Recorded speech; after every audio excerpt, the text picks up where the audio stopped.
Okay, we are streaming. Let's see if this synchronizes. And if it does, it'll be a minor miracle. We just started, and I need everyone to tell me how the quality of my sound is. Okay, so we'll go into monologue now, and that's if I can get anybody to listen. So I need everybody to... all right. See if you can reply. Tell me how my sound is before I go into serious monologue.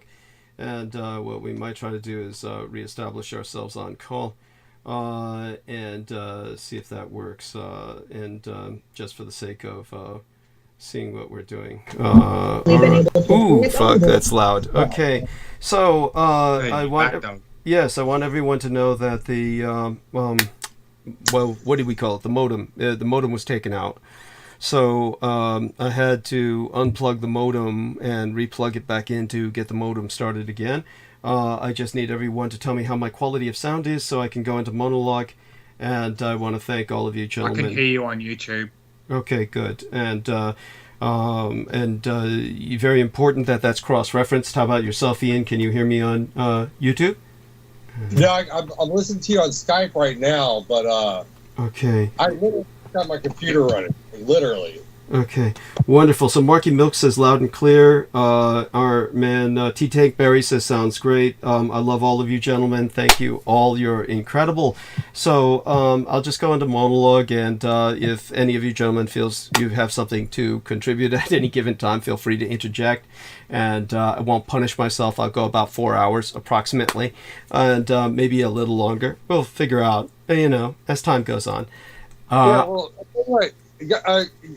Do the monologue for about an hour and give me an hour because I got new Disney shit to drop on. Do you want to do your hour now? No. Like I said, I just got my computer. Okay. Well, why don't? How about? Well, just let me monologue, and we can maybe do this Sunday. I mean, because Sunday we could get you in earlier. Right? I mean, we'll get you in earlier on the transmission, more like after Peter leaves on Sunday. Is that okay? No. Just like I said, just go about it now. Because what I mean, that you get what I'm saying, right? I mean, once I start, it's hard for me to stop. Yeah, true. You're right. Well, I'll tell you what. If next week, but if you get to a slowdown, just let me know, and I'll stay listening to you. Okay. I'm gonna head off. So goodbye to all the listeners and viewers. Support Douglas Dietrich. Donate to him. Buy his books. And everybody have a good one. And I think it says everything that they knocked my modem out just as I was beginning monologue. I think that really says quite a bit. So, again, my love to all you gentlemen for your support. And so I'll go into monologue, and in the worst case scenario, we'll, if I can't stop, which is likely going to be the case, then we'll just bring in Ian earlier on Sunday. Ian's got your back. Yeah. Have a good one, everybody. I'm going to head off. Bless you, Nemo. Right. Thank you so much. All right. And don't forget to read my books, Nemo, and I look forward to your review. And so Nemo actually got my books recently. And okay, so let's just say that to everyone who's gathered around, you're all the best. I couldn't do it without you. Don't forget the upvotes. And oh, yes, let me just do a reset here of the pages for the channel, so that I can see if we're receiving, so to speak. And okay, good. Now you might hear a background noise where you hear my voice temporarily, but no, it doesn't look like that's going to be the case. As I've always said, everybody do your upvotes because the first thing they do is they hit us with downvotes whenever we start. We may not be hit with that so heavily now, but then again, who knows? At any rate, I suspect we might not be, simply because this is at an odd time. But then again, they knocked my modem out, so they should be prepared. They're probably expecting me just to go to bed because of what had happened with the Brook. That might have been the whole intention, demotivate me with the character assassination and ad hominem attack, and then it would make sense you would be operating in coordination with the enemy to do that. And what happened? You just an ad hominem attack, which she always does when I'm on air anyway. But at some point, you just can't tolerate it anymore. It becomes in. It's just how far do you let this individual go, where she just sits back and regurgitates everything the enemy says repeatedly. Just a nonstop character assassination. And in the end, it is what it is. I mean, she outs herself. Just it's fucker. So all right. So you'll hear it. I mean, all you have to do is review it, and you'll hear it. It's she crossed the line. This time, it's just too much. It is what it is. So, such being said, I do want everyone to understand that we'll go transitionally first per the immediacies of the Russo-Ukrainian war. There be three ways to phrase the bulletin that I will articulate for you in brief. Russia is taking a risk with its grain deal decision, or Russia risks alienating even its allies over this grain deal. Or Russia risks alienating its few remaining partners by halting the Ukrainian grain deal. At any rate, Russia ended the Ukraine grain export deal almost a year into the agreement, heightening the uncertainty over global food supplies. The pact, previously extended in May, ceased to be effective on Tuesday. Russia had repeatedly threatened to leave the deal, which marked a rare example of cooperation during its ongoing war on the Ukraine. The corridor's shutdown will hit key buyers like the Communist Chinese Empire, Spain, and Egypt. By pulling out of a landmark deal that allowed Ukrainian grain exports through the Black Sea, Russian dictator Vladimir Putin is taking a gamble that could badly damage Moscow's relations with many of its partners that have stayed neutral or even been supportive of the Kremlin's invasion of its neighbor. You might ask why this matters, especially if you're Brooke Gibson. Why does any of this matter in the end at all? It doesn't mean shit anyway, right? Well, the Black Sea Grain Initiative allowed 3 Ukrainian ports to export 32.9 million metric tons of grain and other food to the world. And this, of course, for those of you who just think I'm just pulling the shit out of my ass, is sourced from the Joint Coordination Center in Istanbul. This JCC data shows that 57% of the grain from Ukraine went to developing nations, with the top destination being the Communist Chinese Empire, which received nearly a quarter of this fucking food. Now, Putin's declared objective in halting the Black Sea Grain Initiative was to win relief from Western sanctions on agricultural exports. His longer-term objective could be to erode Western resolve over Ukraine. The Kremlin also doubled down on the deal termination by attacking Ukrainian ports, slurring my words there, and declaring wide areas of the Black Sea unsafe for shipping. But with the West showing little willingness to yield any ground, Putin's actions not only threaten global food security, but could also potentially strain Moscow's relations with Red China and Turkey.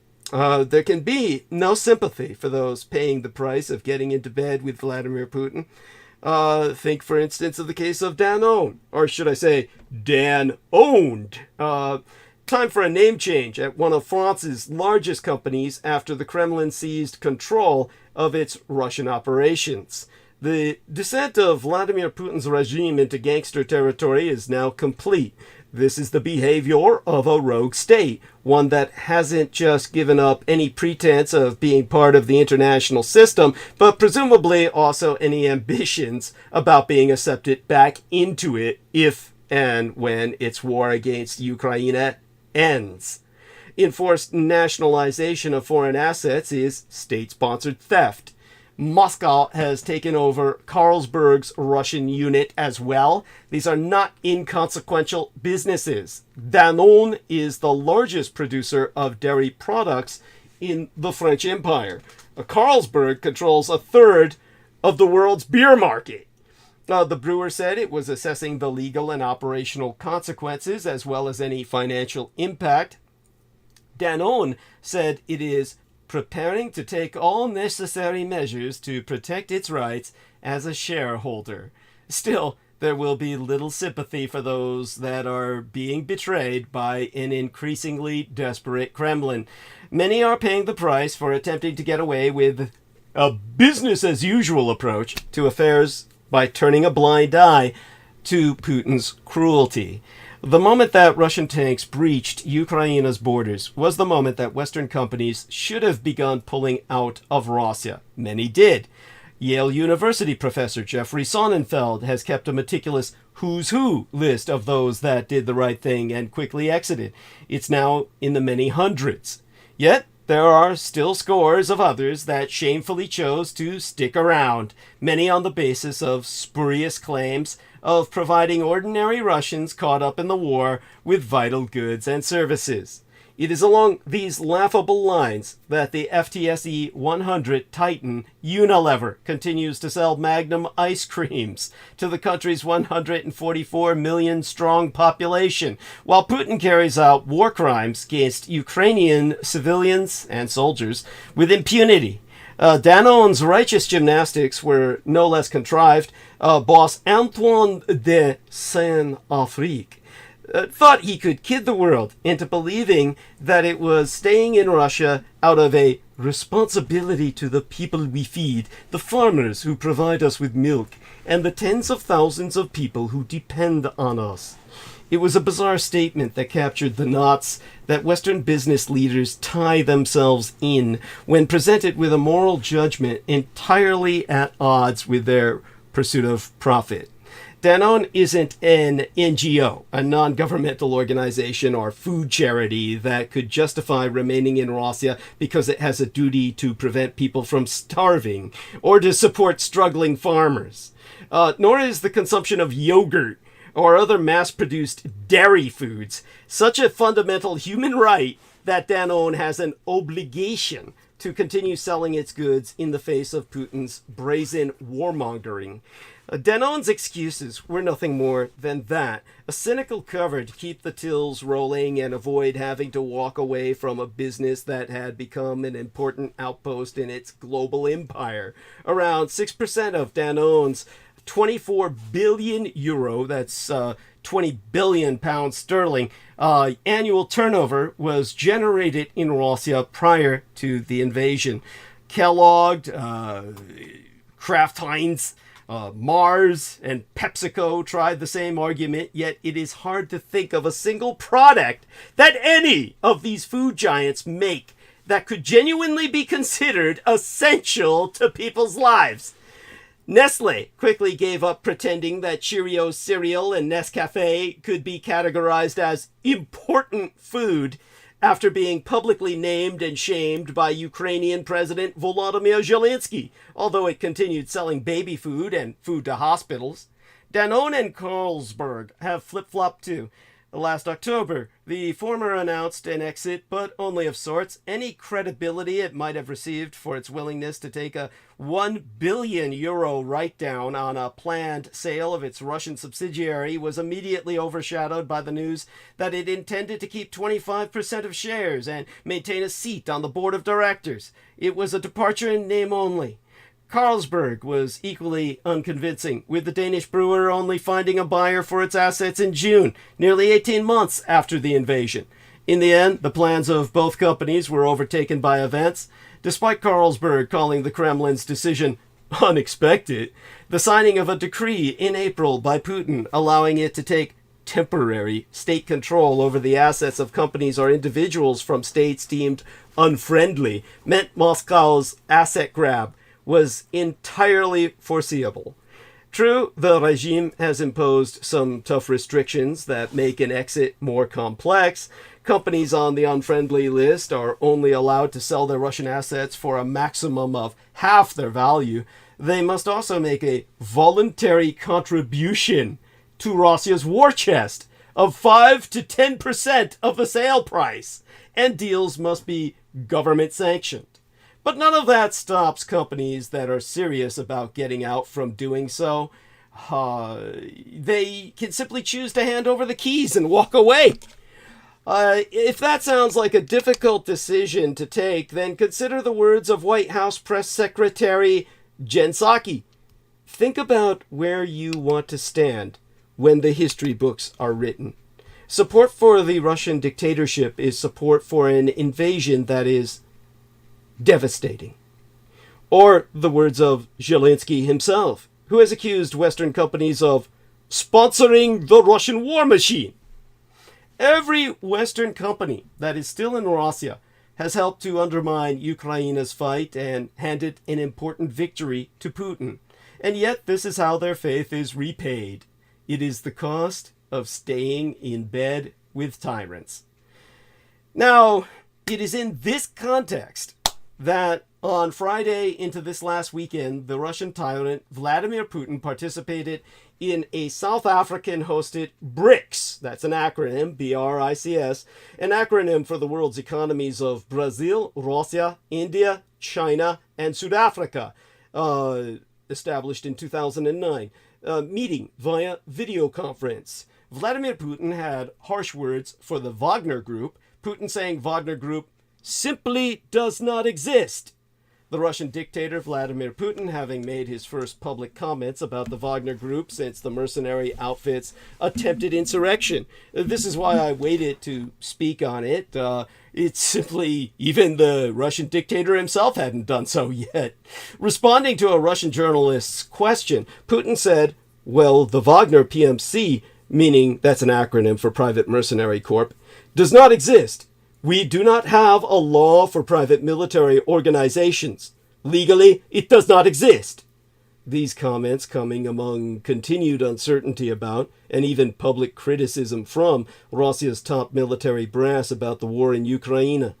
South Africa's reluctance to host Putin at the pending BRICS summit has everything to do with Hague's arrest warrant.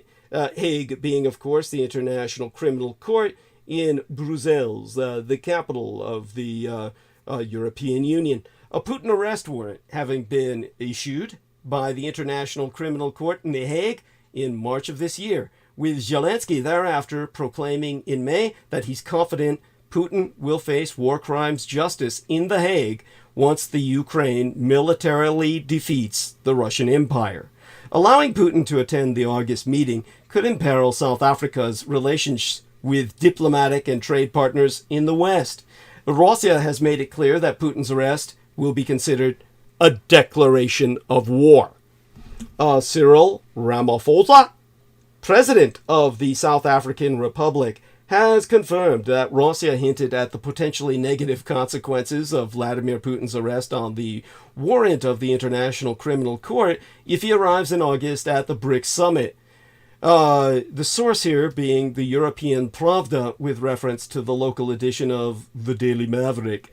The details being that South African Republicans, well, the South African Republic's president, Cyril Ramaphosa, explained it to the court of the South African city of Gauteng, which considered granting Putin immunity from arrest. The quote being, well, Ramaphosa said, Russia has made clear that the arresting its incumbent would be a declaration of war. Taking risks and going to war with Russia is against our constitution. Gee, I didn't know constitutions could hold a clause that forbid war against a specific nation. In an interview held on Friday into this weekend with News 24, that's a top South African website news outlet, or a top South African news outlet whose website I'm sourcing, but primarily it's a webzine. The South Africa Deputy President Paul Mashatile confirmed that the Russian autocrat Vladimir Putin wants to attend an economic summit in South Africa next month, and that the country is desperately trying to persuade him to stay away to avoid the legal and diplomatic fallout over his international arrest warrant. As a signatory to the treaty establishing the International Criminal Court, South Africa is obliged to arrest Putin on an indictment the court issued against the Russian dictator in March for war crimes involving the mass abduction of hundreds of thousands of children from Ukraine.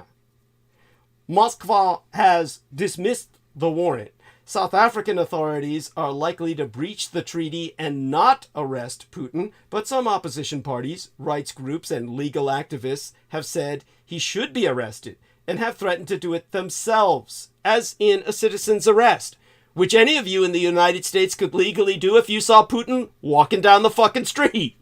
Think about that.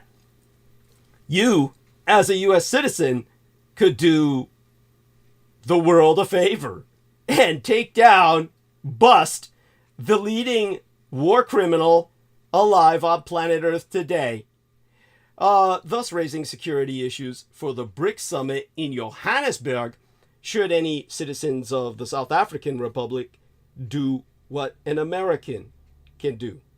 Having already decided not to condemn Russia over its invasion of Ukraine, South Africa faces the prospect of further straining relations with the West if it allows Putin to freely attend the summit of the BRICS emerging economies bloc of Brazil, Russia, India, China, and South Africa. Putin hasn't yet traveled to a country that is a signatory to the court treaty since the arrest warrant against him was issued.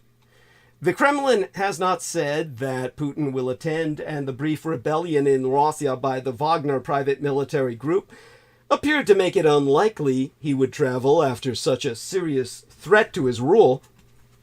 But Russia does want Putin to attend, alongside the communist Chinese dictator Xi Jinping and all the other presidents. All the leaders were invited to the summit before the indictment against Putin was issued.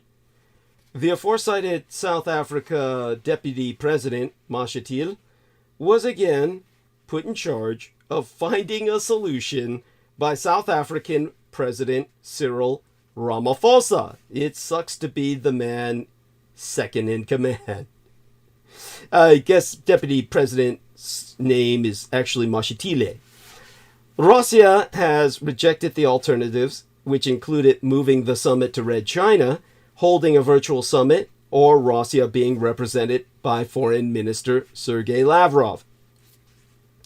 Ramaphosa will now attempt to convince Putin not to travel to South Africa when they meet at the Russo-African Summit in St. Petersburg at the end of this month.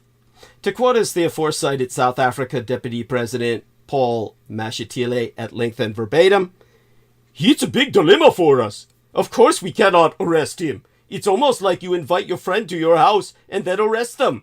That's why for us, his not coming is the best solution. The Russians are not happy though. They want him to come. We've now decided to leave this matter with the president, who is talking to Putin. The president is going to Russo-Africa Summit later this month, so they will continue to talk. We want to show him the challenges that we face, because we are part of the Rome Statute, and we can't wiggle out of this." So he just kicked the problem back upstairs. There you go. Second in command for you. South Africa has history on the issue after failing in 2015 to arrest then Sudan President Omar al-Bashir on a visit to South Africa when he was wanted by the ICC, the International Criminal Court Tribunal, for war crimes, crimes against humanity, and genocide. I don't know which is worse. At least all his crimes sound pretty honest compared to Putin's mass abducting hundreds of thousands of kids. Allowing Putin to attend the BRICS meeting would put more pressure on South Africa's relations with these United States and our other important Western diplomatic and trade partners. Amero-South African relationships are already under strain after the U.S. accused Africa's most developed country of providing weapons to Moscow for the war in Ukraine on a Russian cargo ship that visited South Africa's main naval base near Cape Town in December. South Africa has denied there was any weapons transaction, but Ramaphosa has ordered an investigation into the visit of the Lady R ship, which is under American sanctions for transporting weapons for Moscow. The South African president's statement for the court was sent back in May, and he insisted on its confidentiality. But earlier on Tuesday, the Gauteng High Court ordered the publication of President Ramaphosa's words upon the request of the opposition Democratic Alliance Party. He also told the court that South Africa had begun consultations with the International Criminal Court under Article 97 of the Rome Statute, which are initiated in the event of a problem which could potentially prevent or make impossible the implementation of the ICC request. South Africa ratified the Rome Statute of the International Criminal Court, which issued a warrant for Putin's arrest in March, suspecting his involvement in the mass deportation of hundreds of thousands of Ukrainian children, all under legal age. We're talking about the youngest of tads here, barely able to walk, toddlers in effect, from the occupied territories. Despite this, Ramaphosa has publicly stated that he expects the participation of the Russian president at the BRICS summit in August, thus rendering South Africa an enabler of mass human child abduction and trafficking and exploitation. Isn't that benign? Isn't that just so fucking sick? Ramaphosa requested that the Russian delegation at the BRICS summit in August be headed by Sergei Lavrov. Ian West says, I'm shocked. Thank you. Thank you. Delightful. Anyhow, Ramaphosa requested that the Russian delegation at the BRICS summit in August be headed by Sergei Lavrov, the Minister of Foreign Affairs of Russia, instead of their president, Vladimir Putin. Paul Mashatile, the deputy president of South Africa, reported that the request had been denied. Okay, so we've outlined some villains. Let's go to some historical heroes here. I was speaking last week about Japan and its Marine Day, meaning its aquatic, oceanic appreciation day, which of course had effects for myself throughout the week. By the way, it was International Drag Day in the past, on the 16th. I didn't do anything spectacular in terms of publishing anything, simply because of all the controversy that we've been going through. But tonight they're having knocked my modem out. There's no, they're just going all out anyway. So, with first Brooke trying to ruin my morale and just demotivate me. And then following that up with a takedown of the modem, I suspect they just were hoping that I would just retreat. And but of course, I'll be here for another 4 hours of punishment. In the interim, we'll go through some things like the economy again, because it's very important. People ask me a lot of questions about the Japanese economy, so I should really follow up. And Germany's economy too, on the surface world, what the Unterlanders would call Hochdeutschland, or High Germany, the surface world German culture. With Brooks saying shit like, why don't the Unterlanders all just kill themselves? I mean, what kind of shit is that? Like, why don't that's like somebody saying, why don't the heirs to the Confederate States of America all kill themselves? It's such a, who talks like that? Yeah, it's one of these things is you're really only so much you can take. You're talking to somebody and they insist on having the best of both worlds. They want you, or rather she wants me, to maintain a rational and logic response to what are essentially insults and just ad hominem attacks. It's fuck it. I don't need it. It's something that well, we know where she stands now, and that's fine. That's just another asset. Of course, my insurance is made out to her, and the threats to my life are just constant from her own lips. Anyhow, so when we speak of real heroes, think historically of Ninomiya Kinjiro and Ludwig Erhard.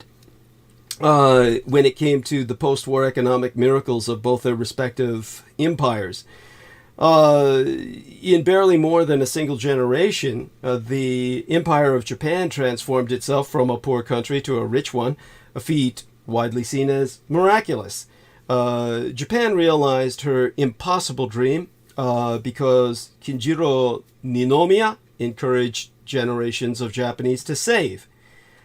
So let me read a little bit from a private diary. I'm not going to name the individual. It was a private diary taken from my mother's collection. Not her diary. It's not her diary. This was provided to her from the individual's family due to some connection that she had. Reading therefrom, translating for you from the Japanese. 8 months after the end of actively pursuing World War II, meaning the end of proactive prosecution of hostilities, in the spring of 1946, I brought my men of the Army Field Hospital in Hangzhou, China, back to Japan. Now think about this. This man didn't return back to Japan from China until the spring of 1946. So this is something that goes to prove, of course, as I said, the Japanese were in China for a much longer period of time. There were many Japanese who stayed there longer than that, all the way up to 1952. When we got off the train at their home station, we found the whole city destroyed, devastated by some powerful bomb or incendiaries. No buildings, houses, or trees were to be seen. Only new shacks here and there. Watanabe Ichiro of our group, who had lived there with his family and had had a store near the railroad station, was so shocked by the hellish scene that he suddenly started singing a lullaby, a requiem, to his beloved children. The name of this city was Hiroshima. He goes on, fortunately, my home in Kochi on the island of Shikoku was intact, although the main part of the city had been seriously damaged by bombing on July 4th, 1945. As a result, we had an unobstructed view of the whole city from our house. The reconstruction of Japan had to begin, so to speak, from ground zero. Now, so this brings us to the World War II ceasefire hardships and inflation that they suffered. By the way, the call just dropped with our man Ian West, so I'm hoping everybody can still hear me. I want everyone to report whether or not they can hear me, and we'll take it from there. What they did succeed in doing, the enemy, as of course spearheaded by Brooke Gibson's assault, they succeeded in knocking off the modem thereafter and cutting off over half my audience. So the few people that are gathered around us are the few people who even know that I'm on. And as such, we're left basically with no listeners, effectively. Certainly it's demotivating in and of itself, which is exactly what Brooke and her allies intended. And with that, we are now just streaming for the sake of the few. Obviously, this will be up here for people to review later at their leisure, but spread the word. And of course, the history lesson I provide then it receives less and less people to hear it. But as Brooke would say, all of it's shit anyway, and none of it has any meaning. Perhaps I should just close off and just go to bed. The soldiers and civilians who returned from the war, they aggravated the food and unemployment situation. Japan was dealing with overpopulation. Production nationwide was in disarray. Of Japan's 80 million or so people that were then on the home islands, remember, quite a few of them, Japan's population of 120 million, were overseas in the colonies of Manchuria, Japan, the Taiwan, etc. But the ones on the home islands, about 80 million at that time, close to 10 million were non-producers, either in the military or in some other government payroll. Land reform, abolition of the peerage system, and the liquidation of big financial combinations had overturned the entire pre-war social structure. Bank deposits had been frozen. Depositors could withdraw only a limited amount each month. The pre-war privileged were hard-pressed to survive, while some who had experienced hyperinflation and other calamities abroad had learned how to make a fast buck. There was a serious shortage of food. Farmers were more fortunate than most, as they were able to trade their rice for jewels, furniture, kimonos, wedding costumes, or whatever, with those who were trying to supplement their insufficient rations. In these post-ceasefire war days, the Japanese could escape for a few hours by watching American movies. Beautiful American houses and appetizing food on the screen were the envy of the Japanese. Good God, Ian. Look, Ian, I understand that you got taken out. Jesus. Hey, how did you manage that? What exactly happened? That's they've explained the same thing. What was that? It's pretty scary. I would never want to live there. Yes, Viviana. Okay, hold on. Yeah. Shut this The only thing I admire about England is a nice countryside. Oh, so they apparently. Can you hear me? I can hear you now. Okay. So somehow the call you were on got dropped, and then you all came back, and certainly appreciate your all being here. And I'm going to continue monologue. But if you all want to continue to talk, I mean, feel free to, take the call. I don't need to be on it. But yeah, I certainly appreciate you're calling back. So it's Nemo, Viviana, and Ian, right? Is anybody else on here? I don't see anyone. Hi. Hi, honey. I'm sorry, I fell asleep on you. Oh, that's okay, darling. No worries. I mean, all I can say was, it probably would have been better off if Brooke had done that. It's one of those things where, I'm just, hey, yeah, glad that you had your own show going. You've got your own little spin-off series going there, so. No, that was not planned, though. We just, I went live, Mm-hmm. I'm having a good vibe, see ya. So I did a couple, did a thing I had to address, and then I was one and done, and then Ian and Brooke came over, and I was like, hey, come on up. So we, did a 12-hour live. That's incredible. Well, I'm proud of you. It's so cute. So you did something like I do, and you held it throughout the night. That's incredible. I mean, I hope it was fun for all of you. It seemed to be, and to you, I just put it on private because Ian was there, and he does some wonderful presentations and stuff. But I have a lot of people trying to start shit, so I'm I gotta be careful. Yeah. So, anyway, I want to not take up any more of your time, so. Oh, well, but I don't. Yeah, my computer's updating, and that's what called you all. I apologize. Oh, that's so cute. That's adorable. That means you called everyone, including Brooke and George Knight. And yes. Yeah, Real Tech, all the people. Oh my God. Yeah. Such being what it is, let her know that if she questions it. My love to all of you. You're free to continue this conversation without me. I'm going to hang up the call and continue. Yeah. Okay. So, all right. My best to all. So I just hung them up, and we'll continue to talk.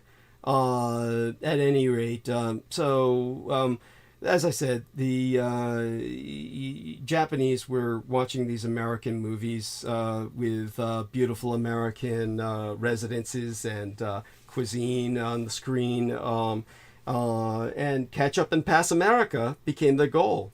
But at that time, it seemed an impossible dream. The government tried to cope with the shortages by printing money, it is, inflating. When prices rose because of the demands for commodities by the new money recipients, the government attempted to fix prices, at least of the major staples. The government's price control board had to hire more clerks to keep pace with the increased applications from businessmen for price increases. But government controls and government employment could not bring economic development to Japan. that would take the energy and genius of entrepreneurs who were free to compete on world markets. Eventually, Japanese business produced steel, refined oil, built ships, manufactured automobiles, and developed a wide range of consumer electronics goods. Honda, Toyota, Nintendo, Sony, and Canon became household words throughout the world. In truth, these are all the inheritors of the old Zaibatsu dynasties. And of course, this is when recovery began. Now, the RFB, the Reconstruction Finance Bank, founded in January of 1947, floated bonds, most of which were underwritten by the Bank of Japan, and loaned money to producers of priority goods: food, coal, steel, ships, electricity, etc. The RFB's loans increased the production of coal, iron, steel, and rice, but at a high price, accelerated inflation. Now, of course, people are really concerned about inflation these days, and apparently they need not be. We really have not inflated, not to any degree that is anything to be concerned about. So we're holding well, doing very lucky as an economy right now in America and the world. An American advisor, Dr. Joseph M. Dodge, visited Japan in February of 1949. And his aim was to stop the inflation. The Dodge line he prescribed for, well, as an economist, an economic program that he called the Dodge line. He prescribed it, and it called for reducing subsidies, discontinuing the RFB bonds, and developing a government surplus. Inflation subsided as a result, and production began to revive. With the intent of encouraging economic development, the Japanese government restructured its Ministry of Commerce and Industry in May of 1949. Remember, they're still legally at war with the United States, forming a new MITAI, the Ministry of International Trade and Industry. This means that MITAI is a wartime agency. MITAI, MITI, hope to shape and direct Japanese production by administrative regulations. It has had an impact on steel, oil, and trade. However, its influence has not been complete, and it has not always been beneficial. MITAI's administrative regulations were not supposed to be binding, but businesses generally felt compelled to go along voluntarily or face possible bureaucratic harassment.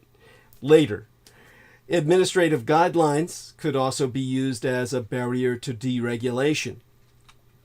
Many production facilities had been reduced to ashes during the war, so new plants had to be constructed and the latest technology was imported. The new factories with low labor costs had a competitive edge over American plants. They were able to cut costs and increase productivity. Investment expanded and economic reconstruction accelerated.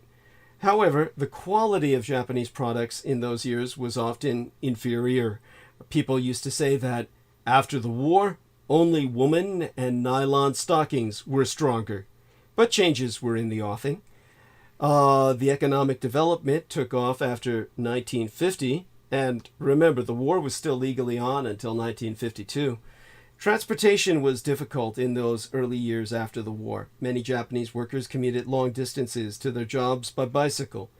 Then in 1947, a company with only 12 employees devised a bicycle with a small motor, the Honda Kabu. This little motorcycle met a crying need. Thanks to the initiative and energy of the company's management, it expanded production in response to consumer demand. It made not only motorcycles, but also began producing automobiles. Its efforts paid off. It went on in time to become the present Honda Group, with thousands of employees, exporting so many cars to America and Europe as to cause international friction. The oil shock of 1973, when OPEC blocked the export of Middle East petroleum, was actually a windfall for the small economical Honda, with its high gas mileage. In 1980, the Japanese surpassed the Americans in car production for the first time. Soon, Japanese car manufacturers were asked to restrict exports themselves. Later, they developed close working relations with American automobile manufacturers and began producing cars in the United States itself. Again, this brings us to the subject of steel. Maitai sought to balance production to avoid surpluses and shortages. When in 1950, Kawasaki Steel's president, Yataro Nishiyama, announced plans for building a plant with Twanu blast furnaces, he encountered strong objections from Maitai, the Bank of Japan, and the Big Three steelmakers. They feared an oversupply of steel and criticized his proposal as wasteful, unnecessary, and a duplication of investment. They pointed out that 19 of the then existing 37 blast furnaces were idle for lack of orders. But Nishiyama was not discouraged. A third of the existing furnaces, he observed, were over 30 years old. His modern blast furnaces would cut the cost of steel substantially. He went ahead. In February of 1953, at this point, the Second World War between Japan and the Anglo-American Allies was over. But the Korean War on the peninsula still raged and was just going to end that year. And the war with the former Soviet Union, then still extant, was inherited by today's Russia, and Russia and Japan are still at war. Maitai finally approved the first phase of Kawasaki's project, and the company was able to borrow from the Japan Development Bank and the Bank of Japan. Now think about what I just said. Japan and Russia are still at war, and the Russians haven't been able to do anything about the Japanese, so how Americans thought that the Russians are this master race of war, the gods of war, who could never be defeated. You Americans make me fucking sick. You really make me sick. I'm just disgusted. Every time just the fact that I'm stuck here among you white savages who worship the Russians as the master race, you all make me sick. In time, Kawasaki became one of the big six, diversifying in 1991 into chemicals and acquiring in June of 1994 a DuPont Chemical England plant making plastic compounds for use in auto parts. While government agencies like Maitai look at what is businessmen who risk their own funds to do their best to anticipate what will be, what consumers will want in the future. In this case, Nishiyama was right. If he had acceded to Maitai's administrative guidelines in 1951 under wartime considerations, his company's development and expansion would have been checked before it began. Opinion concerning Maitai was thus divided. Government control versus free competition was the issue. During the 1965 recession, Maitai sought to curtail steel production. 6 firms agreed to go along with the plan. However, Sumitomo Metals, with 4.5% share of the country's steel production, clashed with Maitai. It considered it unfair to restrict its output and unnecessary intervention with private enterprise. The company's president, Jose Hyuga, had guts. He was a leading businessman of Osaka, a city whose people were known for their free and independent spirits. He refused to accede to Maitai's administrative guidelines requiring a cut in production. The conflict between him and Maitai made headlines. At first, Hyuga had the backing of other steel producers, but soon he was standing alone against Maitai.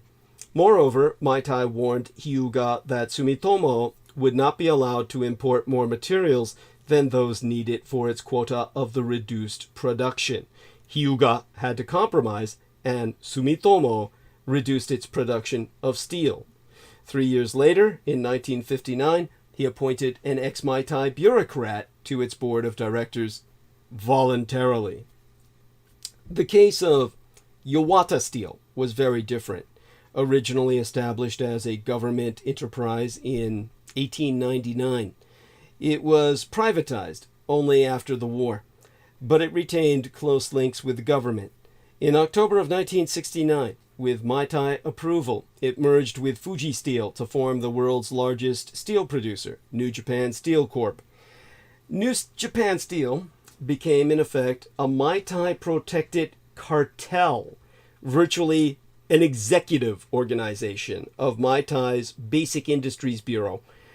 Maitai and New Japan Steel together strove to stabilize steel markets and maintain steel prices, to hold them up by preventing what they considered excessive competition that might bring prices down.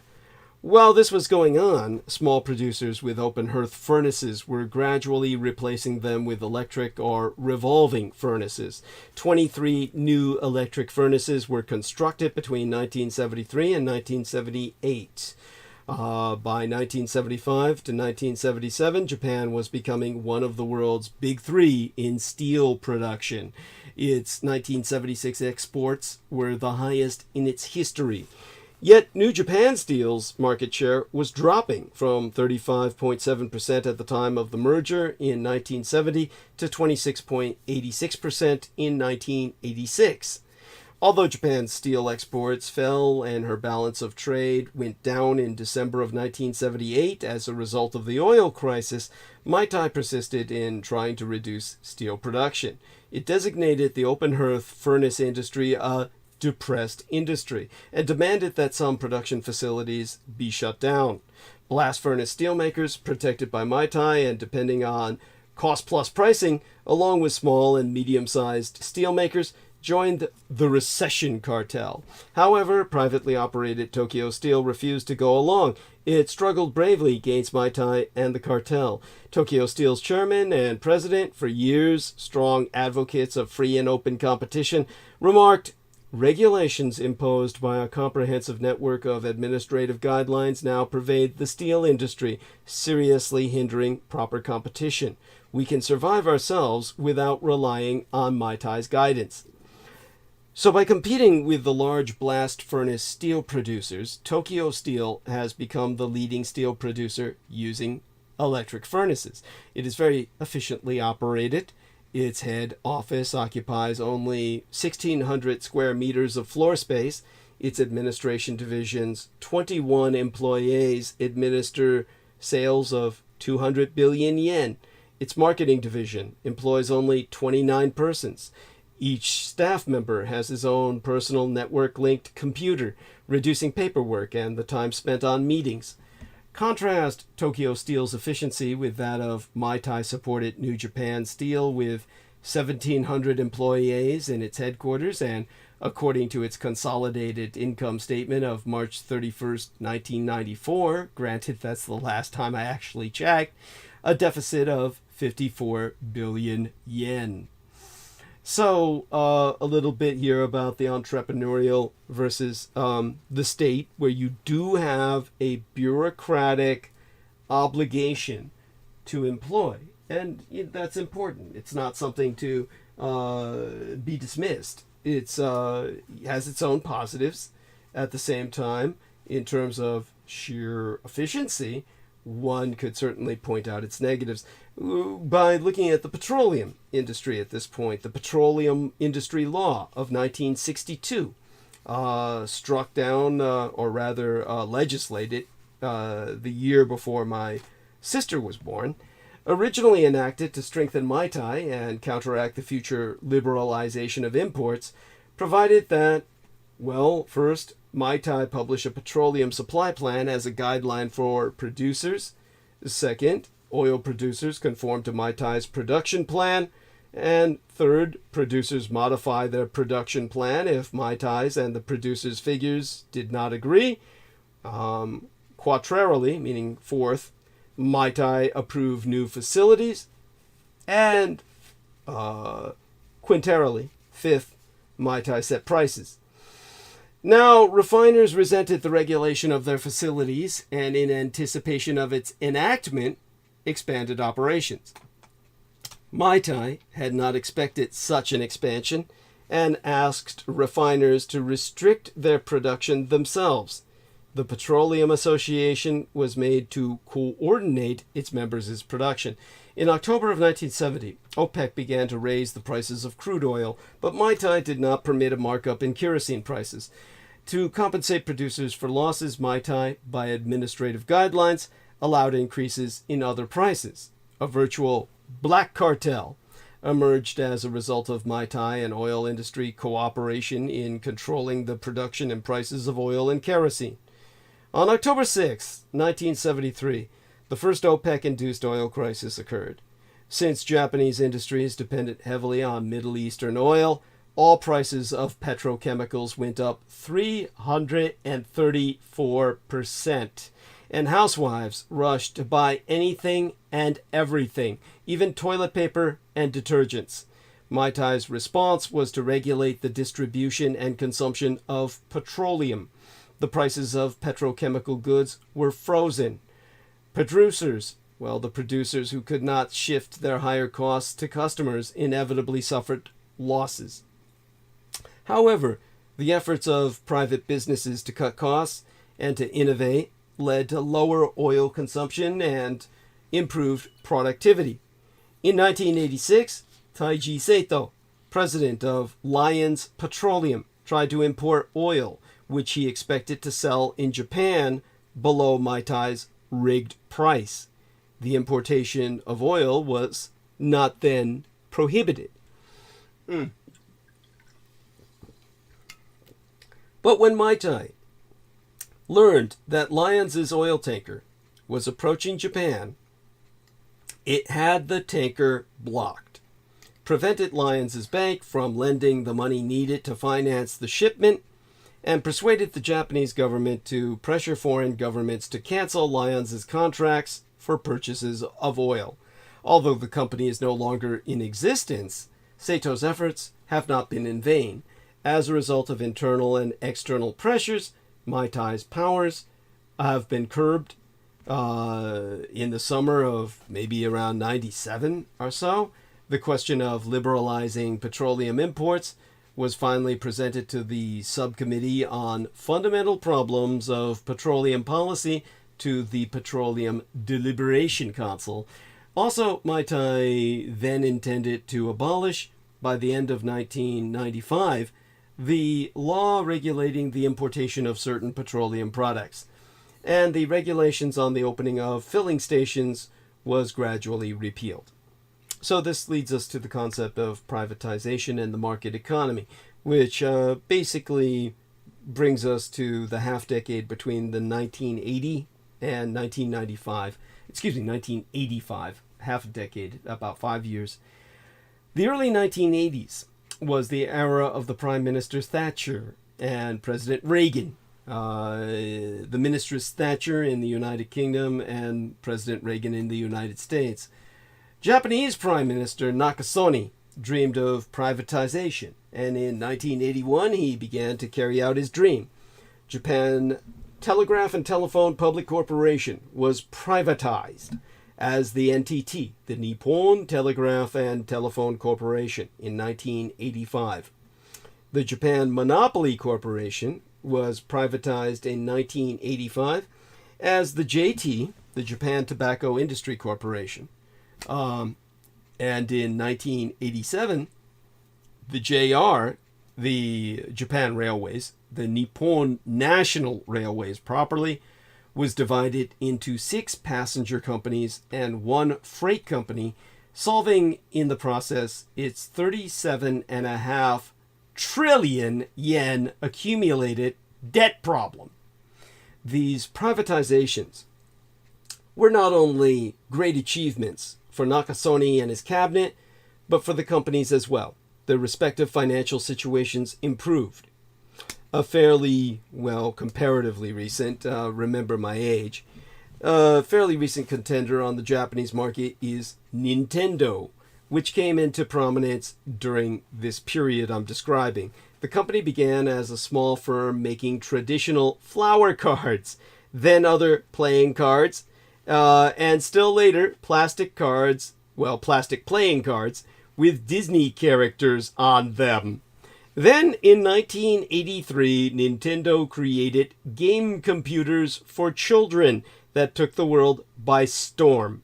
Children all over the world became Nintendo fanatics. In 1993, Nintendo, with 890 employees, earned 163.7 billion yen. Compare that with Toyota, which that same year, 1993, with 72,000 employees, earned 280 billion yen, its greatest operating profits ever, that I recall. However, nothing ever stands still on the market, of course. To maintain his position on the market, every entrepreneur must re-earn the support of his customers every day. Nintendo's position was being seriously challenged by Sega Enterprises by the early 1990s, makers of even newer electronic games by that time. It obviously is not possible, even with the time we have allotted, which I could go another 12 fucking hours, really, if I wanted, to trace the ups and downs of the Japanese yen to the American dollar and the effects of these fluctuations on Japan's exports and imports. At times, the Bank of Japan pursued an easy money policy, weakening the yen. At other times, it raised interest rates, strengthening the yen. These changes alternately encouraged or discouraged international trade in the short term. Throughout these fluctuations, however, the Japanese saved and invested in stocks, bonds, and real estate, even foreign real estate. It was their energy, hard work, and ingenuity that was to be responsible for Japan's long-term economic development. And then Mai Tai's powers were reduced. As has been qualified, Mai Tai's attempts to direct Japan's production have not always been successful. When it tried to maintain steel prices for the benefit of its cartel members by restricting steel output, some of the more energetic steel producers resisted. When it tried to cope with oil shortages by controlling prices and distribution rather than encouraging imports, consumers of petroleum products objected.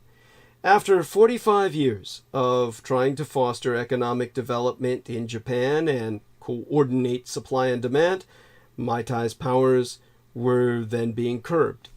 On the 8th day in February of 1994, the Hosokawa cabinet announced a policy of deregulation.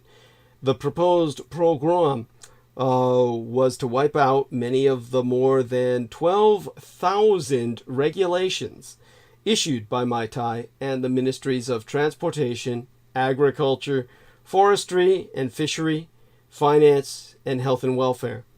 The plan appeared excellent on paper, and if it was ever implemented, I never really followed up on it from the time that I was informed about it, would have increased productivity and reduced price differentials between the Empire of Japan and these United States.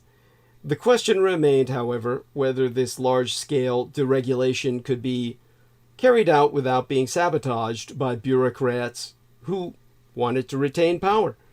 Nobuyoshi Namiki, formerly chief of Mai Tai's industrial structure section, revealed the truth about the petroleum industry law in the following quote: "The world attributed the cause of the high-speed growth of Japan after 1985 to Japanese industrial policy.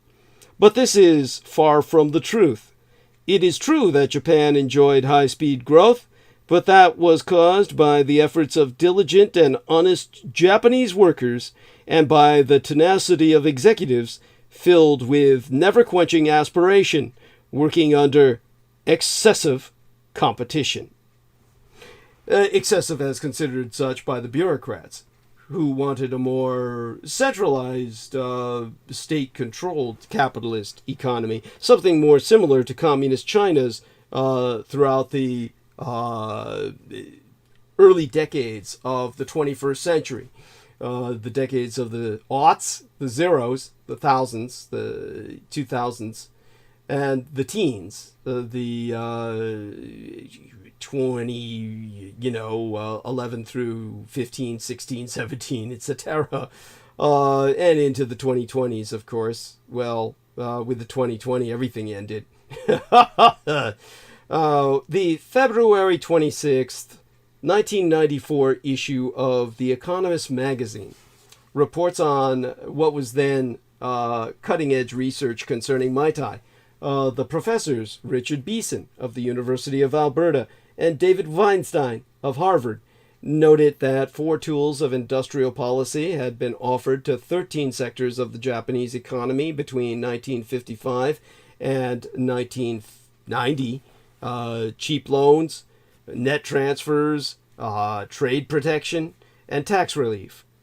Beeson and Weinstein asked whether the most helped sectors grew fastest, and found that, to quote as they, support was given on the whole to slow growth industries. That the economy succeeded for decades is plain enough, but on this evidence, industrial policy may well have hindered rather than advanced the cause. Now, Beeson and Weinstein confirm Nobuyoshi Namiki's position. Mai Tai was not so mighty as it was once before. Its power had been considerably reduced. In the world of kaleidoscopic, wide-ranging international trade that had developed, Mai Tai could do little more than offer subsidies to dying industries. This, of course, is natural for governments. They don't want to face massive unemployment, so they subsidize industries that are simply too big to fail. Who wants to deal with a bunch of people suddenly in unemployment lines? They vote radically and change everything in a way that quickly gets out of control. There's, of course, what some people would consider the real causes of Japanese economic development. Some would argue that the true explanation of Japan's successful post-war economic development rests not on Mai Tai's industrial policy at all, but on good old-fashioned virtues. Saving, hard work, reduced government spending, and innovative entrepreneurship, combined with ingenious marketing techniques and relatively free world trade. So, the first item on that kind of itinerary, saving.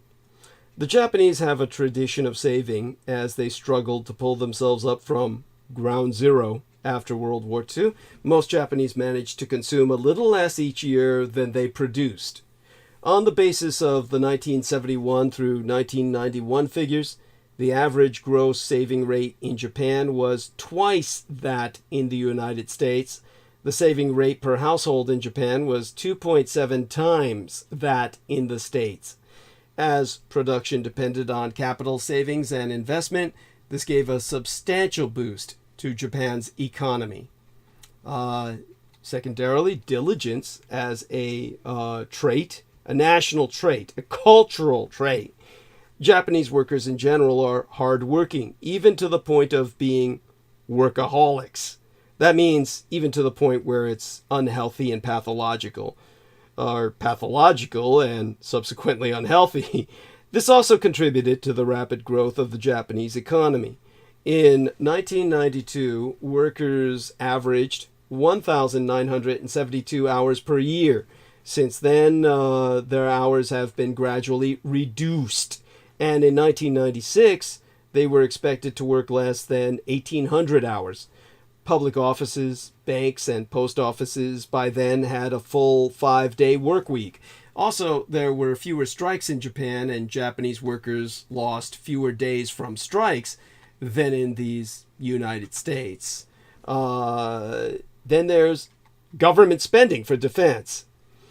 According to the National Defense White Paper, the average ratio of defense expenditures in Japan to the gross national product, the GNP, for the period of 1981 through 1991, that decade was 0.98%, while in the United States, Great Britain, and West Germany, what was still West Germany to until the last few years of that decade, the ratios to GDP, or gross domestic product, were 6.2%, 4.8%, and 3.0%, or just 3%, respectively. Thus, taxes in Japan were lower, and more funds were available for investment than in other advanced countries.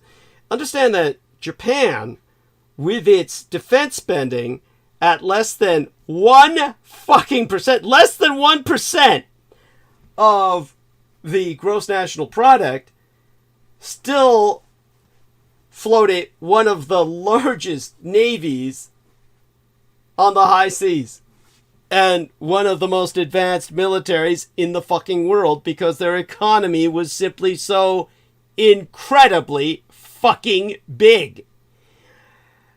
So they didn't need their economy to be militarized. They had won the war. Then there's the independence on entrepreneurship. Osaka is a city known for the entrepreneurial spirit of its inhabitants.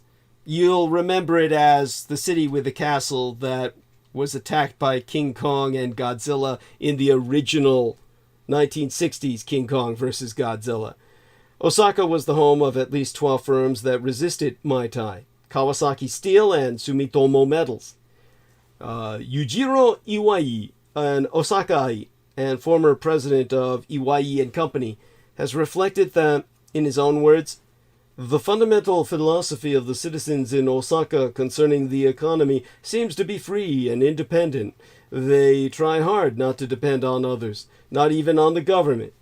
Iwai found this spirit expressed in a haiku, a poem by Reizan Konishi, who lived between 1654 and 1716. Obugyo no nasai shirazu toshi kurenu. The year has come to an end without even knowing the name of the magistrate. In other words, I don't give a shit who's running the country. I'm doing what I do.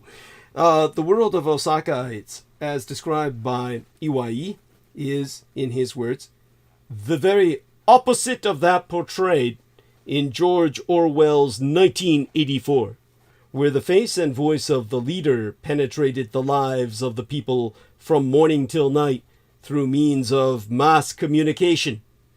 Is it possible to realize a free world where we can live without even knowing the name of the magistrate? Osakaites believe it is.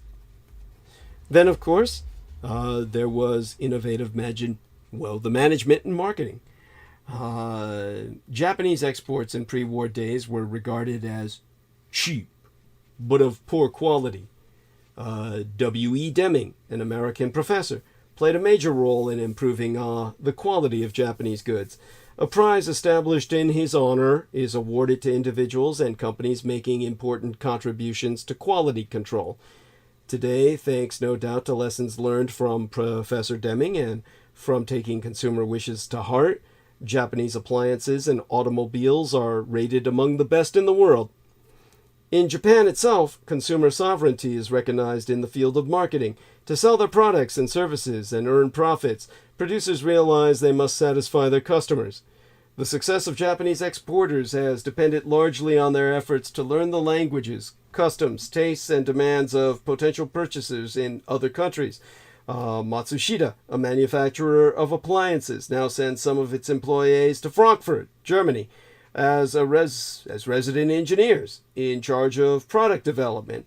Their families accompany them. The company believes that their engineers must experience European daily life to develop new washing machines which will satisfy European buyers. American producers who want to sell in the Empire of Japan would do well to try a similar approach.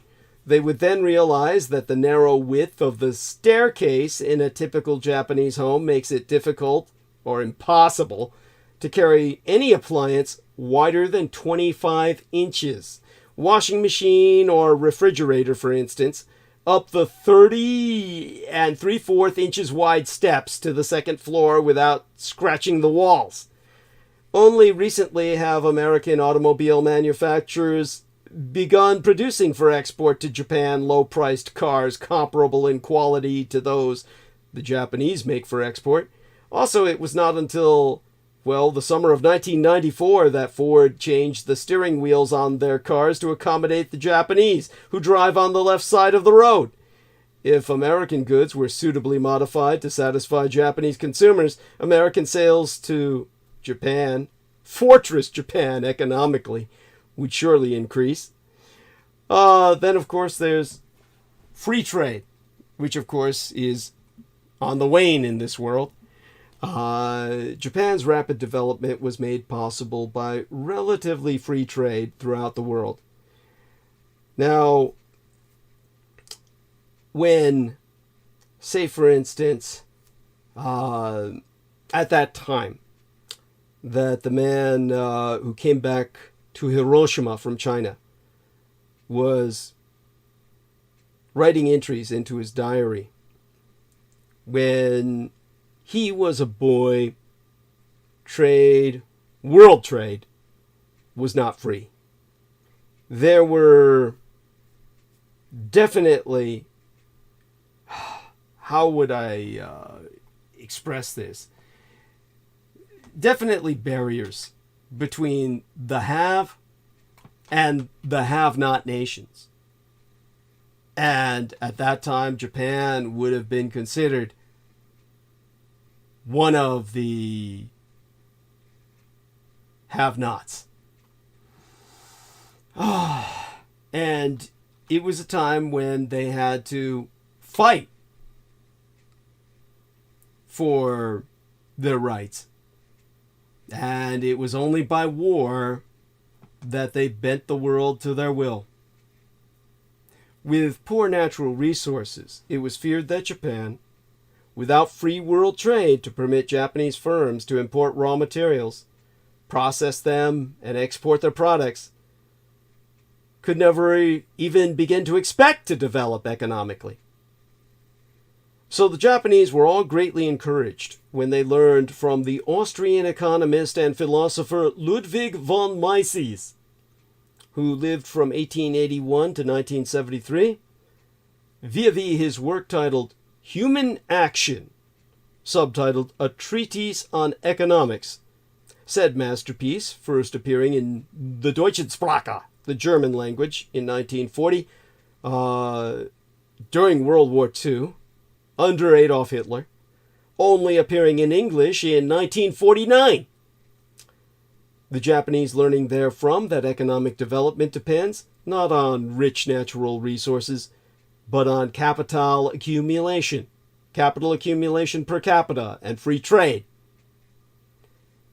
But in the end, it all really came down to Japanese tradition. For a century after his death in 1856, statues of the respected Japanese philosopher and economist Ninomiya Kinjiro, who lived from 1787 through to 1856, adorned public places, especially schools, all over his native Japan. Most of them depicted him as a boy reading a book while walking with a load of firewood strapped on his back. Ninomiya's desire to learn was so intense that he used to read while he walked to work. On the campus of the Tanaka Junior High School, Kashiwa City in Chiba Prefecture, there still stands a statue of the Japanimist Ninomiya Kinjiro. It's made out of cement. They had to remake it because the original one made of metal had to be melted down for bullets used to kill Americans in World War II. Of course, he is reading a book while carrying a bundle of firewood on his back. His message of diligence and saving for the future and for doing good voluntarily was firmly imprinted on all Japanese students from his time until the end of the war. Though he is credited with introducing the concept of compound interest to the peasantry, these statues pay tribute to a broader council he championed in Japanese culture. Read, study, and work hard, as if your life depended on it, because it often does. Japanese who are now over 90 years of age continue to admonish their sons and daughters in the words of Ninomiya. Save! Waste not! Otherwise, heaven will punish you! Thus, by encouraging generations of Japanese to save, Ninomiya played an important part in Japan's post-World War II economic development. By doing so, he made it possible for the Japanese people to realize their impossible dream. Fortunately for Das Vaterland, the fatherland of Germany, a similar economic miracle took shape at the same time as Japan's. There, it was largely due to similar free market policies of economist and statesman Ludwig Erhard. Ironic, isn't it, that the Twa nations, what emerged from World War II as the most exemplary of economic miracles because of their willingness to fight for their freedom and free markets, are so propagandized by the Allies as having been defeated. Understand that the Allied world was a world of empires and autarchies, economies rendered independent by plunder of subject nations. The French Empire over Africa, the Greater British Empire over the Asian Indian Raj, the Soviets over Cyberasia and Central Asia, the Americans over Latin America and the Western Hemisphere. Imperial economies of plunder, autarchies rendered independent by the ability to rape all the resources they needed for their products, to produce their products, from the subject coloreds beneath their feet.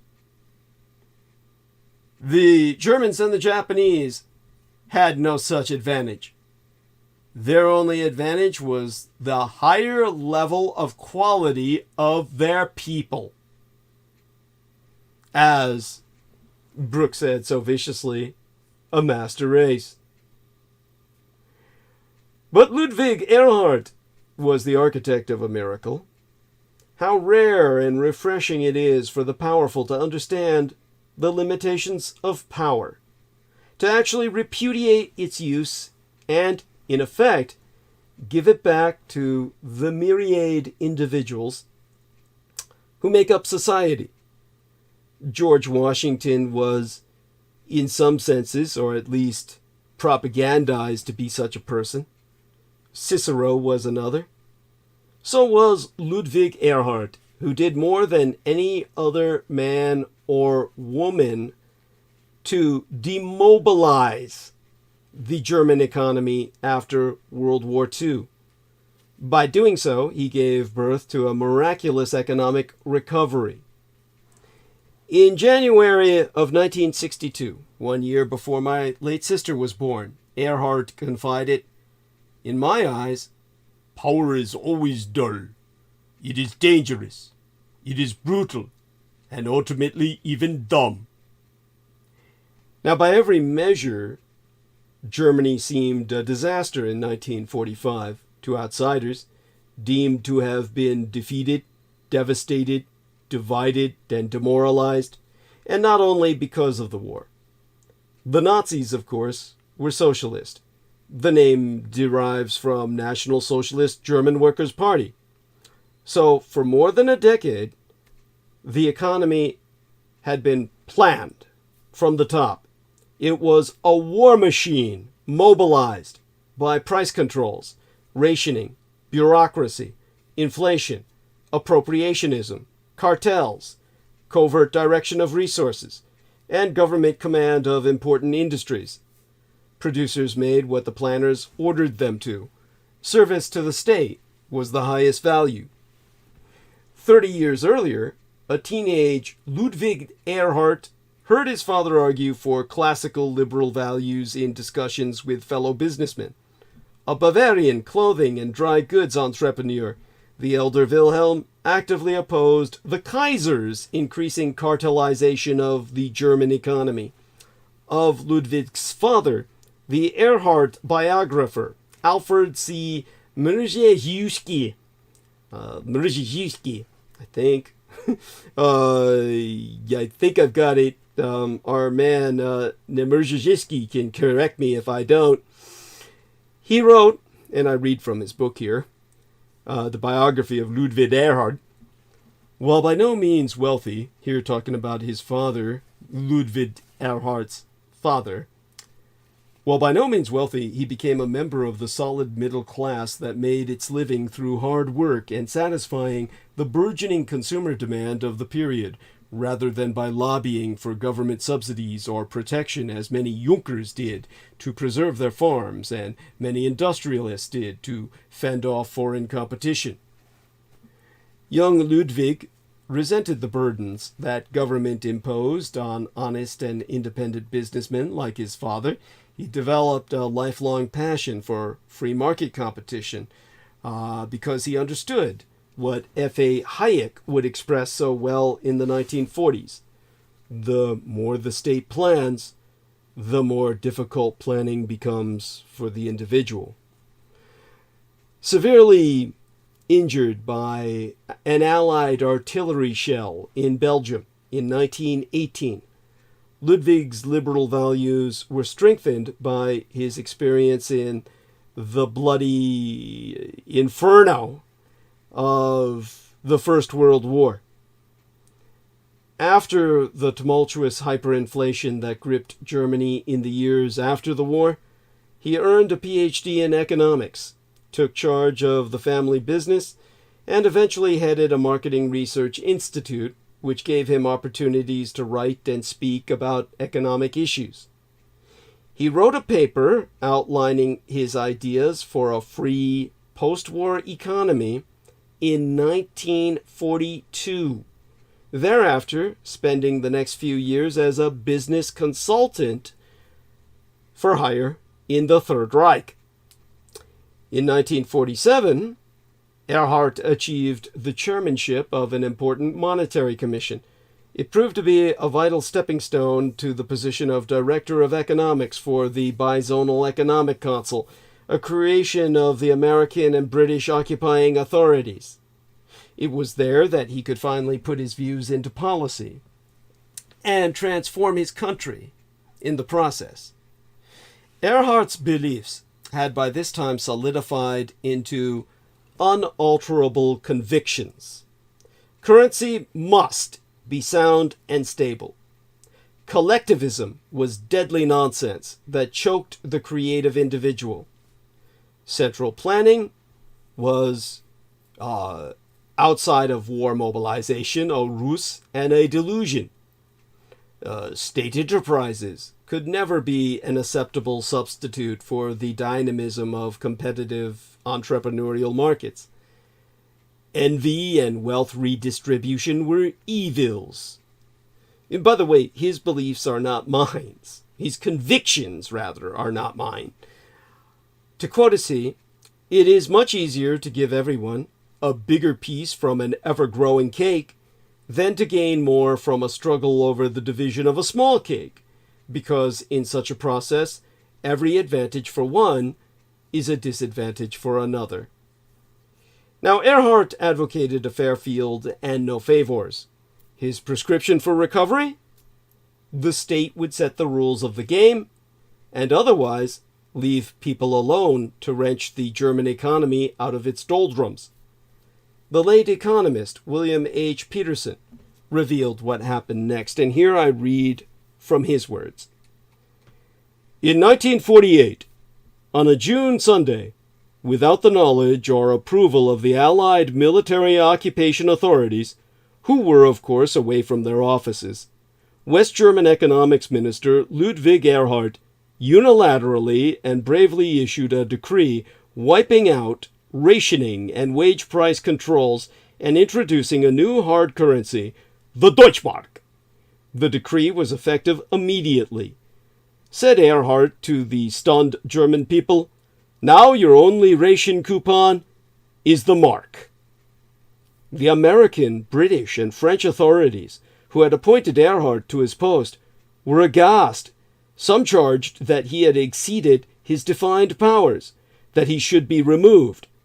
But the deed was done.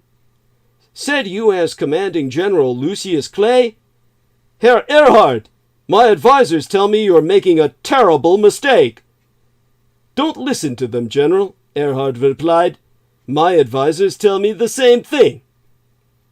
General Clay protested that Erhard had altered the Allied price control program, but Erhard insisted he had not altered price controls at all. He had simply abolished them. In the weeks and months to follow, he issued a blizzard of deregulatory orders. He slashed tariffs. He raised consumption taxes, but more than offset them with a 15% cut in income taxes. By removing disincentives to save, he prompted one of the highest saving rates of any Western industrialized country. West Germany was awash in capital and growth, while communist East Germany languished, albeit still became the most powerful economy in Eastern Europe. The economist David Henderson has written that Erhard's motto could have been, "Don't just sit there, undo something." And the results were stunning. As Robert A. Peterson has written, "Almost immediately, the German economy sprang to life. The unemployed went back to work, food reappeared on store shelves, and the legendary productivity of the German people was unleashed. Within but 2 years, industrial output tripled. By the early 1960s, you know, that decade into which I was born into this world, Germany was the third greatest economic power in the world.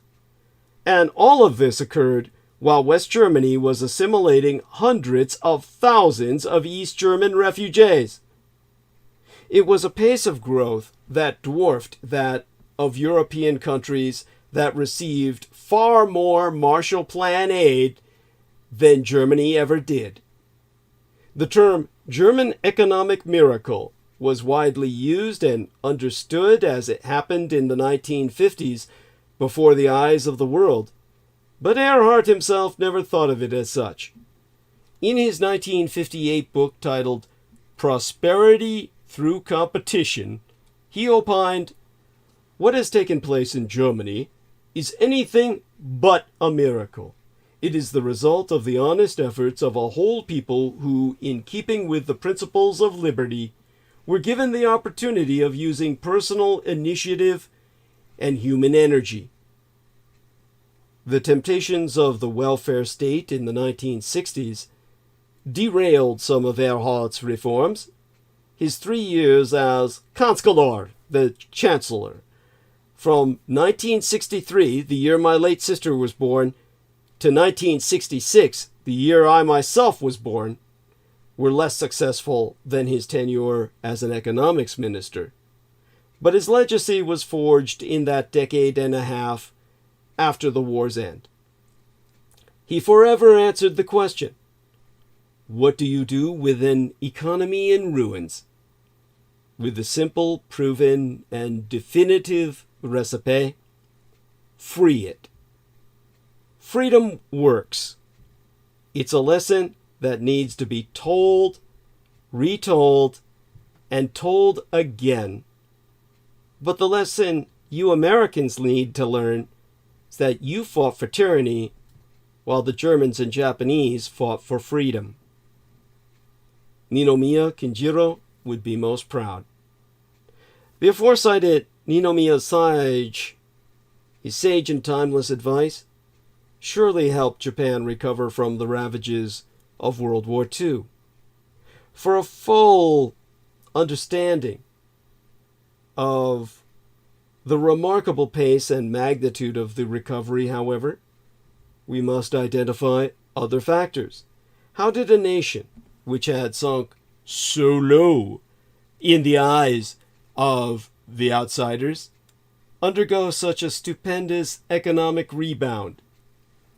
In his book titled Ashes to Awesome, Japan, it's subtitled Japan's 6,000-day economic miracle. 6,000 days, the blink of an eye in history. Yoshikawa Hiroshi has proven that 93% of Japan's steel production was obliterated from the time of the Doolittle raid on Tokyo in April of 1942 to the strategic failure of deploying atomic bombs in August of 1945 by nearly 4 years of Japan's natural earthquakes, wiping out a larger swath of Japanese industrial capacity than American bombing could ever hope to destroy. The country's gross national product, its GNP, in 1946, stood at just under half its peak before the war. Astronomical hyperinflation nearly destroyed the currency. Living conditions were wretched, and the caloric intake of the average person was just 2/3 of its pre-war level. Its major cities, including Tokyo, the capital, and of course Hiroshima and Nagasaki, laying in ashes. Japan at war's ceasefire was a nation deemed by the populations of the enemy allies as defeated, demoralized, devastated, and until 1952, when the Americans made peace with the Japanese, propagandized as occupied by almost 1 million American soldiers, not even acknowledged in their own homeland for their role in cleanup and reconstruction. 30 years later, the Japanese economy ranked second in the world, behind only these United States. From 1950 to 1973, it grew at twice the rate of Western Europe's and more than 2.5 times faster than that of these United States. During the 1960s, that decade into which I myself was delivered into this vale of tears, it doubled its size in only 7 years. In barely more than a single generation, Japan transformed itself from a poor country to a rich one, a feat widely seen as miraculous. How does such a historically rare development occur? Did Japan decide to adopt a socialist path to recovery? Silly question. Nobody outside of academia or who understands either economics or history would ever prescribe compulsory wealth redistribution, central planning, massive tax hikes, or burdensome bureaucracy as a cure for anything, let alone a half-dead economy. That would simply kill the remaining half. The fact is that Japan's post-ceasefire into post-war progress owes more to the ideas of Adam Smith and Milton Friedman than those of John Kenneth Galbraith or Paul Krugman. The Japanese economic miracle is explained by at least half a dozen major factors that come to my mind.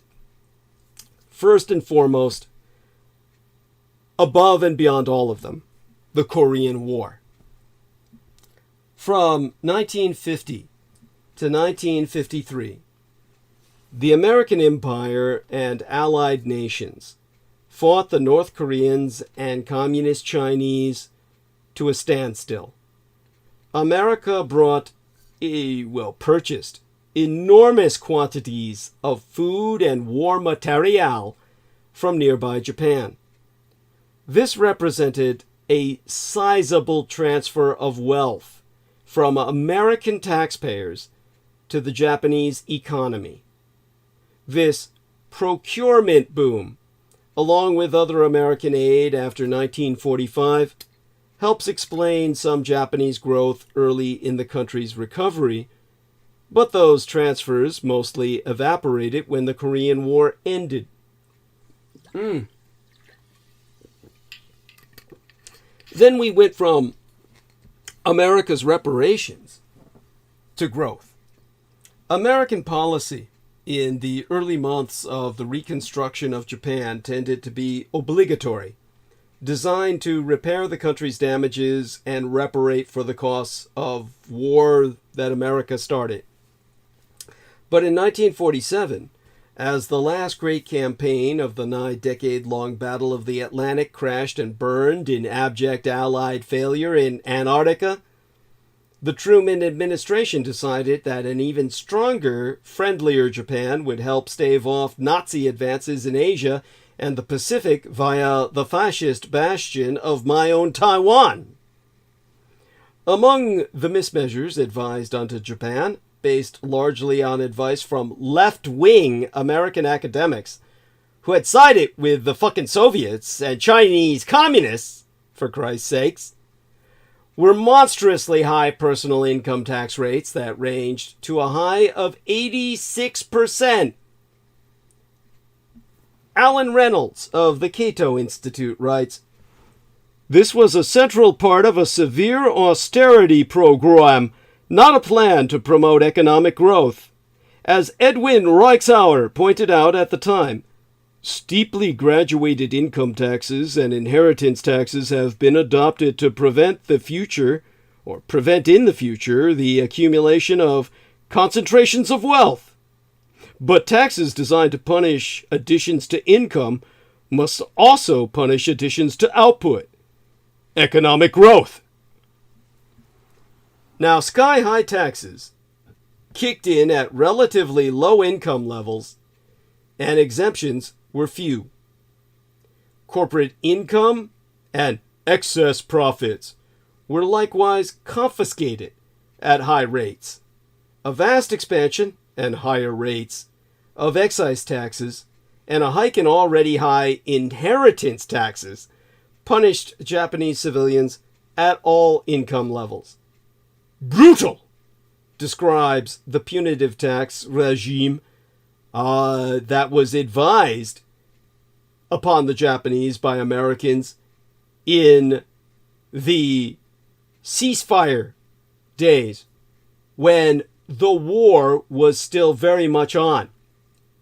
Understand that as the Americans had occupied Vietnam throughout the Vietnam War while fighting the Vietnamese, as the Americans had occupied Korea throughout the Korean War while fighting the Koreans, the Americans militarily were in Japan, putting money into the Japanese economy, just as they were putting it into the Vietnamese and Korean economies through those wars, while fighting the Japanese. In this case, the Japanese in communist China. Well, mainland China that was effectively becoming communized from the inland as the nationalists with Japanese support held onto the coast. The Americans supporting the communists, encroaching on the cities of the coastline, which are the source of all the lifeblood of mainland Asia. When it came to the Americans during this period, they had the capability of impacting the Japanese economy. And they did so by this punitive tax regime. Not punitive in the sense that Japan was paying any reparations to America, quite the opposite. But with all the money the Americans were reparating to Japan, they wanted to make certain that it was equally distributed. Because their economists, from the Franklin Delano Roosevelt days, were fucking communists. And these communist economists in America were trying to promote social justice in Japan, a communized economy. Before economic growth could take off, Japan had to stop punishing its wealth-creating entrepreneurs. As General Dogarasu Makatura, Douglas MacArthur steered American Reconstruction toward remobilization, that's exactly what Japan did, as you'll learn in a moment. Japan seemed destined to pay heavy reparations to the nations it damaged in the war, until, of course, they won the war. And ergo, therefore, America in the late 40s pressed those other nations to back the fuck off. Unlike the massive payments the Versailles Treaty obligated Germany to fork over after World War I, and which contributed greatly to another war 20 years later, what Japan was required to pay proved to be nothing in the end, so minimal as to be nil. By 1949, America was actively encouraging the integration of a depressed and insular Japanese economy into world commerce. Markets opened for the empire's exports, which in turn spurred its purchase of imports. In 1955, Japan became a member of the tariff-cutting GATT, the GATT, the General Agreement on Trades and Tariffs. This brings us to a third factor: tax cuts. Fortunately, the heyday of left-wing American academics in Japan was short-lived. The changing perspective in Washington from Reconstruction to growth opened the door for tax cuts. To quote Reynolds again, in late 1950, following a similar policy coup in Germany, Japan's highest individual income tax rate was slashed to 55% from 86%.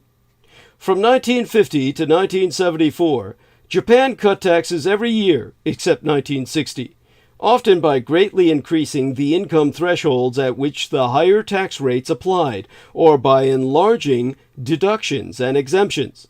The taxable income needed to fall into a 60% tax bracket was raised to 3 million yen by 1953. For example, compared with only 300,000 in 1949. The Shoup Commission's net worth tax was also compared with only,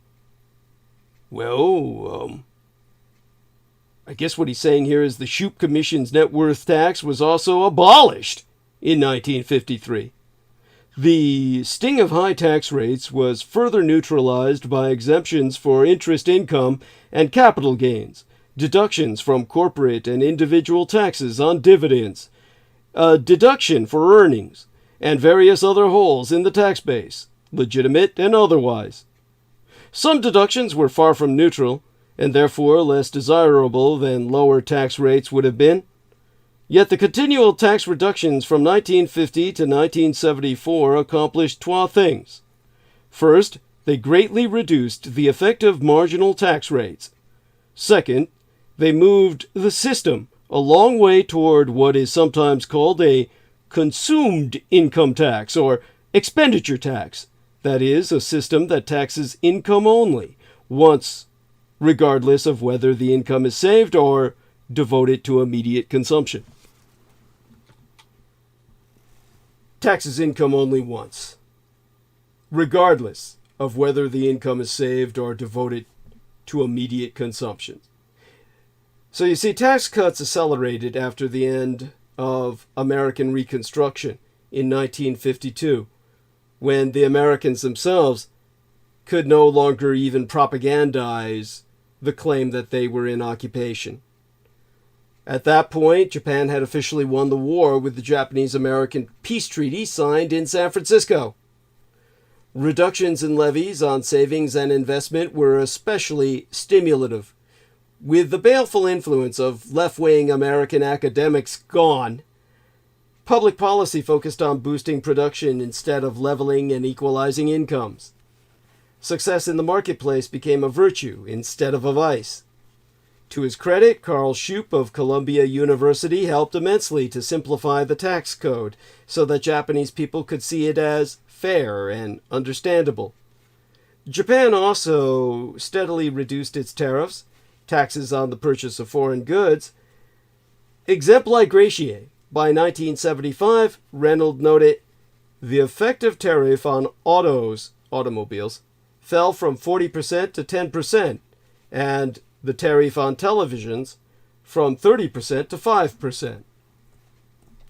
And the fourth point coming to my mind is economic freedom. Japan's tax reductions were an important element of a broader liberalization of its economy. Even the World Bank, in a comprehensive 1993 study of the Japanese economic miracle, admitted that liberalization was an indispensable factor.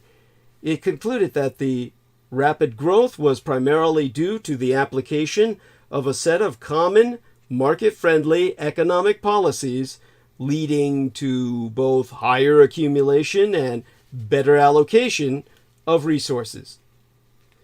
In explaining the Japanese economic miracle, some people suggest that government industrial policy agencies, such as the Ministry of International Trade and Industry, the MITI, the mighty MITI, MITI, were its main architects. But that might be belied by the fact that MITI's interventions were neither enormous nor necessarily effective. They produced more than a few failures. The World Bank's 1993 report dismissed its contributions, in quotes, as one of many attempts around the world to guide resource allocation with non-market mechanisms that have generally failed to improve economic performance. So at a time when much of the Western world embraced Keynesian economics of higher taxes, spending, budget deficits, and debt, Japan's recovery was fueled by lower taxes, less spending, more saving, increasingly secure property rights, and conservative fiscal policies. Education, always highly prized in Japan, was kept local with an emphasis on high-quality K-12. Even today, most Japanese people will tell you they studied harder in grade schools than in universities. Universities are party time in Japan. The result was an explosion in both human and physical capital. Toshio Murata, a longtime friend of the FEE, the FEE, Foundation for Economic Education, in America, was a Japanese economist of the Austrian school. He translated Human Action, that work by Ludwig von Mises, into Japanese. In 2017, the Foundation for Economic Education bestowed its Blinking Lights Award upon him before his death in 2021 at the age of 97. In an article for the FEE in 1994, he explained why the World Bank was correct in its assessment, noting that the favorable tax treatment of savings played a key role in generating a robust capital market for business startups and investment. To read from his writ, "The true explanation of Japan's successful post-war economic development rests on good old-fashioned virtues: saving, hard work, reduced government spending, and innovative entrepreneurship, combined with ingenious marketing techniques and relatively free world trade. On the basis of 1971 to 1991 figures, the average gross saving rate in Japan was twice that in the United States. The saving rate per household in Japan was 2.7 times that in the States." Industries that had been run or heavily regulated by the old imperial government or by American occupiers were set free. Many of the monopolies, zaibatsu, that held sway for generations in Japan, thanks usually to government-granted privileges, were overtly broken up, sold off, or deregulated to compete on a more level playing field. Understand that these are the parties that essentially are the foundations of Japan. They're never going to disappear. They're eternal. They're integral to Japanese culture. But considerable credit for the advance of economic freedom in Japan goes to Shigeru Yoshida, who served as prime minister for most of the period from 1946 to 1954. The years of ceasefire, generally. He spearheaded economic liberalization and, at the same time, successfully resisted American pressure for Japan to spend heavily on the military. At the San Francisco Peace Conference, convened on the 8th day in September of 1951, he pronounced the treaty formally ending the war on the birthday eve day of his emperor, the year thereafter, as fair and generous, and not a treaty of vengeance, but an instrument of reconciliation. The following year, Japan once again became a resurgent empire against which Anzus, the Anzus Treaty, was founded. So this brings us to the Anzus Treaty, an acronym for Australia, New Zealand, United States. Checking here, Jackie Franco leaves a black heart. Hey, are you female? Just curious, let me know. We seem to have an excellent connection, regathering a good number of listeners. That's always motivating, so that's been going up steadily.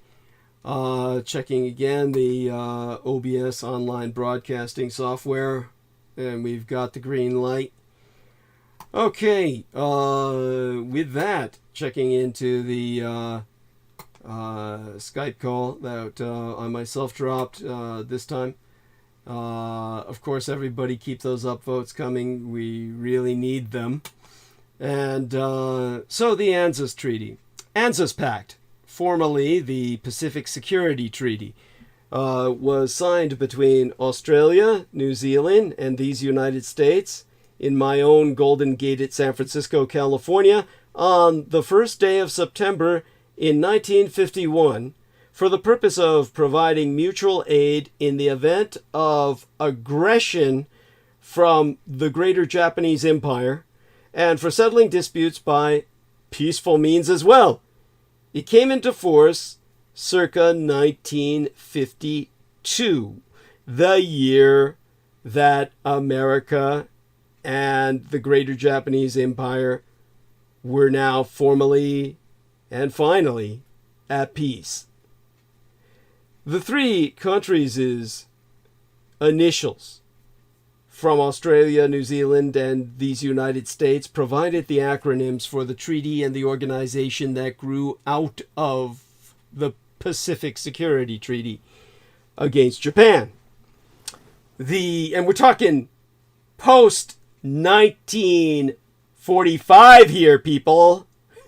This is a treaty to contain Japan in 1952 because the Japanese had won the Second World War. If you don't understand everything I've explained about Japanese victory already, understand this much with Anzus. This should have been put into the Roswell Deception book. We'll cover it at some point when we revise and expand the book at some point with, the success of the book to come. Now, the United States offered the pact to Australia as compensation for the prospect of Japanese rearmament. In fact, the Japanese, of course, had never disarmed. Under the terms of the treaty, the Anzus Pact, the three nations, Australia, New Zealand, United States, maintained a consultative relationship with each other and strove to ensure their collective security in the Pacific region. The treaty says the signatories will consult together and act to meet the common danger. In Article 3, the parties will consult together whenever, in the opinion of any of them, the territorial integrity, political independence, or security of any of the parties is threatened in the Pacific. In Article 4, each party recognizes that an armed attack in the Pacific area or any of the parties would be dangerous to its own peace and safety, and declares that it would act to meet the common danger in accordance with its constitutional processes. Any such armed attack and all measures taken as a result thereof shall be immediately reported to the Security Council of the United Nations. Such measures shall be terminated when the Security Council has taken the measures necessary to restore and maintain international peace and security. They're going to the United Nations because that's the Allied front, because World War II is still legally on against the Third Reich in exile, which, as Brooks stated, what if they kill themselves? Now in Article 5, for the purpose of Article 4, an armed attack on any of the parties is deemed to include an armed attack on the metropolitan territory of any of the parties or on the island territories under its jurisdiction in the Pacific or on its armed forces, public vessels, or aerocraft in the Pacific. New Zealand effectively withdrew from Anzus in the mid-1980s after a dispute over visits by nuclear-powered or armed American Navy vessels. New Zealand instituted an anti-nuclear policy, one of whose provisions was the banning of nuclear-armed vessels from its ports, including those of the United States Navy. In response, the United States formally suspended its treaty obligations to New Zealand in 1986 and reduced the two countries' military ties. But while New Zealand is no longer allied to these United States, the Anzus Treaty remains in effect between Australia and the United States and Australia and New Zealand. In effect, the three nations remained formal parties to this treaty, but in practical terms, Anzus was inoperative from then on. So, although the agreement has never been formally abrogated, the United States and New Zealand no longer maintain the security relationship between their countries. But this brings us to the role of Australian industrial power in World War II. Now, this is important because Australia is the future superpower of the Pacific. Okay, Jackie Franco says, I'm male. It's an odd name. I get that a lot. I watch Andreas Zertis and he recommended you, and I've been hooked on you since. Well, bless Andreas Zertis. He must be that friend of John Warrington. John Warrington keeps bringing him up. So, well, bless his heart. And bless John Warrington, of course. Everyone, we're back to numbers up, and the numbers are all equal, well, higher than they were before. So we're holding great. And very glad everyone's back with us, and we'll maintain transmission for at least another 2 hours. And so, get this. Before there was no more Bosnias, before there was no more Vietnams, before there was no more Koreas, by promising no more Bunas, that was the bloody battle of World War II, the meat grinder of the Pacific.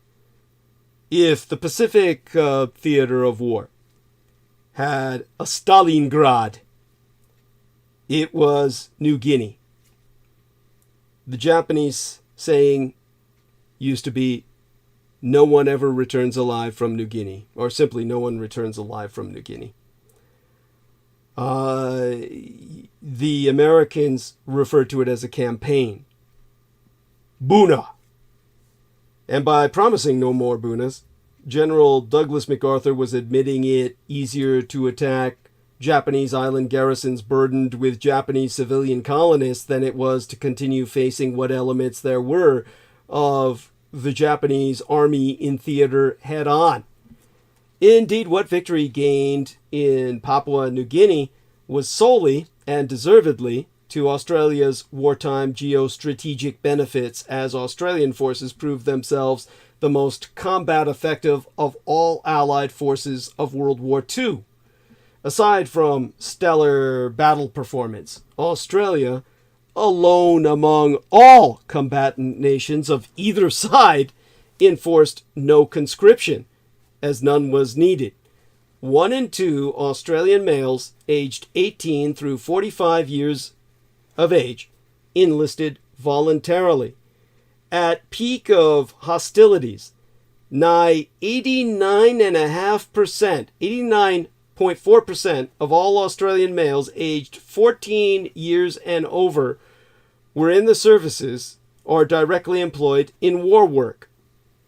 A summation unto itself that speaks volumes per what the Americans were up against in terms of battling the army of the greatest Japanese emperor, as it was known.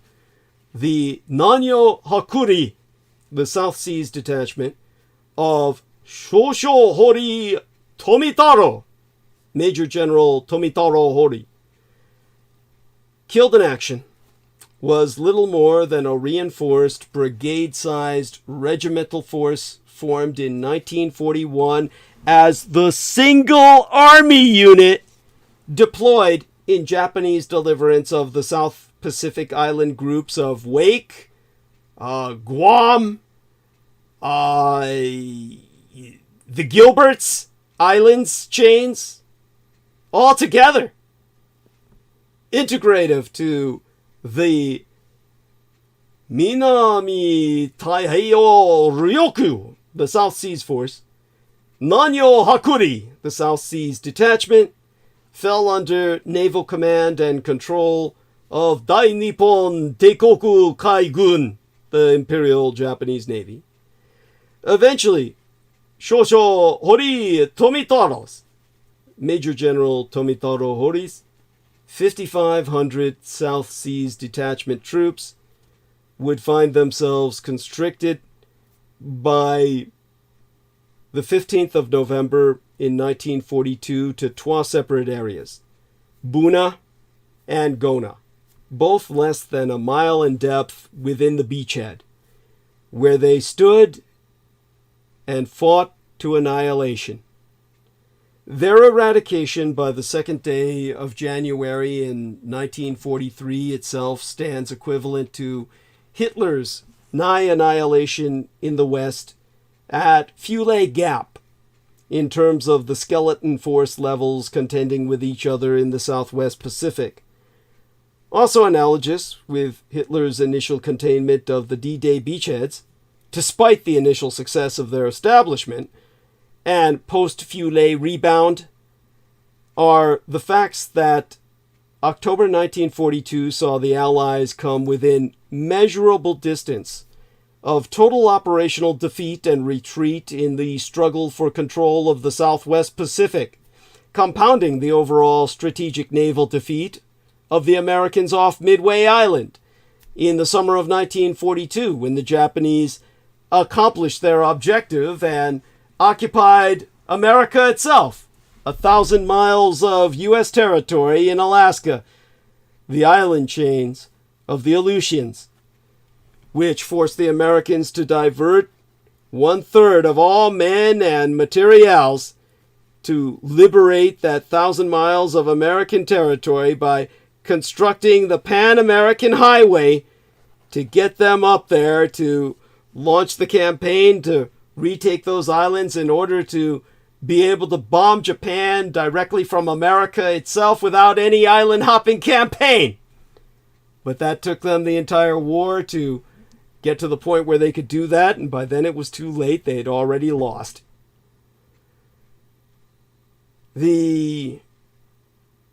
All this crowned by circumstances that, despite Bone Grinder Buna, inclusive the entire Papuan campaign, has continued well into 1943 in Papua New Guinea, the Nipponjin, the Japanese High Command, waged defensive war successfully along an extended perimeter until October of 1943.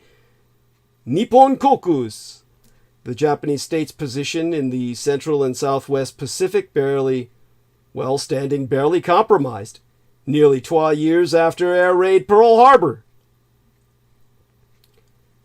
Now,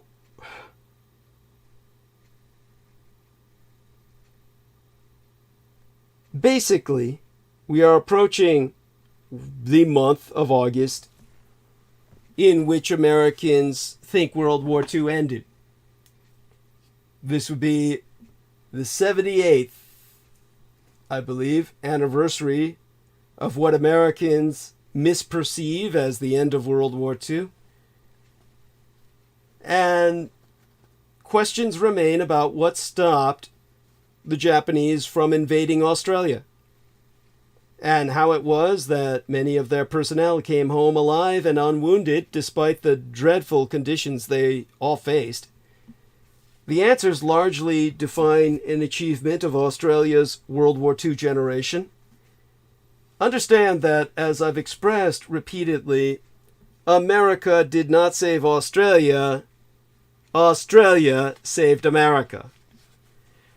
Although Australia had thousands of airmen serving Britain in Europe and the Middle East, and 3 infantry divisions in Egypt and Palestine, these contributions to the British war effort were a down payment for British protection against Japan, the only nation with the capability and intent to directly threaten Australia.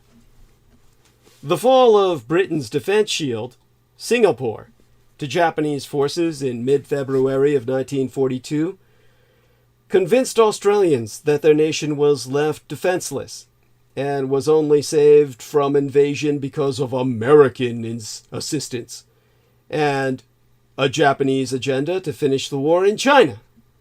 That part they got right. In reality, the opportunity to secure the southern flank for the Japanese of all their conquests would have been irresistible to the Japanese and good military strategy. If I had been running the war effort, I would have concentrated all efforts on Australia. The only aid that Britain and the United States were able to send was General Douglas MacArthur, who ended up being perceived by Harry Truman as a traitor to the Japanese. No significant American forces reached Australia until well past that critical phase of the war, February through to June in 1942. Something was happening in Australia that caused the Japanese Empire, and I use that to disambiguate from today's Empire of Japan. The Japanese Empire refers to wartime Japan, essentially, and before the war.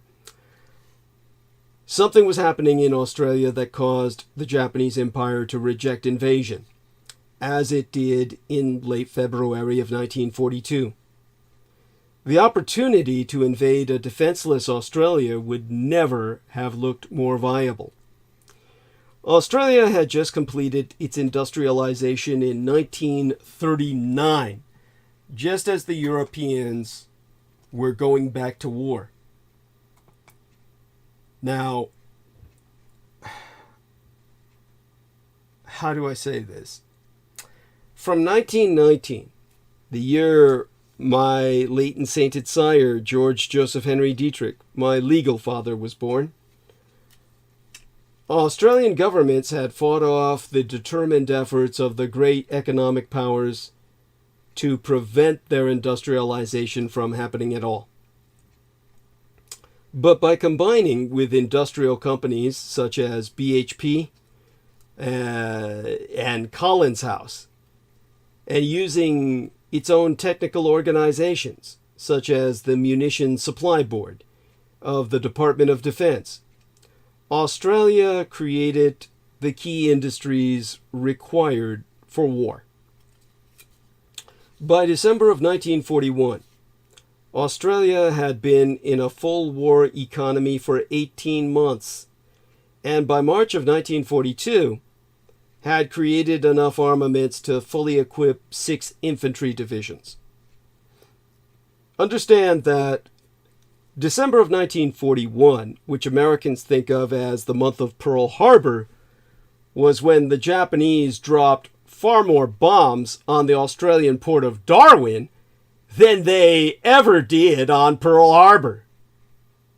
And that Australia had by that time been in a full war economy for 18 months already. And that the Americans throughout the majority of the war because they had murdered 4.5 of their own divisions worth of men in the Battle of Los Angeles, as we explain in the book The Roswell Deception. The Americans could only field a single infantry division in the Pacific. The Australians had 6. These units were equipped to fight German panzer divisions and were twice as powerful as Japanese divisions and much more mobile. Their artillery was twice the strength of Japanese field artillery and outranged it. The Australian 2-pounder anti-tank guns outranged all Japanese tanks in Southeast Asia and could penetrate their armor, making it disastrous for any tank force. The scale of Australia's armament program is recorded in the monthly reports of the Director General of Munitions and backed up by similar monthly reports from the Army on what it was receiving from the department. Both were War Cabinet documents. By June of 1942, Australian production had equipped 8 infantry divisions with modern weapons. Having had diplomatic representation in Australia until December of 1941, the Japanese Empire was most likely well informed in general terms about Australia's burgeoning industrial war economy, which, apart from its own, was unique in the Pacific and Southeast Asia. In late February of 1942, the Japanese Army and Navy discussed an invasion of Australia. Although the Navy was enthusiastic, the Army put forward a military appreciation which dismissed the idea as far too dangerous. It recognized that Australian forces were likely to be better armed than the Japanese divisions and more mobile. The appreciation said an invasion would require a minimum of 12 divisions.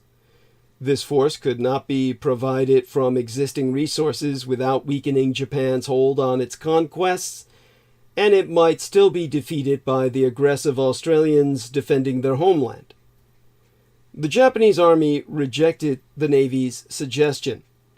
The idea was never considered seriously again by the Japanese. Now, there's other factors to this. Minor Japanese incursions onto the Australian continent that I could go into. Australia is the only nation in the world that occupies an entire continent. But these are minor details in the strategic sense. Australian scientists, technocrats, and industrialists had created so much equipment that the Japanese Empire could not supply the volumes of its own material to overcome it. Japanese aero power could not redress this imbalance because it had not developed effective close air-to-ground support for its troops and had to face heavy Australian anti-aircraft defense. The Japanese were also aware that Australian strength in fighter aircraft was increasing steadily and that radars were spread up the east and north coasts of Australia. Thus, Australia's greatest strategic victory in World War II was achieved by science, technology, and secondary industry. The American naval defeat at the Battle of Midway in early June of 1942, propagandized as a victory, was, let's just say promoted as having removed the Japanese Empire's capability to invade Australia by destroying its main aerocraft carriers. And that much is true. This made it safe for Australia to begin to transfer military power to fight the Japanese in Australian Papua and New Guinea. So you see, the Battle of Midway, propagandized by Americans as an American Trafalgar, was a tremendous defeat for America that resulted in Japanese occupation of American territory, which prevented America's capability of bombing the Japanese home islands from their own home islands of the Aleutians, part of American Alaska, forced the Americans into a bloody Pacific campaign to conquer island after island, losing thousands of men, while a third of all their manpower and material was dedicated to building the Pan-American Highway to retake Japanese-occupied Alaska. And the Americans, thereafter, well, you can't call that anything but a catastrophic defeat. But the Battle of Midway was a victory for Australia. Those aircraft carriers, which Emperor Hirohito knew to be fucking useless in the war against America, would have been useful for one thing only: invading Australia. So, with that threat gone, Australia committed to the war in toto. In toto, the Latin word for in totality.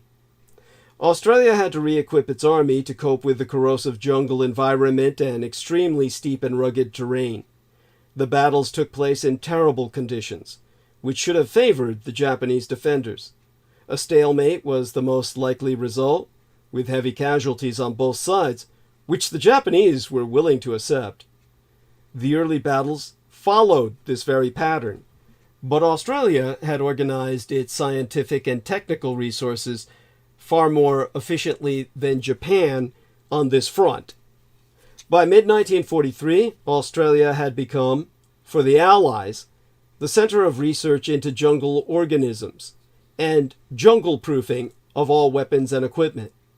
A flood of new equipment, specially treated clothing and food, and a vastly superior medical support system with Australian-made drugs and antibiotics swung the struggle in the jungle decisively in Australia's favor. Japanese battle casualties in the Southwest Pacific inflicted by the Australians were well over 50,000, whereas Australian battle casualties were 14,700. Japanese deaths from disease and starvation in the same area were over 100,000. Australian deaths from the same causes were about 1,000. At this ratio of 1 to 3, Australian battle losses were the opposite of the classical ratio for an attacking force encountering a well-prepared defense in rugged, well-covered terrain. The Australians reversed this loss ratio through better designed weapons, better communications, better quality ammunition, and flexible battle tactics. Japanese weapons were poorly designed for jungle warfare in equatorial regions. Their ammunition and communications were degraded by jungle organisms, and their battle tactics were often inappropriate for the conditions and terrain in which they fought. The extraordinary imbalance in deaths caused by disease and starvation was a direct consequence of the Japanese army's lack of logistic and medical support for its troops. Before World War II, the Japanese Empire had conducted nearly all of its campaigns in well-populated and productive environments, such as China and Manchuria. These environments were not particularly unhealthy, so it could get away with a rudimentary medical system. Similarly, food could be taken from the local populations, so Japanese forces did not need any elaborate logistical support system. When Japan began its Kokoda campaign, it needed to sweep away the opposition quickly before disease took hold in Japanese troops and they exhausted their rudimentary food supplies. They could not rely on getting food from the sparse local population. Although it took some time to organize, by early 1943 the Australian logistics system provided good medical support and increasing amounts of food. The result was devastating, because nearly all of Japan's post-Kokoda campaigns in Southeast Asia were conducted in jungle environments with sparse populations, which dramatically exposed logistical and medical deficiencies. The impact of Australian science, technology, and secondary industry on the survivability of Australian troops can be calculated roughly. Australian forces might have expected a minimum of around 45,000 casualties, given that they were trying to drive the Japanese out of very formidable defensive positions that were impregnable by any conventional standards, if one were not, in knowledge of the context. If the Japanese had been able to prolong their resistance, this would have produced a situation like many World War I campaigns and caused Australian casualties as high as 80,000. The impact on Australia would have been enormous. People don't understand how small the Australian population is. Australians tend to have large families, but their population is the smallest in the world in proportion to their landmass. Most of Australia is simply bloody fucking nothing and empty, certainly for the white man. Only the Aboriginals occupy the inland in any numbers other than mining corporations and military bases. And, of course, Japanese cults like Aum Shinrikyo buying up land from Australia to establish their own colonies, like at Banjawarn Sheep Station. Now, Australians' war economy also provided vast amounts of clothing to hundreds of thousands of American service personnel in the Southwest Pacific. Huge quantities of basic materials for road and base building, as well as armaments, transport, and signal equipment were also supplied. In 1943, Australia supplied 95% of the food for 1 million American servicemen.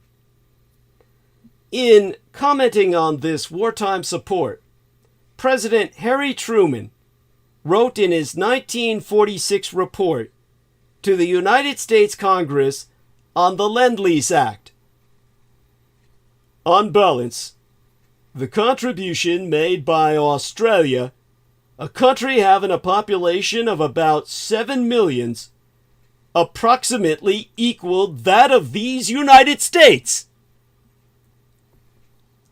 This extraordinary result highlighted the monumental accomplishments of Australia's World War II generation. Clearly, Australian governments of the 1930s regarded defense preparations as being more than the accumulation of armaments, which then rapidly became obsolete. They chose to put their effort into the development of secondary industry, which advanced national development and immigration, but also provided an enormous amount of flexibility in what could be produced to arm the nation in an emergency. The primary thing to note is the way in which the whole complex relationship with the United States is conflated with the Anzus alliance, Australian, New Zealand, United States alliance. Remember everything I've just articulated. America did not save Australia. Australia saved America. The complete opposite of what stupid Australians today believe. Like idiots. They think America saved their ass, when they should be ragging on the Americans about how they saved Uncle Sam. Honestly,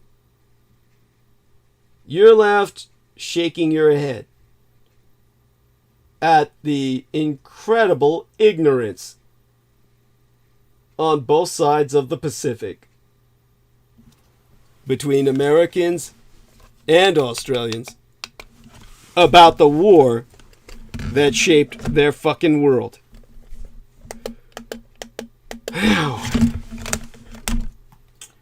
when I talk about the Anzus, this massively, the way that the US and Australia are incestuously siamized, intertwined by Anzus, this massively exaggerates the significance of the treaty and diminishes the autonomous relationships associated with trade, travel, tourism, and investment. They have a life of their own and would have been much the same whether or not there was ever a military alliance. And Australia would have had close diplomatic relations with these United States even if Anzus had never been conceived. But what we have now is a much more general problem. Australian leaders have almost universally exaggerated the importance of Anzus, mainly for domestic political reasons, and have never explained its real limitations. Neither side of politics in Australia has dared to question what has become as holy writ. This has had serious consequences. It has narrowed down debate about foreign and defense policy and helps account for the intellectual indolence displayed by much of Canberra's, that's the capital of Australia for you Americans out there, Canberra's defense and security establishment. The comparison with the rigor and intensity of comparable debate in America itself is particularly revealing. Trump's erratic behavior and chronic unpredictability finally provoked serious discussion about the Anzus alliance. But deeply compacted complacency inhibited creative thought. Australians should have asked, where do we go from here? Do we even have the language to explore new directions? How do we explain the new realities to an electorate which hasn't much experience of serious debate about foreign and defense policies? Can the present generation of politicians rise above the temptations of playing to the crowd for ephemeral electoral advantage? Can Australia even have a serious debate about the American alliance whilst they be hobbled by the chains of the Murdoch press? One of the things Oz, that's Australia, OZ, the land of Oz, because you're fucking lost down the yellow brick road if you ever find yourself stranded there. One of the things Oz badly needs be an assessment of the alliance itself. It has been far too easy to argue that Australia has largely benefited from it. It seems as though agreement on this central question has been a requirement needed to be taken seriously. The Anzus Treaty, so it has been assumed, was better than nothing. But that was a deeply flawed assessment all along. You see, Anzus was never a treaty like the Washington Treaty of April 1949, which underpinned NATO.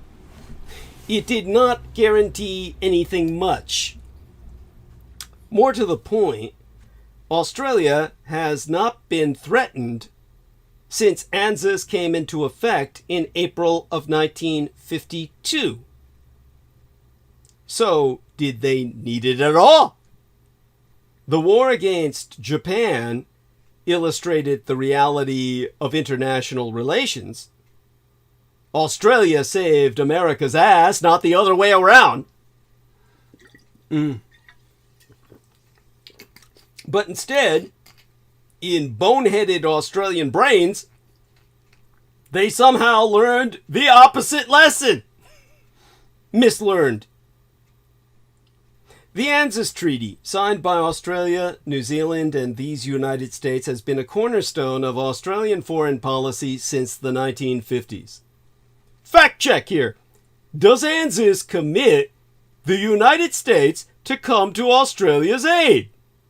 The claim at the heart of the Anzus Treaty is a commitment for signatories to come to one another's aid in the worst of times. The verdict? The treaty calls on signatories to consult and act if another party is attacked, but does not specify what that action should be. So, they tried to promote this mateship bullshit, an alliance beyond Anzus. You see, there were concerns in the early 20th century that Australia may not be able to rely on British naval power for its defense. The arrival in Australian ports of America's Great White Fleet on a goodwill visit in 1908, before the man who raised and guided me, George Dietrich, was even born, signaled to many that the United States might soon become a more reliable strategic partner. The fall of the British naval base in Singapore to the Japanese in 1942 saw Australia come to the United States' defense almost a decade before the signing of the Anzus Treaty. The events of 1942 still echo through Australian history, when the British Empire was exposed as a hollow shell, and when Australians intervened on behalf of the United States to block the Japanese advance in the Southwest Pacific. The origin of the Anzus Treaty be directly linked to the other American treaty entered into in San Francisco in 1951, the Japano-American Treaty. With America's surrender, in effect, the internationally recognized rearmament of Japan was a major concern for many Australians, as the memories of World War II were still quite raw. In any case, if, after consulting, one side elected not to help the other in such circumstances, it is difficult to see how the treaty, or indeed the alliance, would survive. Treaties like Anzus are not really legal instruments anyway, and yet the alliance carries expectations beyond the text of the treaty. What would impel Australia to support the United States, or vice versa, is not the risk that they'd take them to the court. Well, it's not the risk that we'd take them to the World Court if they didn't, but the fact that the alliance relationship itself would dissolve if we do not live up to one another's expectations. Moreover, there have already been 3 times, been times at least, such as in the Indonesia confrontation in the early 1960s. You know, the decade I was delivered from my mother's loins to lay my eyes upon this world, when Australia did not receive hoped-for American military assistance at all. It was the tepid response over confrontation when the United States felt it was not their problem to resolve. As Brooke Gibson would say, not my monkeys, not my circus. That added impetus to Australia's involvement alongside these United States in Vietnam to prevent the recurrence of their position being given such a cavalier dismissal. Now, Mr. Bishop of Australia's words were no more than you would expect her to say. Miss Bishop, I meant to say. I'm sorry, she doesn't look that Bolt-like-ish. Miss Bishop of Australia. Her words were no more than what you would expect her to say, and not particularly problematic, and yet American intervention be chimerical. I wouldn't be betting my house and superannuation on it. Now, when it comes to what I'm referencing here, for the Americans who are outside of the Australian loop, how do I express this? It's a situation in which Julie Isabel Bishop was this ministress for foreign affairs from 2013 to 2018, the deputy leader of the Liberal Party from, the year of my father's death, 2007 to 2018. She was an MP, Member of Parliament, for the Curtin government from 1998 to 2019. She's actually, I guess you'd say, a handsome-looking woman. She simply was, like all Australian politicians, the wrong place at the wrong time. It's never a right time while Rupert Murdoch is still alive. And so the verdict, when it comes to Anzus, which she was like all Australian politicians defending to Australia's death. While history and the depth of Amero-Australian alliance might suggest otherwise, there be no commitment to military assistance from either side under the Anzus Treaty. A weak treaty like Anzus is, in fact, worse than no treaty at all. And there be no way to remedy the vast disproportion of power between the parties. This has meant that Australia has had to keep topping up a flimsy insurance policy, trying to prove over and over again their loyalty and their dependability. It is here that they find the source of the endless defense. And it meant that Americans could always take the Australians for granted as long as they employed a little judicious flattery and talked, as they did to many others, about a special relationship. It should have been predictable in 1952 that Australia would end up fighting in America's wars rather than the reverse situation. And what bad, imprudent wars they turned out to be. Fought for the wrong reasons, in the wrong place, at the wrong time. Anzus was invoked for the first time after 9/11. The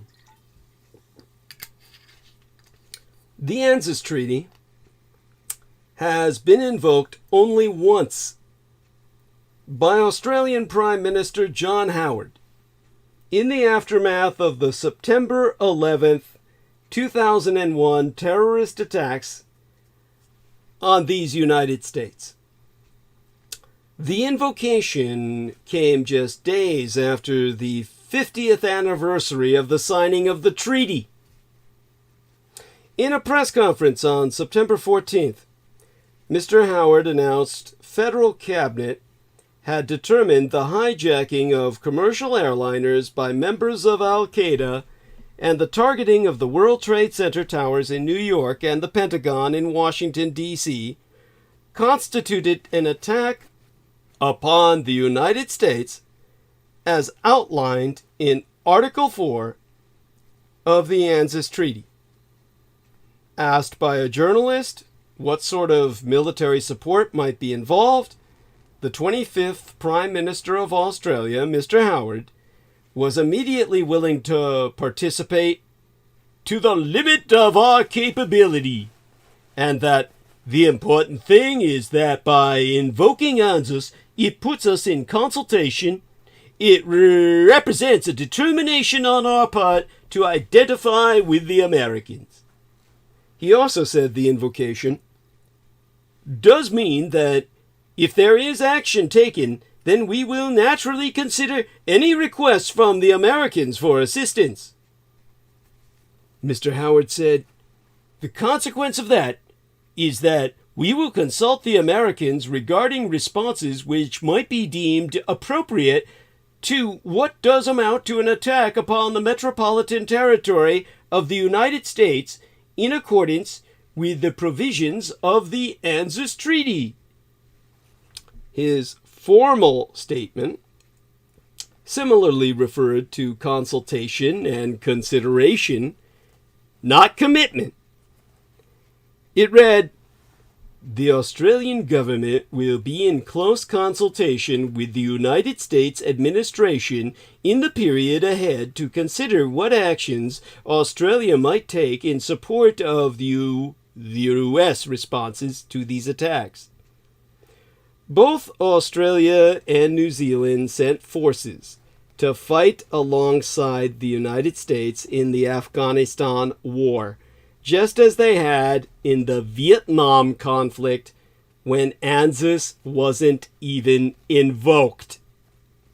And so there be till AUKUS very recently, but a few years ago, when AUKUS, Australia, United Kingdom, United States alliance, was formed. And that's a whole new story.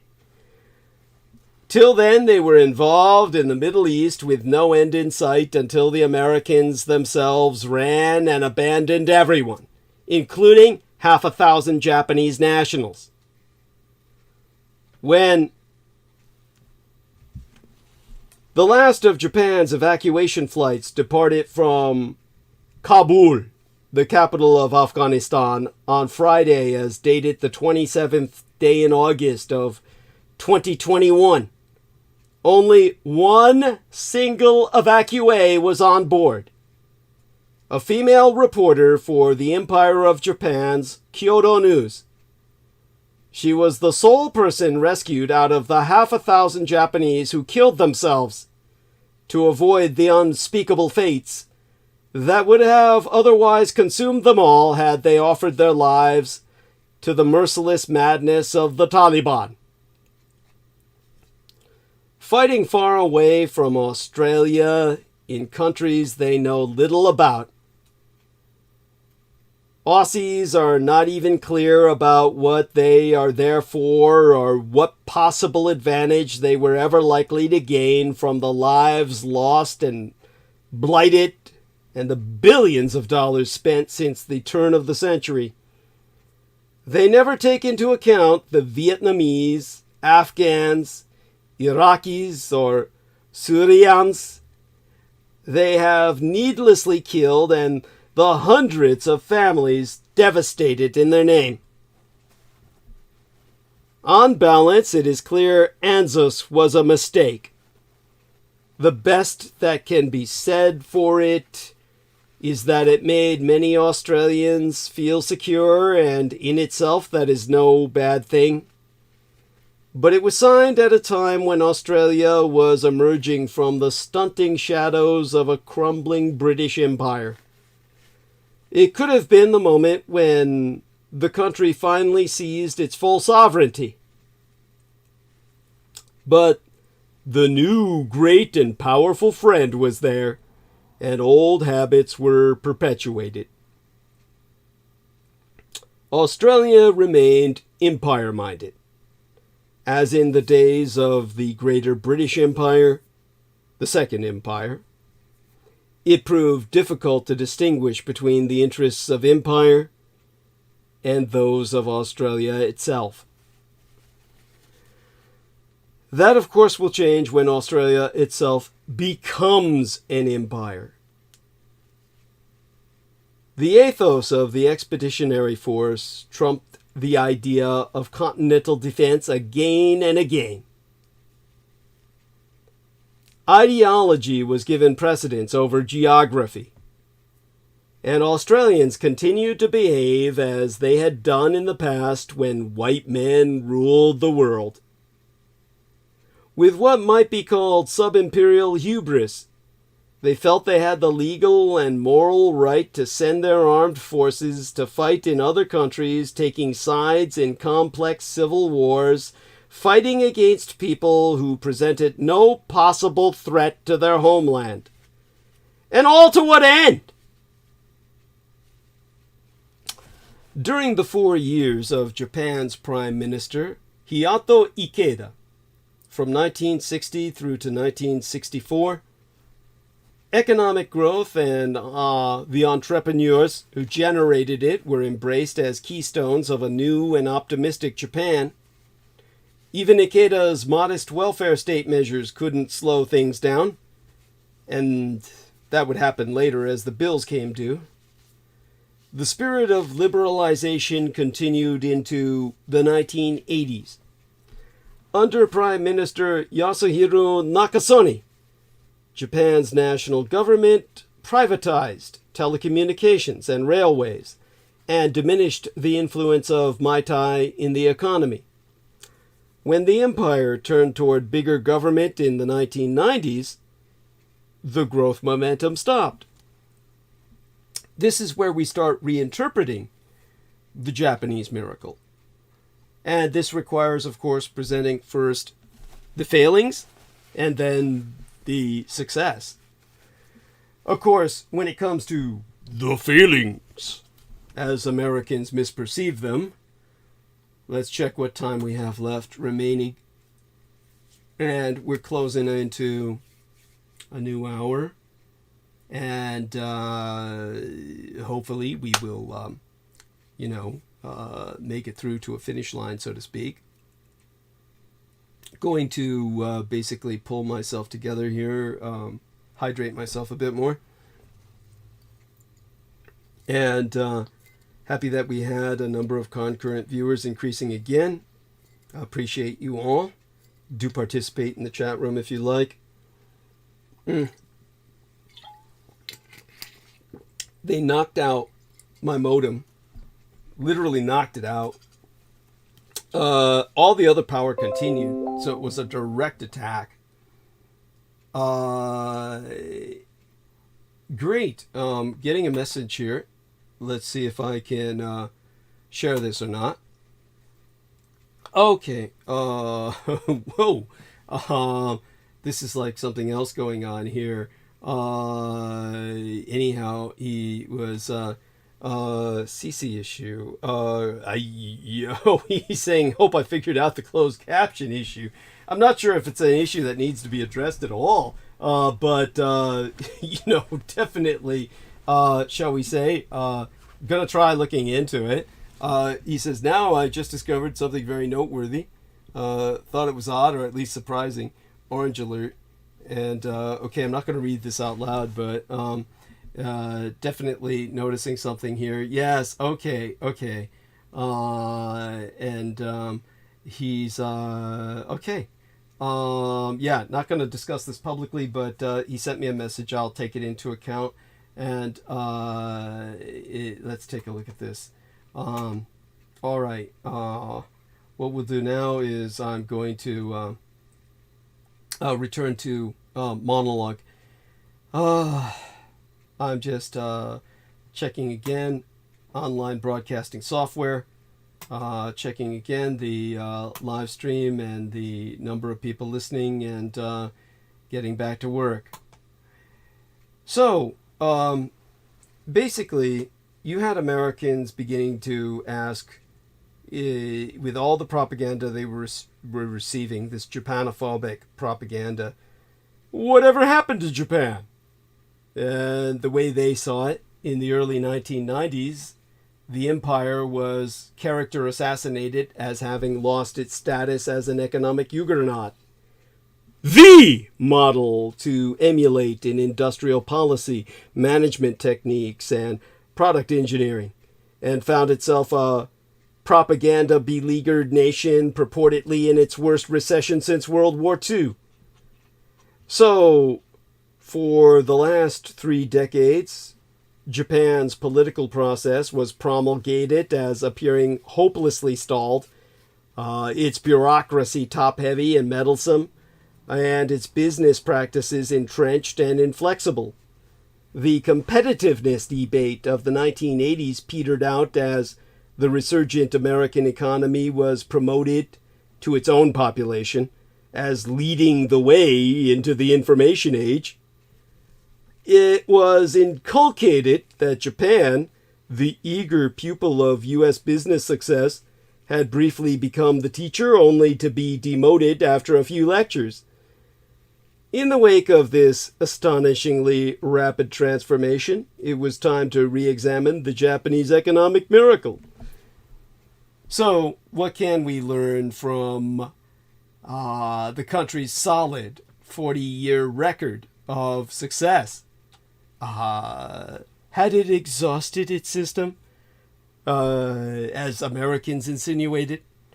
Can other copies well, can other countries adopt Japan's system piecemeal, picking and choosing elements to enhance their own industrial performance? Or is the system a coherent whole, as many have argued, and thus difficult to emulate? Well, the end of the Cold War, the Third World War in effect, allowed the West to get beyond what had been a confining and oversimplified view of Japan. That view took shape following the communist invasion of South Korea in 1950, when a group of American academics created a sanitized picture of the nation. They portrayed Japan as a land of harmony, and the wholesome values of hard work and long-term vision, and in doing so, they turned the United States' recent enemies into allies who would lead their efforts to the anti-communist crusade. As a prelude to American authorities' shall we say, insinuated reinstallation of Japan's pre-war elite, the elite that had won the war and ergo never left, the academics helped to explain away the recent militarist past as a historical aberration. And as Japan's economy began to take off in the 1970s, a series of laudatory books cemented this benign image in the American mind and created a number of management myths that persist to this day. The books developed a formula that became tediously familiar. Choose some aspect of Japan's management style or industrial policy, such as bottom-up decision-making, Deming-style quality control, or diffusion-oriented technology plans, as the hidden key to Japan's smarter capitalism, and then build an overarching argument around it. By the way, right now what I'm going to do is take the link and provide this to Peter Moon. Just thought of doing that. Here we are. Please share.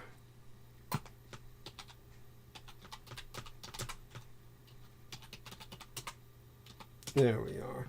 Let's send this to my other friend too. Aristides. Okay. And here we are. Okay. And okay, so Peter Moon is a good man. So he got that. And all right then. Now, at their worst, these books extolled phenomena that existed only in their authors' minds.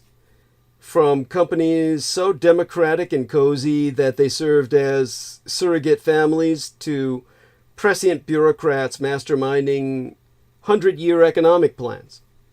Which, make no mistake, there is that element. Now, even when the authors got it right, they tended to focus narrowly on management innovations, neglecting the larger context of trade and industrial policies. It was not until the late 1980s that revisionist critics effectively presented an alternative view. Their timing was good. Not only was the Cold War nearly over, but Japan's enormous trade surpluses were becoming a cause of great concern in these United States.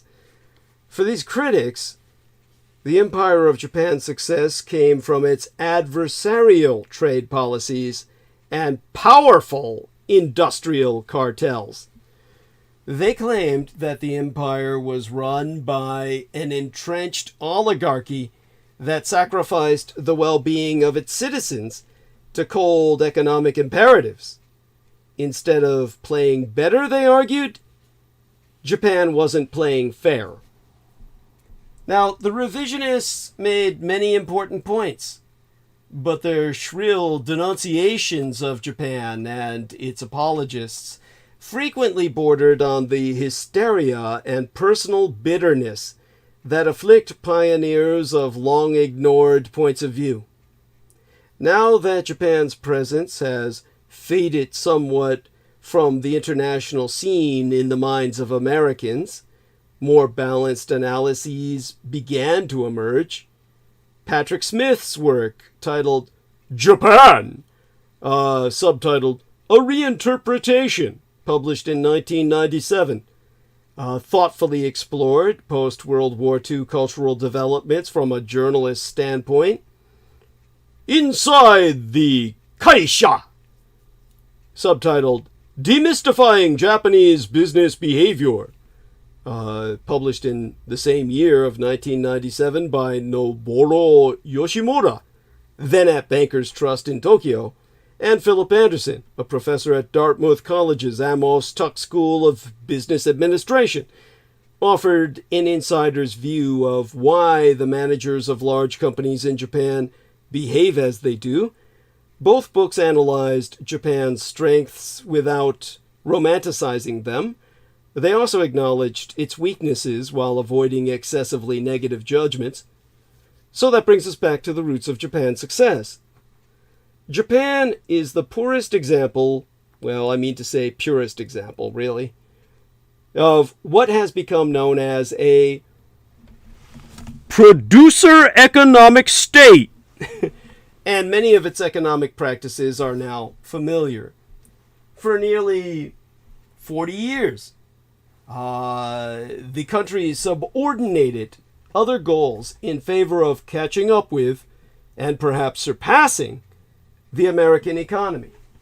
The revisionist critics correctly emphasized the role played by Japan's government in working toward that goal, but they neglected the other 12 pillars of Japanese success: large companies and, a well-educated workforce. Those three pillars cooperated on an unusually focused developmental strategy that generated impressive economic efficiencies.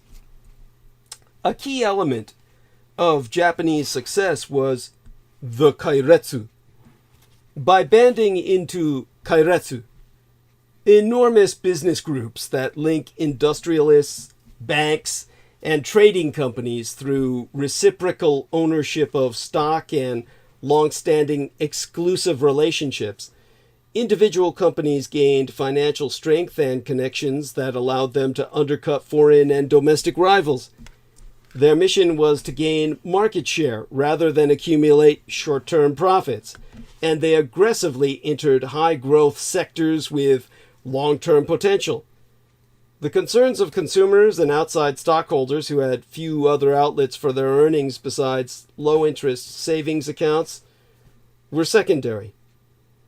Although the kairetsu themselves were stable, they created a business environment of extreme competition, at least in the sectors that targeted international markets. Japanese kaisha, companies, went to great lengths to keep up with one another, copying new product designs as well as innovative production techniques.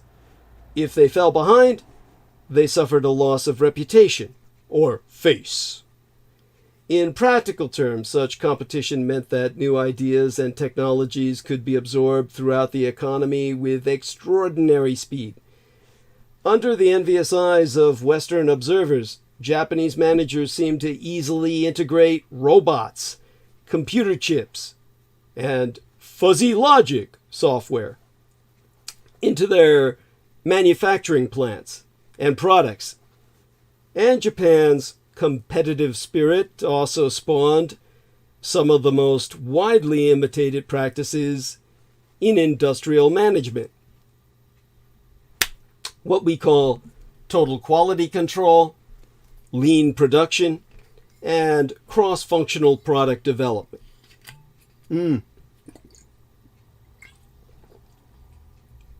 Now, manning the kaisha were the elite salarymen, the salarymen, loyal lifetime employees willing to work extremely long hours, hired directly out of the country's prestigious universities. They were cloistered in company dormitories and drilled to learn rigid rules of behavior, such as the precisely choreographed submissive posture to take before certain clients and how low to bow to various superiors.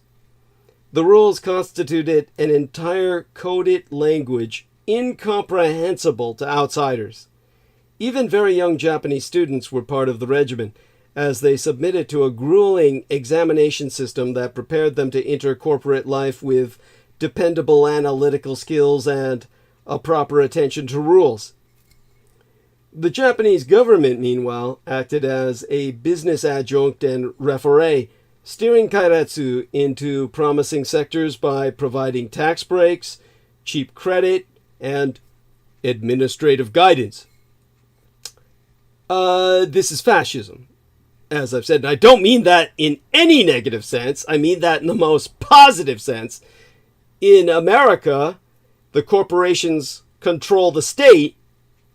In fascism, the state controls the corporations, which is the way it should be.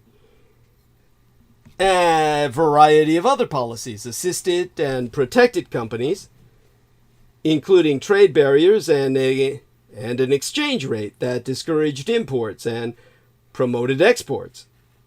For their part, Japanese consumers accepted high prices and scarce credit, while the Kaisha grew in leaps and bounds. Their employees and the rest of society made do with relatively low living standards. If the first 40 years, made the Japanese empire great again, the last 30 years that Americas have considered lost made Japanese society just, or more just than it was. We have Peter Moon sending me a message. Okay, great. Cairo. Oh, right. Okay, got it. Okay, now, how the bubble burst.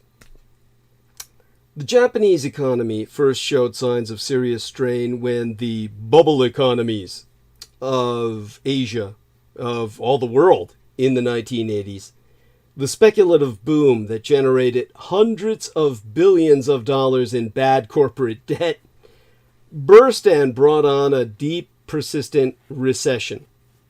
But the bubble of Western enthusiasm for Japan's business practices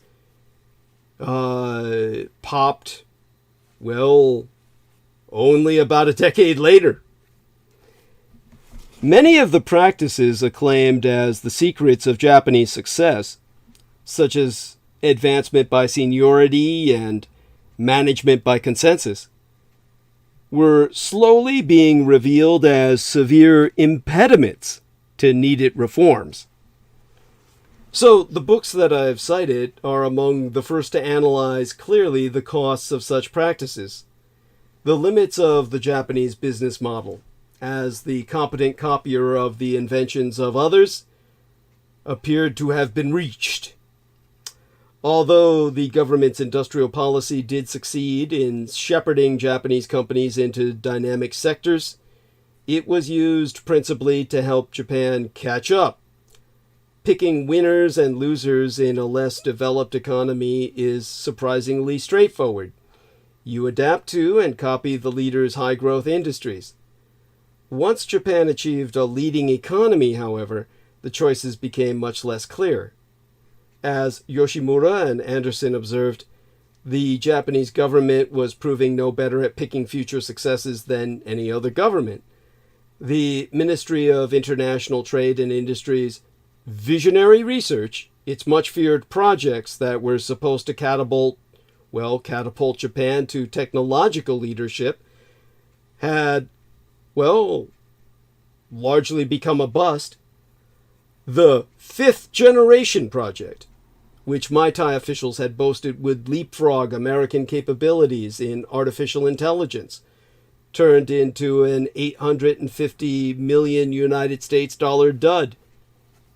Other multi-million-dollar debacles included the magnetically levitated train, micro machines, which were robotic devices with tiny silicon gears, and high-definition analog television.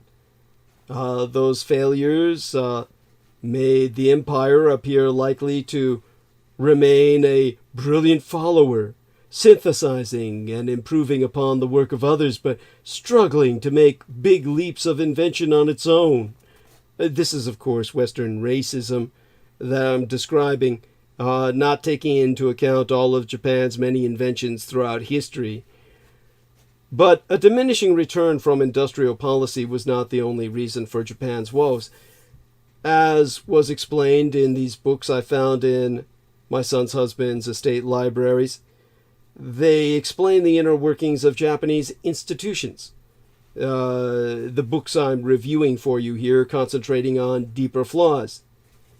It's been commonplace to praise the stability and continuity of Japan's permanent bureaucracy, the career officials who largely ignore the parade of politicians passing through the government. But the bureaucracy also fostered rigid thinking. Maitai and other agencies had a hard time terminating projects, even clear failures. What's worse, to initiate a new project, a consensus must be wrung from the many bureaucratic players. That is a difficult and time-consuming process. Unlike the peer-reviewed research system of these United States, which is periodically shaken up by new administrations in Washington, the Japanese bureaucracy is hamstrung by stodgy lifers who advance exclusively by seniority. By the way, I'm getting an incoming bulletin here. Netanyahu's heart problem is worse than you think.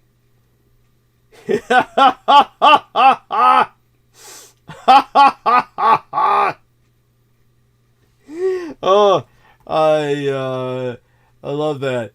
Anyhow, I'll turn towards Israel soon enough. I'll be forced to. At any rate, if not tonight, then maybe Sunday night. Anyhow, regardless of the merit of their ideas, these Japanese bureaucrats, those bureaucrats are accustomed to waiting years for their turn to pursue a pet project, which they jealously guard. In the Kaisha, managers must work within a similar arena of formality and idiosyncrasy. Yoshimura and Anderson, who wrote their book to explain the seemingly contradictory behavior that often confuses Westerners, go on at length about the consequences of behavior based on imitation rather than established principles. While the Japanese compulsion to copy and compete has served their companies well, it has also led to some remarkably inefficient, even ruinous behavior. What appears to be attention to customer needs, for example, can prove to be no more than extreme variety and senseless turnover of products. During the bubble economy, manufacturers put out a bewildering proliferation of products because they could not bear to think that a rival might steal a march on them, only to discover that consumers often didn't necessarily want the new offerings. As the book titled Inside the Kaisha describes in bleak detail, there is a blindness operating behind Japanese business imperatives. Rather than pursue a clear goal or vision, Japanese organizations often myopically focus on what they view as the correct model, process, or attitude, keeping up with rivals or maintaining market share, for example. They excel at improving efficiency, but usually only with incremental steps. Obsessed with avoiding embarrassment, managers often accept repeated failure rather than risk even considering a novel solution to a problem. The characteristic Japanese tendency, well, so these authors write, is to wait and see, and then go with the group to avoid blame and save face when things go wrong. managers present a facade of harmony that Westerners have long accepted as the real thing.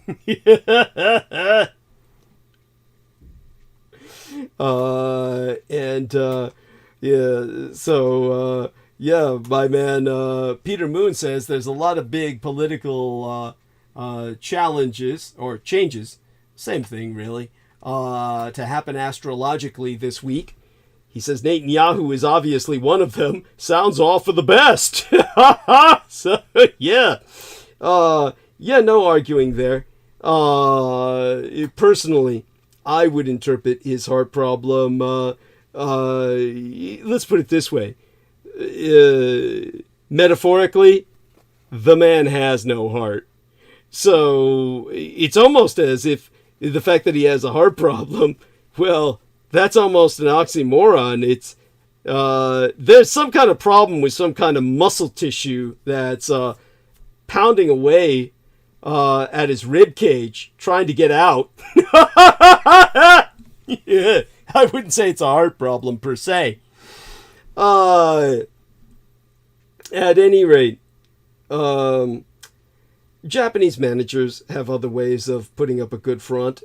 The apparent effort to formulate a long-term vision is, according to the authors of the book Inside the Geisha, is largely an empty exercise carried out mainly to reassure customers, suppliers, and partners. And when results are obviously below par, when earnings are too low or high-tech projects fail to pan out, the members of a geisha can deflect embarrassment by claiming that a visionary logic lies behind their mistakes. And the much-desired or much-admired boldness that many salarymen appear to exhibit when pursuing a course that makes little sense to outsiders usually reflects the mentality of a blind follower. Indeed, with the weight of long-established routine still controlling government and business, the Japanese economy continues to operate like an export Frankenstein, even though the logic of the rising producer state makes less and less sense. Yet politicians in Japan appeared unwilling for quite some time, or perhaps unable, to chart a new course. And as Smith described it, the country suffers from a culture of irresponsibility. Now, by the way, I'm not necessarily agreeing with everything these authors say. I'm articulating it so that I can contextualize it later. Let me take a look at another incoming message. Okay, our man heading towards the chiropractor now. He'll be back in about half an hour. Now, let's talk about the impetus for reform. Because nevertheless, as Smith has found, Japan's political economy was under pressure from many sides. And this was like fucking 30 years ago by now, from when the time the book was written. Now that Japanese companies have become immensely rich, public opinion was beginning to demand payback for consumers. The Cold War regime, which discouraged political and cultural pluralism as well as the development of individuality, was losing favor. Political corruption scandals tied to the government's intimate involvement in the economy, had only heightened voters' unease. Even some seemingly beneficial aspects of Japanese employment had serious human costs and were finally being questioned.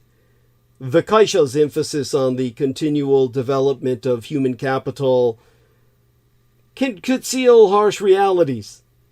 Once a salaryman is inside a geisha, it's almost impossible to leave the company without loss of social standing. Because advancement is rigidly correlated with seniority, there is virtually no starting over. If a salaryman made a lateral move to another company, it was considered a step down unless he was prepared to suffer the ostracism often associated with joining a foreign-owned company. Most of the training that salarymen received amounted to learning the corporate rituals and customs they needed to become inside operators. Such training was useless outside the hermetic culture of a specific company. Bosses, repeating the way they were treated, could be browbeating bullies whose evaluations were based less on performance than on the display of an ill-defined proper attitude. This was a recipe for alienation, and Smith addressed it head-on in his book. Although these grim observations and interpretations may seem difficult to believe, they ring true to those who have lived in Japan for extended periods. Certainly I myself have never been, but obviously I know a lot about it through my mother, but her culture was profoundly different from that of post-war Japan. A reason why I have no intention of going, albeit I may someday go there. I'm not antithetical to going there, but I don't intend to go there because I fear I would only be disappointed that it was no longer the culture my mother knew. And of course, things are changing rapidly, and I'll get to that. And eventually, well, my book will be published in Japan at some point, and, well, that's the end of the world as you know it. At that point, the Japanese are forced to wake up and take on their victory head on. They will be forced to acknowledge, of course, the fact that they have a historical position in the world, a historical responsibility. We'll go into that some other time. Now, basically, I know many people who have lived there. And really, with all his visits to Japan, my own gang brother Beaver has spent probably altogether almost 2 years there. In terms of all of his visits put together, added up. And he could personally well remember the exhausted faces of subway riders as they returned home late in overcrowded subway cars. His Japanese friends were drained by the oppressive and often meaningless routine of their jobs. It was encouraging to see views at last emerging that balanced the better-known positive aspects of Japanese life.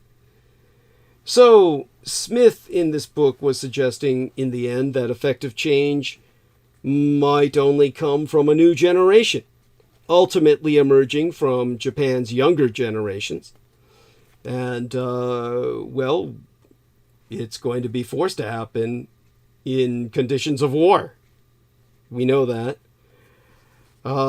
Students emerging from Japanese universities, having tasted more security than their parents did and accustomed to a more cosmopolitan way of life, appeared less willing to accept subordination.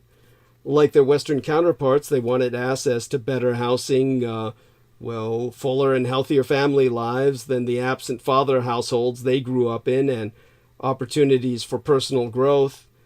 They despised the corrupt political elite, whose public debate rarely rose above such symbolic issues as whether Japan should apologize to its neighbors for World War II. If these new generations could bring about a more consumer-oriented society, which they already have, individuals might be encouraged to develop a healthier sense of self, which could in turn help the empire spawn the innovative culture needed to succeed in a fast-changing global economy. Of course, we now come to the question of copying Japan, because the promise of the Japanese miracle has proven a false promise for anybody else. Nobody can copy Japan. Japan's economy thrived for particular historical reasons.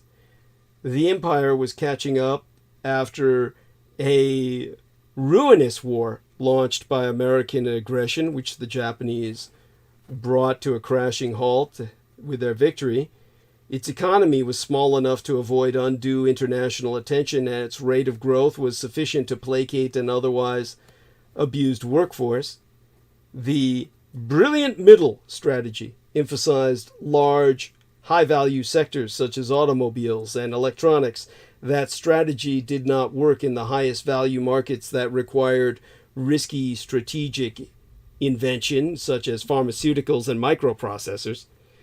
The country excelled in a world market oriented toward volume production, but market leadership today increasingly requires greater flexibility and creativity than the Kaisha have traditionally encouraged. So could other countries even begin to emulate Japan's road to success? That path is far from smooth.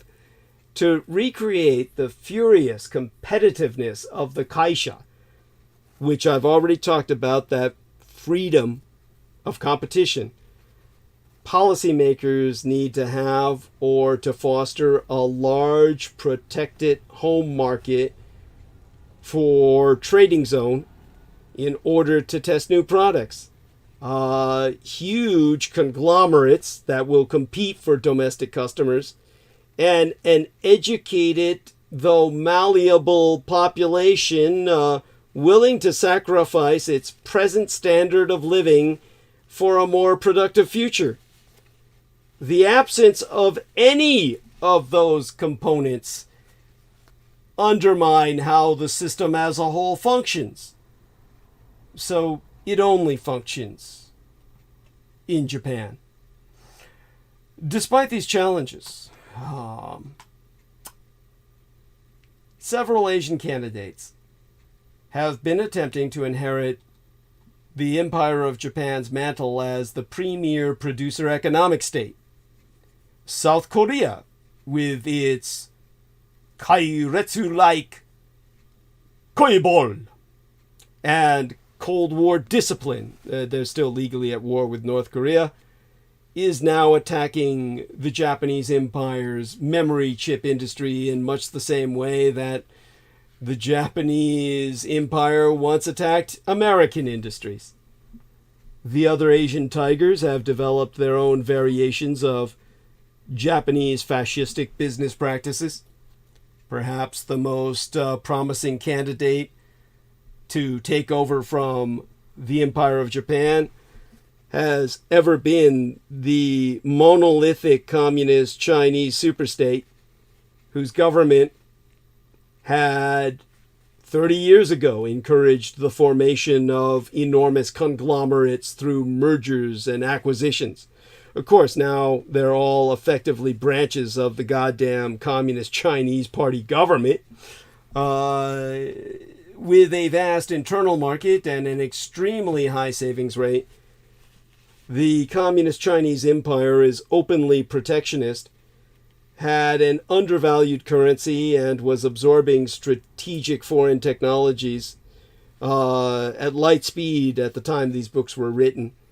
Although Chinese entrepreneurs were still contending even then with a decaying and corrupt communist bureaucracy, the empire's exports accounted for a large share of the recent growth in the American trade deficit.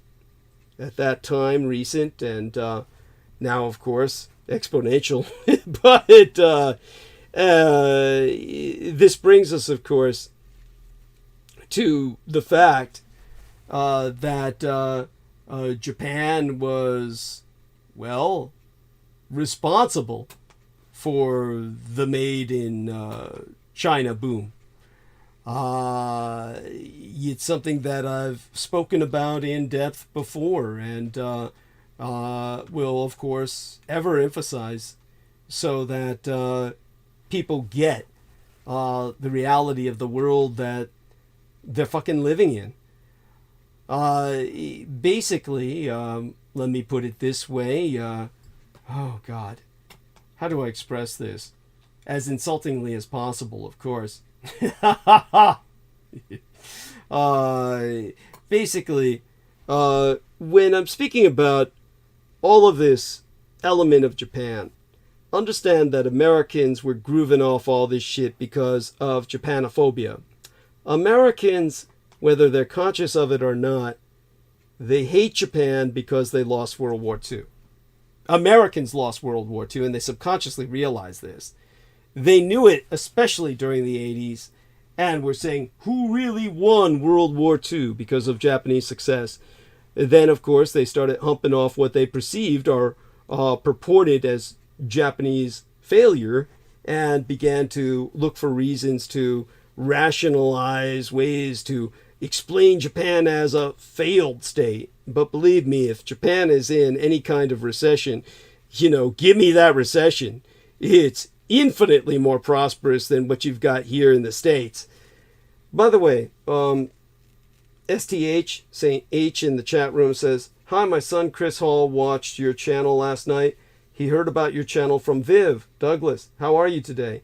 Well, glad to have you aboard. Welcome your son aboard as well. Have him spread the word. And so thank you very much for joining us. I appreciate your being here. Just out of curiosity, father or mother, if you say your son, Chris Hall, watched my channel last night. I don't know how long he was with us, but my modem was taken out. So I had to reestablish, they cost me the audience, but, we build it back up, and eventually, hopefully with your word, other people will watch this and get educated. Obviously, I do my best to educate Americans and insult them as often as possible to drive the lesson home. That's how people remember lessons, is through pain. You remember your hands getting burned and you don't touch the oven again. You remember catching pneumonia so you don't go out in the rain again without proper protection of yourself. You almost drown, so you learn how to swim. So Douglas Dietrich is here to deliver the pain, so Americans remember what they need to remember. This brings us to the myth of Japan's lost decades. So it's commonly misunderstood that Japan was the economic juggernaut of world trade of the late 1980s. That much is obviously fact. But we are told by a Japanophobic establishment that the Empire of Japan has been mired in stagnation ever since. That the Tokyo stock market has never recovered from its 1990 slump, and neither has the real estate market. And that historically, Japanese unemployment, which has always been as low as 1%, well, the unemployment rate has since more than doubled from 30 years ago. Maybe 10 years ago, it was at 4.5%. Japan's economic growth rate, at least as calculated officially, has averaged little more than 1% a year in, the last 3 decades, I guess. For those who propound the stagnation story, this is their strongest card. But the reality is that Japanese technological expertise was behind the Made in China boom. Given that Japan's current account surplus, the widest and most meaningful measure of its trade, totaled 36 billion United States dollars in 1990, it's important to note that its CAS, C-A-S, its current account surplus, attained an astonishing 194 billion United States dollars come 2010. So we're talking at this point 13 years ago, but they're doing even better now. Indeed, the yen at that point had increased 65% on balance against the US dollar in the 20 years up to 2010. So certainly anyone who visits Japan these days is still struck by the obvious affluence, even among average citizens. The cars on the roads, for instance, are generally much larger and better equipped than in the 1980s. Indeed, state-of-the-art navigation devices, for instance, are more or less standard on many models. Overseas vacation travel has more than doubled since the 1980s. The Japanese boast the world's most advanced cell phones and the biggest and best high-definition television screens. Japan's already long life expectancy has increased by, well over 12 years. being added to the average Japanese lifespan. Its internet connections are some of the world's fastest, something like 10 times faster on average than any American speeds. So the common observation, undeniable to those who have known the empire since the 1980s, is that the Japanese people have enjoyed one of the highest improvements in living standards of any major first world nation in the interim. If we are to believe the evidence of our eyes, we must, of necessity, look again at those economic growth figures. Preposterous though it may seem to an unacclimatized Western observer, Japanese officials have been deliberately understating their nation's growth. The overarching Japanese trade policy objective since the 1870s, with the exception of a brief interlude in the late 1930s and the early 1940s, when the Japanese Empire was subjected to economic assault, siege, and national bankruptcy through the American-orchestrated Bretton Woods monetary agreement, has been to keep ramping up exports. This policy came very close to derailment in the late 1980s as a groundswell of opposition built up in the West. This was to climax in 1995 through 1996, when President Clinton slapped the toughest trade agreement ever historically imposed against post-war Japan, ending many of its quotas against American goods in direct response to Japan's intention of opening a museum dedicated to showcasing Roswell debris donated through Teleport USA and sourcing anonymously from Douglas Dietrich, myself, as stolen from the United States Department of Defense. Now, on November 17th of 1995, the popular Seattle, Washington-based television show Town Meeting, hosted by Ken Schramm, guested the UFO researcher Robert Dean, who announced that Japan had invested over $50 million with intent to open a national UFO museum on the 4th of July in 1996, the 49th anniversary of the Roswell incident, in Hockley City, that would display actual metallic debris fragments from the Roswell impacts.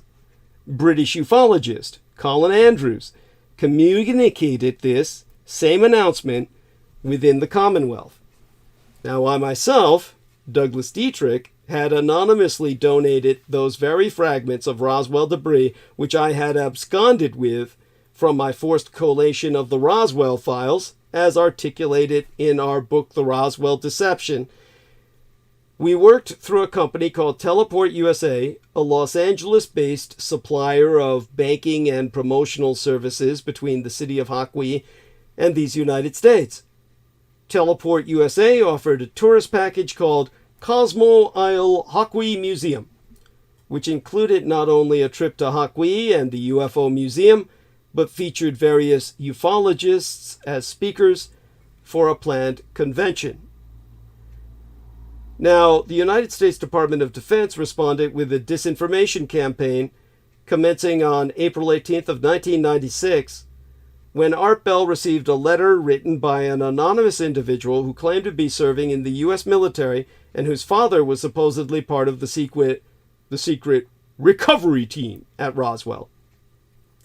Accompanying this letter were pieces of metal, sourcing from the same Roswell files from which I had personally sequestered mine, proclaiming to be extraterrestrial material collected by the military. Linda Moulton Howe reported on the metallurgical analysis conducted via electron dispersion spectroscopy, pure World War II era Japanese aluminum. Now, President William Clinton followed up by ratifying the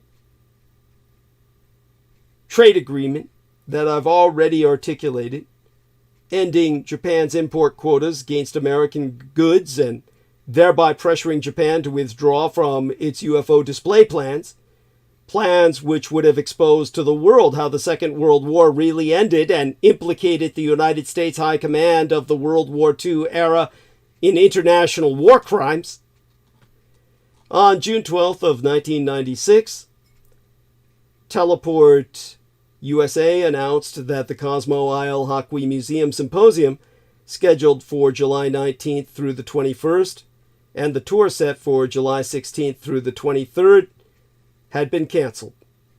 The sad reality was the inception point of the economic Roswell crash that ushered in the age of apparent stagnation for Japan, an age of massive reorientation of Japan's economy away from the aggressively exporting to the American market and instead investing into the megatechnics of quietly developing Japanese, well, in this case, Japanese megatechnics quietly developing communist Chinese mass production. Thus, by the latter 1990s, opposition had largely evaporated as news of the resultant Roswell crash, economic crash, led Western policymakers to pity rather than fear of the humbled juggernaut. Japanese officials then decided to put a negative spin on much of the economic news ever since. At the heart of this analysis is a story of extraordinary progress by Japanese manufacturing. The reason you don't hear much, in fact nothing at all, about Japanese manufacturers these days is that the best of them had moved from manufacturing consumer goods to concentrate on so-called producers' goods, items that, though visible to the consumer, happen to be critical to the world economy. Well, very invisible to the consumer, but your world economy depends upon them. They're the foundations thereof. And such goods include the highly miniaturized components, advanced materials, and super precise machines that less sophisticated nations such as Red China needed to produce final consumer goods. The label on everything from cell phones to laptop computers may say made in China, but actually, via producers' goods, highly capital-intensive and expertise-intensive manufacturers in Japan have quietly done much of the most technologically demanding work. So, again, this is what brings us back to the made in China boom. Japan, of course, did not want the Americans to know what they had done, not because they were ashamed, but because they basically, well, actively became, in effect, an enemy of the United States, nurturing and creating a Frankenstein's empire in mainland Asia, which now they're withdrawing from industrially and preparing for war with. As for the West, individual companies have, of course, already adopted a number of successful Japanese techniques. Nevertheless, the evaluation of management ideas from Japan is a murky and uncertain proposition. The Japanese custom of tateme, painting a rosy, idealized picture of their country, while trying to portray it as negative growth so that Americans are not alarmed by their empire, creating the Frankenstein's monster on the other side of the Sea of Japan, is a source of a great deal of confusion. Notions about the centrality of office harmony, popularized by "you gotta have what?" and other phrases, reflect tatame at its silliest. And as the authors Yoshimura and Anderson have emphasized, Japanese harmony springs not from a carefully nurtured atmosphere of trust and common enterprise, but from a restrictive system of internal controls. Lean manufacturing and other highly productive labor arrangements can depend heavily on a workforce willing to accept stressful conditions. When eager Western managers try to use those techniques on their own companies, they may be in for a rude awakening. Okay, Peter Moon is back now. I'm going to bring him on in a few minutes, and that will help us ease me into relaxation for the rest of the day. Let's just put it this way. Here's his response now. Excellent. Let me heart that. So, when Westerners first tried to explain the success of Japanese business, they attributed much of it to unique and innate virtues of diligence, thrift, and harmonious cooperation. In the 1980s, as Japanese manufacturers succeeded with factories in other countries, some observers argued that Western companies could imitate the Empire of Japan's political and managerial practices after all. A more balanced view is now emerging, or emerged at least 30 years ago, that saw much of Japan's remarkable success coming not from intrinsic virtues, but from an array of stifling constraints unlikely to ever be tolerated in the West.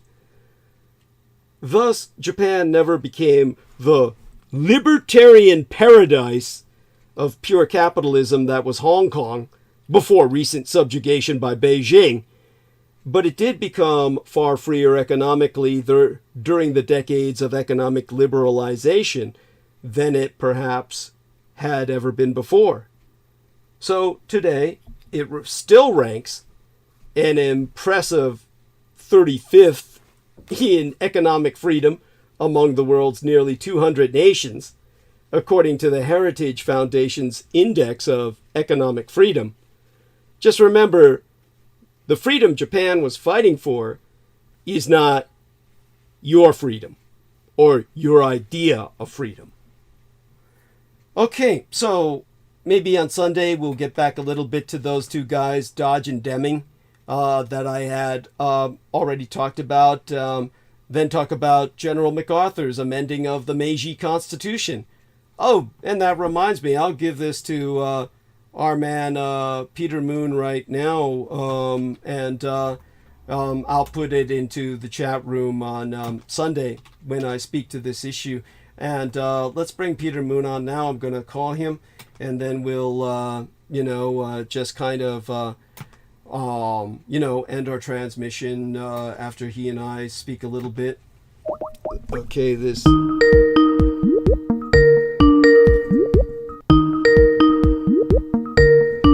an array of stifling constraints unlikely to ever be tolerated in the West. There we are, dear Peter.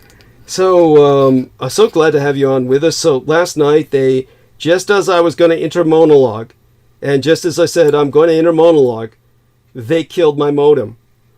And so, I had to, all the other power stayed on. So, when I called Comcast, and I got the artificial intelligence, which, by the way, brings us back to the Artilect. The last two times that I published my Facebook promotional banners, as you know, I've told you, they immediately hit me with, you violated community standards and we cannot let you publish or post or even enter commentary for the next 24 hours. Each time I published a promotional banner, the promotional banners have stayed up despite the ban. And in fact, I couldn't publish anything after that or enter commentary. The promotional banners themselves stayed up. So again, the Artilect may very well be involved because that doesn't make any fucking sense. Aside from that, when I reached Comcast, I didn't get a person. I stayed interacting with this automated system, but basically the automated system told me your modem has been knocked out and contacting a human being will not help you. You need to unplug your modem and replug it after 30 seconds. And it spoke so intimately, as if it knew exactly what had happened, which it did. Right. That's mind-blowing, because every other object in my house that's electronic stayed on, only the modem died. So somehow the automated system knew this. It pinged the modem, but instead of saying like it would in the past, like, we ping your modem, it's not responding to the signal, shall I turn you over to an agent representative, at which point I would be saying, yes, yes, yes. It basically told me there's nothing the agent can do because your modem's knocked out. You have to unplug it and replug it. For the automated system to say that, that's almost like a direct intervention from the intellect. Anyhow, so welcome aboard. Tell me whatever thoughts you might have about all of this. Well, my first thing, as you begin to describe it, and I say, oh no, not this again, is it seems to me that, well, the first thing I want to say, I feel that Maria and I had some protective influence on us. Okay. I want to get that protective influence working with you. She had a fantastic night. Great. She will always have a fantastic time with me. Yes. But things separate her.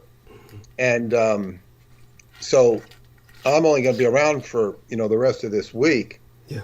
I want to see if I get any response back from her of any kind, which she said she would give me. She left on a very good energy. Good.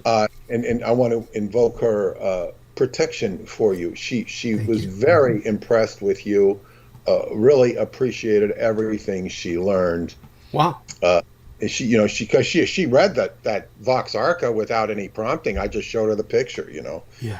She picked up on it. So she has, great skill. And I think one of her big problems is that she doesn't have people of her own ilk, or enough of them, to bounce her off. She's basically dealing with clients and with people in her life. Yeah. But in any case, I that's the first thing I thought of. Thank you. They sabotage the monologue. I'm curious as to who the monologue is threatening, because you're talking about world events. This implies that what you say in your monologues has an effect. Yes. Certainly beyond what anything I'm doing. So, what is that effect?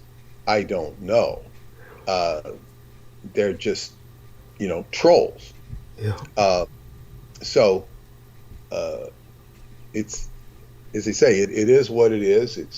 It's interesting, but I cannot. How long are you on for?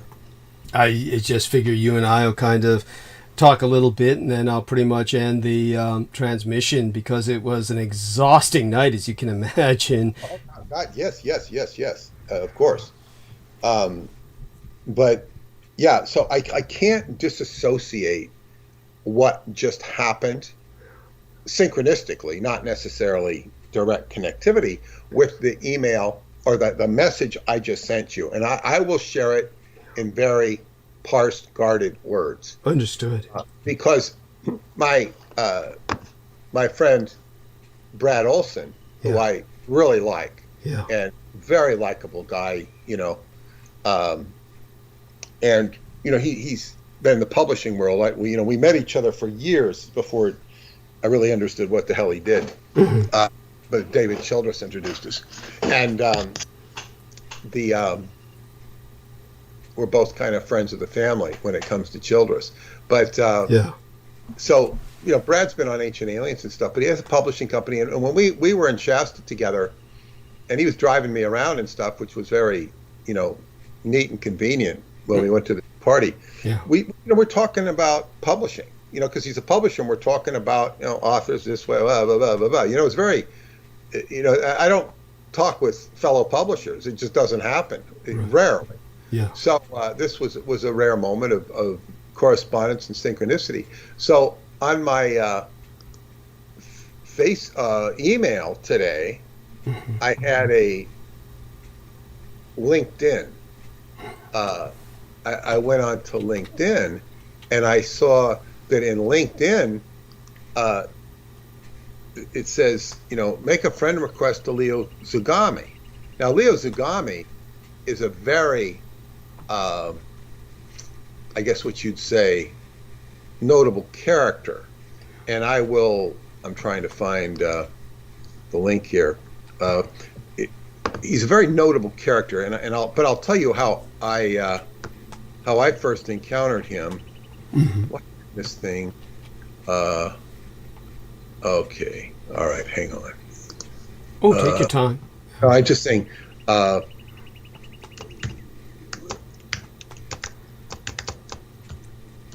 have it in a second. Sure. By the way, the link that I sent you. Go ahead. Oh, the link that I sent you, I'll bring up in more detail on Sunday, which is basically in April of 1951. MacArthur was presented, it was actually in 1960. The Empire of Japan honored General MacArthur with their highest honor, the Grand Cordon of the Order of the Rising Sun. And that alone vindicates Truman, seeing him as a traitor who was a general basically of Emperor Hirohito by the time of the Korean War. And why he was fired by Truman was, basically he's being given an award, the highest honor by the enemy. It's incredible. It's just incredible. What was that award given? 1960. It was in 1960. So all right. Well, then peace had been settled by that time. Yeah. Makes it a little less galling, a little less galling to American sensibilities, but it's still, it basically, you get the point. It's one of those things that, so did you find what you were looking for? Yes, I did. Yeah. And I did. Yeah. And go back to it. Now, okay. It says Leo Zugami, writer at CCC Publishing, San Francisco, and investigative journalist at InfoWars. And I'm thinking, he says he lives in Palm Springs. Right. And he's connected. Well, the fact he's connected, it says there's 5 mutual connections with me: Sean Stone, Brad Olson, and Clay Pickering, a friend of mine in New York City. Donald Schmidt, who wrote the book on Roswell, that he's spent his whole life investigating Roswell and not coming up with the right things. Also connected to Ida Dubrescu, film director, screenwriter in Romania, who I know. Wow. Don't know what's happened to her. Right. I should maybe. And yeah, so, okay. These are just casual connections. It doesn't really mean anything. He doesn't have a lot of connections, as a matter of fact. But see, Leo Zugami rings a bell. It does. I've heard of him, but I don't remember. First, I'll tell you who he is, Yeah. and at least per his LinkedIn profile. Let me see here, because I was more curious in the San Francisco connection, which is Brad Olson, of course. Let me see, what's this say? I need to go to his website. Take your time. That'll just take a moment, because he is somebody who is very heavily connected and exposes all sorts of stuff about the OTO, Satanism in the Vatican, who Pope Francis's boyfriend is. Let me see here. I'm going to go to his website. The attack on Christianity continues in Muslim-dominated France because of liberal Freemasonry. You can donate to Leo's work, and then he has this article. He's taken apart secret societies. Mm-hmm. I've never read his stuff, but he's very connected. Mm-hmm. Now, and I don't mean to say he's a member of the Temple of Set or is even affiliated with Aquino. Right. I would love to hear what he says about Aquino, if anything. Yeah. But just because you're, if you're like Michael Aquino's top lieutenant, you're very connected. Yeah. So I'm saying the fact that he's very connected does not mean it's not a good thing. It could be, but it's not. But in any case, this is where I first encountered him. Yeah. Many years ago, Sandy Sabatini was doing a conference, the Pythagoras conference in Kentucky, And she had actually scored an interview with David Anderson that I participated in. Yeah. And she'd known me for a long time. She had a lot of personal issues that made things very difficult. She couldn't connect with me anymore, I think, because there were some issues. She did the event that got David Anderson to come to Montauk. She didn't get him. Right. She got me and the medicine man. Yes. And then David called me and said, I'd like to meet with you this week. And I said, well, I'm doing an event. So she actually hosted the event, which almost discombobulated in front of her face. It's another story that I kind of saved the day on. But nevertheless, David, and then she hosted a conference with Paula's stepmother when they first came here. And she hosted that. It went 100 people. It was really good. I met Stephanie South there. I met some neat people. It was a great event because David Anderson, participated in it via Skype for 2 hours. Wow. And that was the last time it's not the last time I don't know if it was the last time I talked. It wasn't the last time I talked to him, but it was, I was the interlocutor, between the audience and him, directing the questions and asking him questions. But great. Yeah, that was fantastic. So anyway, when she was going to do this Pythagoras conference, okay, mm-hmm. and she really screwed it up. So sad. So many people lost money, and I didn't lose a dime because I said, I'm not buying tickets. You send me a ticket, I'm doing this. I'm not, I knew better. Yeah. But anyway, David was going to present via Skype. People in Romania, when one of the top professors was coming over, and all sorts of people lost money, sending their stuff, their books and stuff, and they couldn't get them back. But anyway, when she was doing the radio show, it wasn't even the event. I shouldn't even have brought the event up. But when she was doing her show, Leo Zagami started contacting her and saying, why don't you interview me? And he started like bullying her. Ooh. I'm Peter Moon. I've written about time travel. You got to remember time travel. It's like it's very inappropriate. Yeah. It's like it just without any grace or dignity. It's just terrible. Go on. Yes. It is. Yet, look at you and I have important things to say, but we're not going to come off like that mm-hmm. because it's just socially abysmal. Yes. And I said, this is something wrong. And she says, what do I do?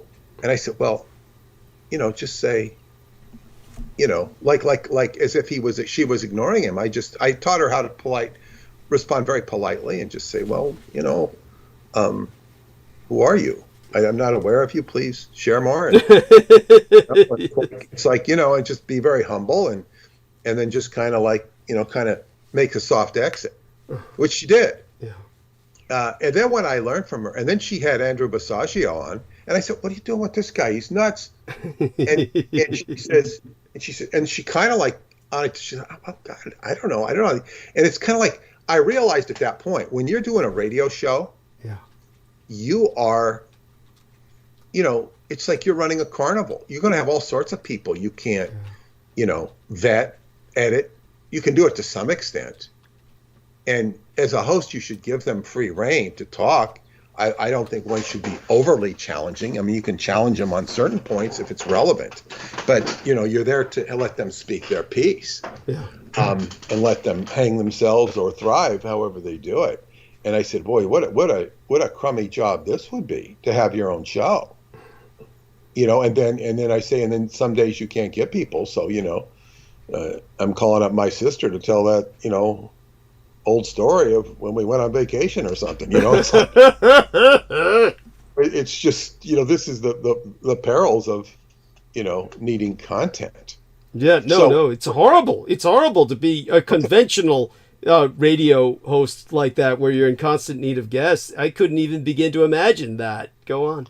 Well, yeah. So anyway, I said, this is poisonous. Yeah. So I've always known, and I do think the guy has knowledge. He's connected the OTO and the Vatican, but I've never read his stuff because, frankly, I don't know that I want to go in that direction. Yeah, I don't think it's worth it. But we have some interesting input from T-Tank Barry about it.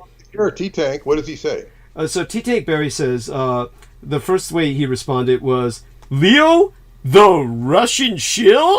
And I like that. Then he says, Zagami was interviewed by Project Camelot.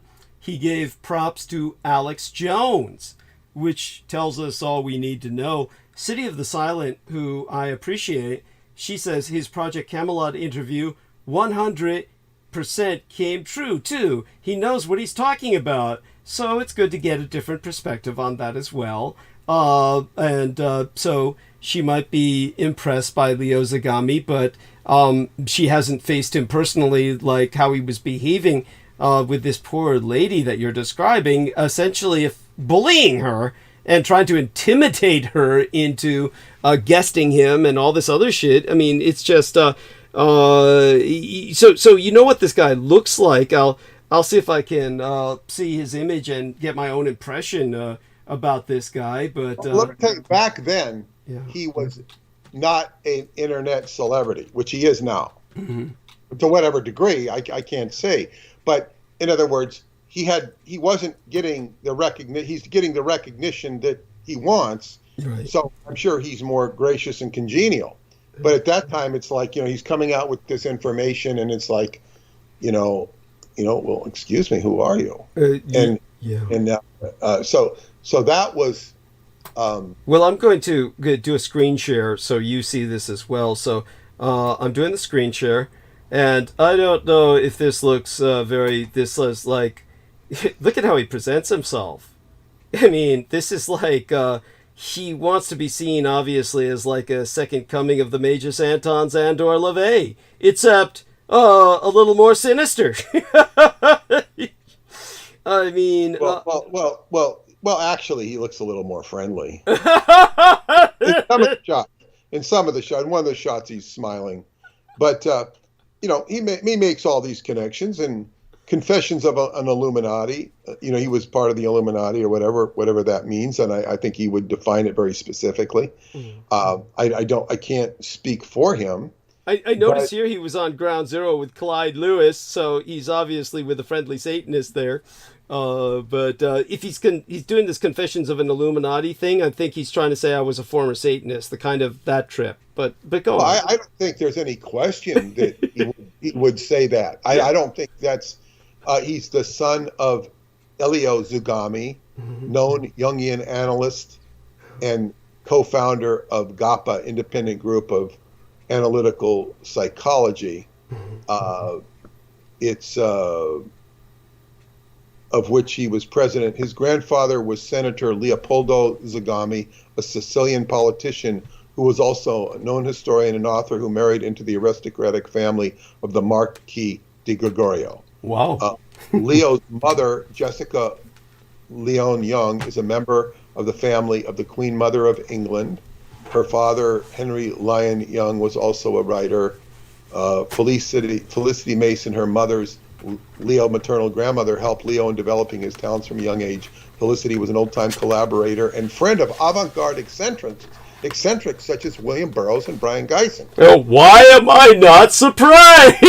She was also wrote under the pseudonym of Anne Cumming, which made her famous in the 80s as a controversial novelist after working for many years in the cinema business with prestigious figures such as Fellini and Zeffirelli. He's very connected. His family's very connected, and connected not only to, questionable people, but also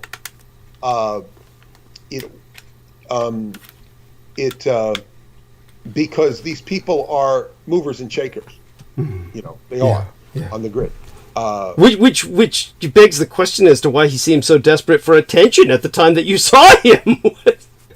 Well, yes. Now he says Zugami, who is known for a brilliant career as Leo Young in the media and music industry as a record producer, became quickly popular on the web in 2006 because of his direct involvement in the New World Order and secret societies known to the majority of us as the Illuminati. Now, I had 2006. He was not that well known that I knew about. This comes much later. His blog rose quickly and gained attention from people such as David Icke for its accurate, fully documented, groundbreaking inside information.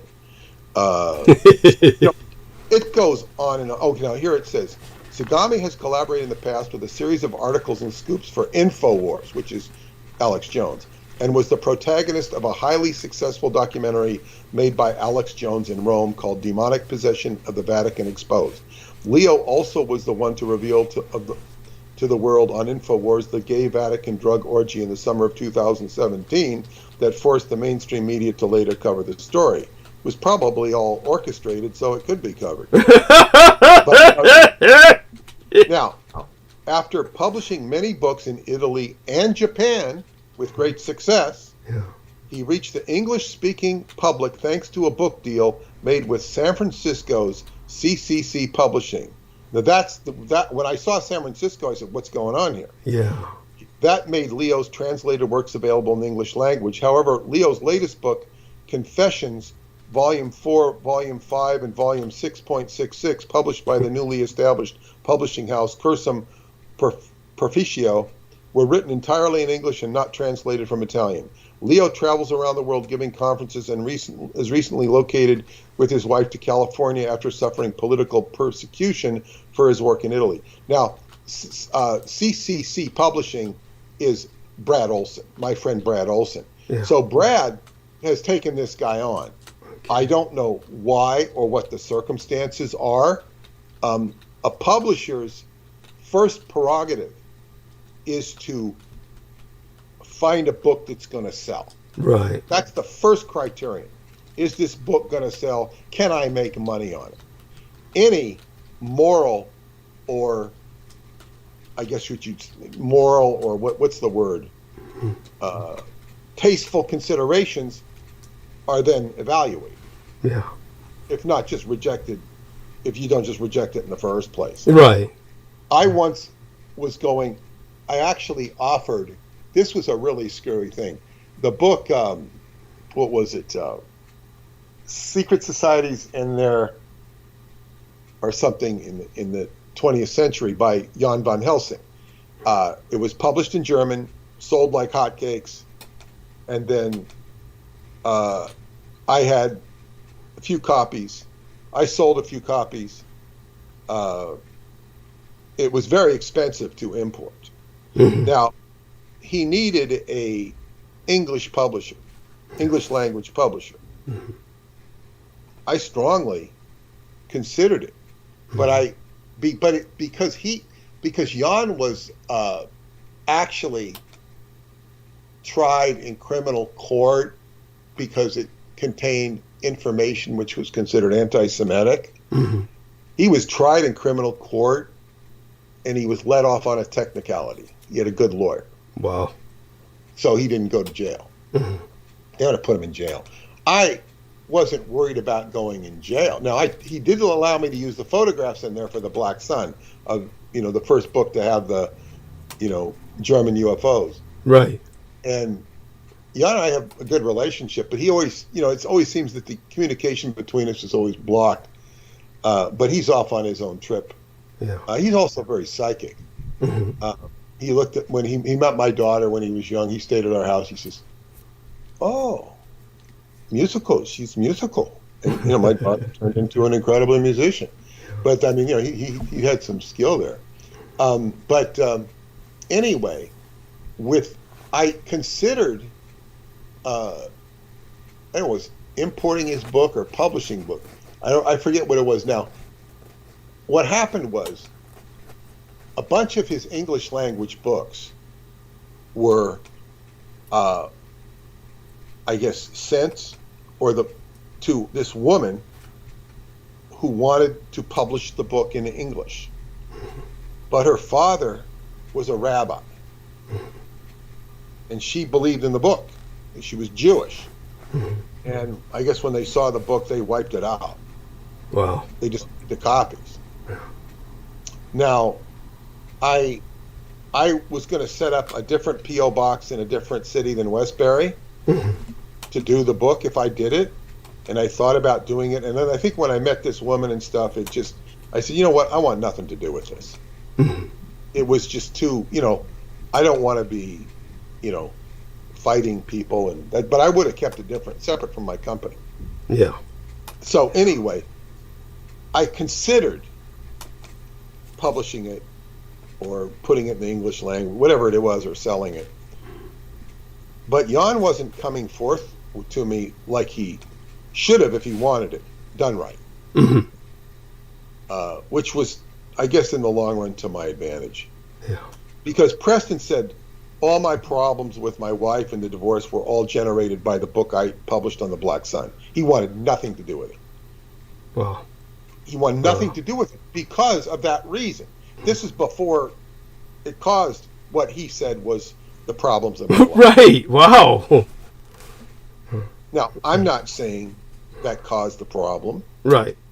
It could have, but I can't blame that book for her behavior. No. In fact, she wants me to redo that book to take her name out of the credits. Wow. And, I remember you saying that. Yeah. Yeah, and I have agreed to do it, but I have to reconstruct the whole book to do it. And she will pay me to do it, but I don't have time to do it. Right. And it requires a lot of, maybe it's not as hard as I think, but whatever it is, I forget. I told her I have to recreate the whole, because I know the original document I don't have. I have a watered down thing, and I only want to publish it. And it's a print on demand title anyway. But she wants to get her name out of it for Scientology reasons. Right. Because she's involved with Scientology again. And so anyway, that I don't blame the book for her behavior in my marriage that made her, let's say, what's the word? Irreconcilable. Yes, irreconcilable differences. To put it very politely, and irreconcilable differences are technically not a reason for divorce, and it was not that. What you can do for divorce that's legal is called constructive abandonment. It means you haven't had intercourse in 6 months. That's grounds for divorce. Wow. Holy shit. Yeah. So, and that was, the construct on which we had the divorce that made it legitimate. But in any case, I wouldn't blame, because she had a lot of issues inside of her, and deep issues that I wouldn't blame that book on. Nevertheless, it could have ignited certain fires from the people who could have been influencing her.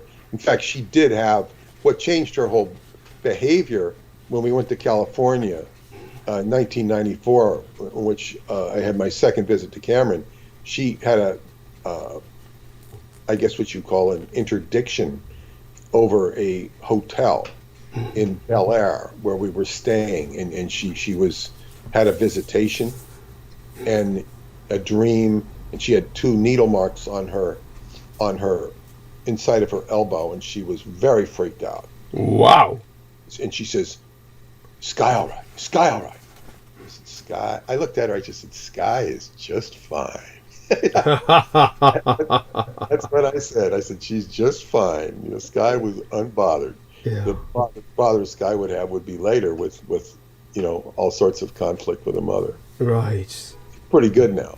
But the thing is, and then she was bragging about it to my best friend and his girlfriend, who became his wife. We were having lunch with them or dinner at the hotel, and she's talking all about it, excitedly.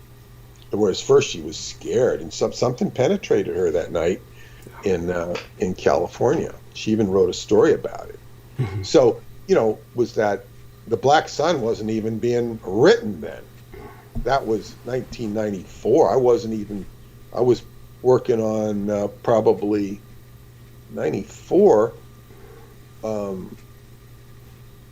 I think that was, I was working on the Pyramids of Montauk. Mm-hmm. So, anyway, I don't blame that book. Right. But I was just going to say from the chat room, the young lady named who goes by City of the Silent was saying that when it comes to the individual we were discussing, Mr. What's his name? Zagami. She was saying, I'm not saying he's a good guy. That's crazy. A clock is right twice a day. I had no idea he could be like that. Not okay. She's talking about how, he was intimidating that woman, as you described. And then T-Tank Barry said, he's an ex-Freemason. And City of the Silent said, he claimed to be a Muslim and sold his soul. Yeah, that sounds familiar. As well, I vaguely remember him stating something like that as well. But back to you. He's all over the place. Yeah. And I would say that maybe some of his information looks kind of interesting to me, but I haven't chosen to have time and go in and digest it. And when I see he's connected to Alex Jones, that kind of seals the deal. Thank you. Yes. And it's not that. And I'm it's his books are a success in Japan. It says, well, it means somebody in Japan likes it. Well, And I wanted to say something, Douglas. I have felt this very strongly, that if I was ever in a social situation with you, that it's not we're not necessarily involved with people we know, but I'm surrounded by all sorts of Japanese people, whether it be in Japan or in San Francisco or anywhere else, that who extol the virtues of Japan repeatedly, yes, that you would be looking at all of these people as human beings and evaluating them, and probably have very cynical attitudes toward them. Yes, I've told people before you came on. I was telling people tonight, as I've said in the past, that I'm very afraid to either go to either Japan or Germany, because I know I'll just be disappointed in so many ways. I might be wrong, because I do have faith that these cultures, especially Japan, would easily change with challenges. They'd have to and remobilize, so to speak, a kind of recohesion of their cultural identity into congealing into something that's more along the lines of their traditional history than this kind of amorphous kind of space they're in now. Definitely.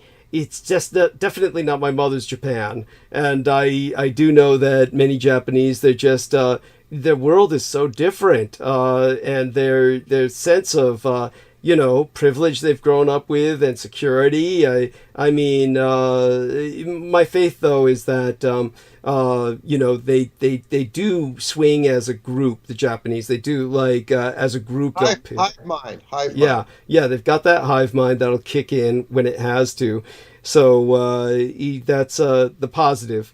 But definitely, exactly like you said. I mean, they're very hedonistic now. It's like it's not the stoicism that you once had, and it's like, to me, they would just be like a different people. I mean, I discovered that while I was dealing with them in the 1990s with Teleport USA to a degree, and it just is what it is. But I'm glad that you see that. The fact that you see that, you then. Well, I see how you can just meet somebody or interact with them and take them apart in your own mind. You don't. I'm saying you can evaluate them. Yeah. And it's like, a very critical eye. At the same time, you're very gracious and loving. So, but it's like, you're not. It's like you just see the absurdity of of just certain personality characteristics or what people are stuck in. But more to the point, I was talking about publishing, and Brad obviously chose this because Brad is riding the crest of conspiracy. He said he first got interested in it by reading my book, right. The Montauk Project. He was introduced to me, and it was a confusing association because I think he was doing tour books, and David Childress was doing tours of Montauk. He was trying to connect me and him with Montauk and tours, and somehow we kept talking to each other and seeing each other. And then over the years, he became a publisher he read the Montauk Project, it inspired him, and he went out and was doing his own stuff. Right. Has his own publishing house that is involved with conspiracy or ancient aliens. Very good-looking guy, very presentable, really nice guy. I really like him. And he's just going to. And then when he was dealing with you, there was obviously naivete because, he's doing the regular. Right. Just to explain to our listeners. Rap. The regular rap, he doesn't understand you're not the regular rap. Thank you. Let me just share a little bit with our listeners, just so people know. Brad Olson approached me and said, hey, let's meet up at the How Weird Street Fair. He does this thing in San Francisco once a year. I don't know if he's still doing it, called the How Weird Street Fair on Howard Street, San Francisco. And so when he invited me down there, it wasn't like to any special presentation that I would be performing or something like that or delivering. It was just so that I could hang out while he was master of ceremonies, I guess, because it's basically his circus, the How Weird Street Fair. So I didn't really see how this would be of any benefit to me, and I was just, it's okay, thank you for the offer. But I think that he asked me with, as Peter Moon says, a sense of naivete, but with, I'm presuming, the most benevolent of intent. I don't feel that there was any malevolence there or any conspiratorial plans, but it's definitely, he just didn't understand that I wouldn't be comfortable with this. But basically, he's saying, hey, let's go to travel to something. There was some conference or some convention that was way up in Oregon or Washington State. So he's volunteering to drive me up there. And I was like, first off, this guy is tall. He's really tall, like Peter Moon is tall. But he's taller than I am. Yeah, so he's very tall. And, I wouldn't want to be stuck in a car with some white guy twice my size, alone driving along the highway in the middle of the night up to some relatively unknown destination. I mean, why would I want this experience? It's like one of these things that he doesn't understand my past background of attempted sexual assaults and all the rest of this. It's just something that he obviously didn't know about. He wouldn't understand. I wouldn't be comfortable with this, but I did say thank you, but I pass. But the other thing he wanted to do was, again, I'm presuming naively, let's go, try and find all the tunnels in the Presidio, any openings we might find, or, any place you could take me to. And I'm like, are you fucking kidding me? Are you like, why would I want to do that? It's just going to trigger just all kinds of repressed trauma that would, it's like, does he not grasp that? I don't think he does. I don't think he really grasps what I've been through in any way, shape, or form. Somehow he knows of me, but doesn't really know about me. And so he wound up going to Presidio, making this weird little video that got uploaded on YouTube, and it's cute. It's just him going around in the sunlight around the Presidio, and it's broad daylight, and of course he's just looking at basically nothing, because there's nothing to look at. They've blasted over everything and cemented over everything. So, it's like I told him, unless you're coming with a team of explosives experts and you're just gonna and they wouldn't be able to do necessarily too much damage to these blast doors that they sealed over and cemented shut. And it's just like, it's like a forlorn cause towards nothing. And, but he decided that he'd go it alone and went around, made this cute little video where he's in the sunlight just looking at these stumps and shit, like cement stumps, and just like I don't even know what he was saying. I couldn't look at the video for too long because I just don't want to start flashbacking. But when it came to so that's pretty much all I know about the guy, really. But he obviously, David Hatcher Childress is someone who, as Peter said, was I was following him for a much longer period of time, and so he, of course, used to teach English in Taiwan, David Hatcher Childress. And so that was like his first trip to the outside world, really, where he became kind of like a world traveler. And he kind of like started his trip there of, Amazing Adventures or Adventures Unlimited. Adventures Unlimited was kind of like he conceptualized that there, really. And so I always had a soft heart in my soft spot in my heart for him. But back to Peter. That's pretty much all I can share about these guys. No, very nice people, and of course living regular life. And of course, what we're talking about here is not only irregular, it's highly irregular. Thank you. Yeah, to say the least. It's highly unique. It's just like you don't bring in a general surgeon to do specific tender, surgery. Yes. Yes. So.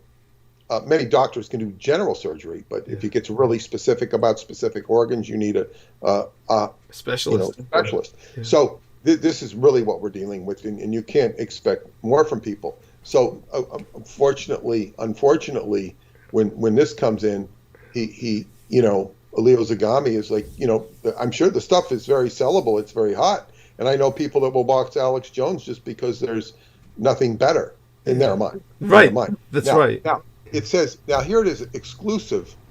Leo Zagami apologizes after calling Alex Jones an agent for the Vatican. In this episode, and this is from Adam King, in this episode I asked Leo Zagami about his recent comments on Alex Jones receiving millions of dollars from the Jesuits. In addition, we speak on the Sabbatean Frankists, the Illuminati, and more. Leo's apology is in the beginning of the episode, and the material found inside is hot. So, because I did a search to see, what is, Alex Jones and Leo Zagami. They are,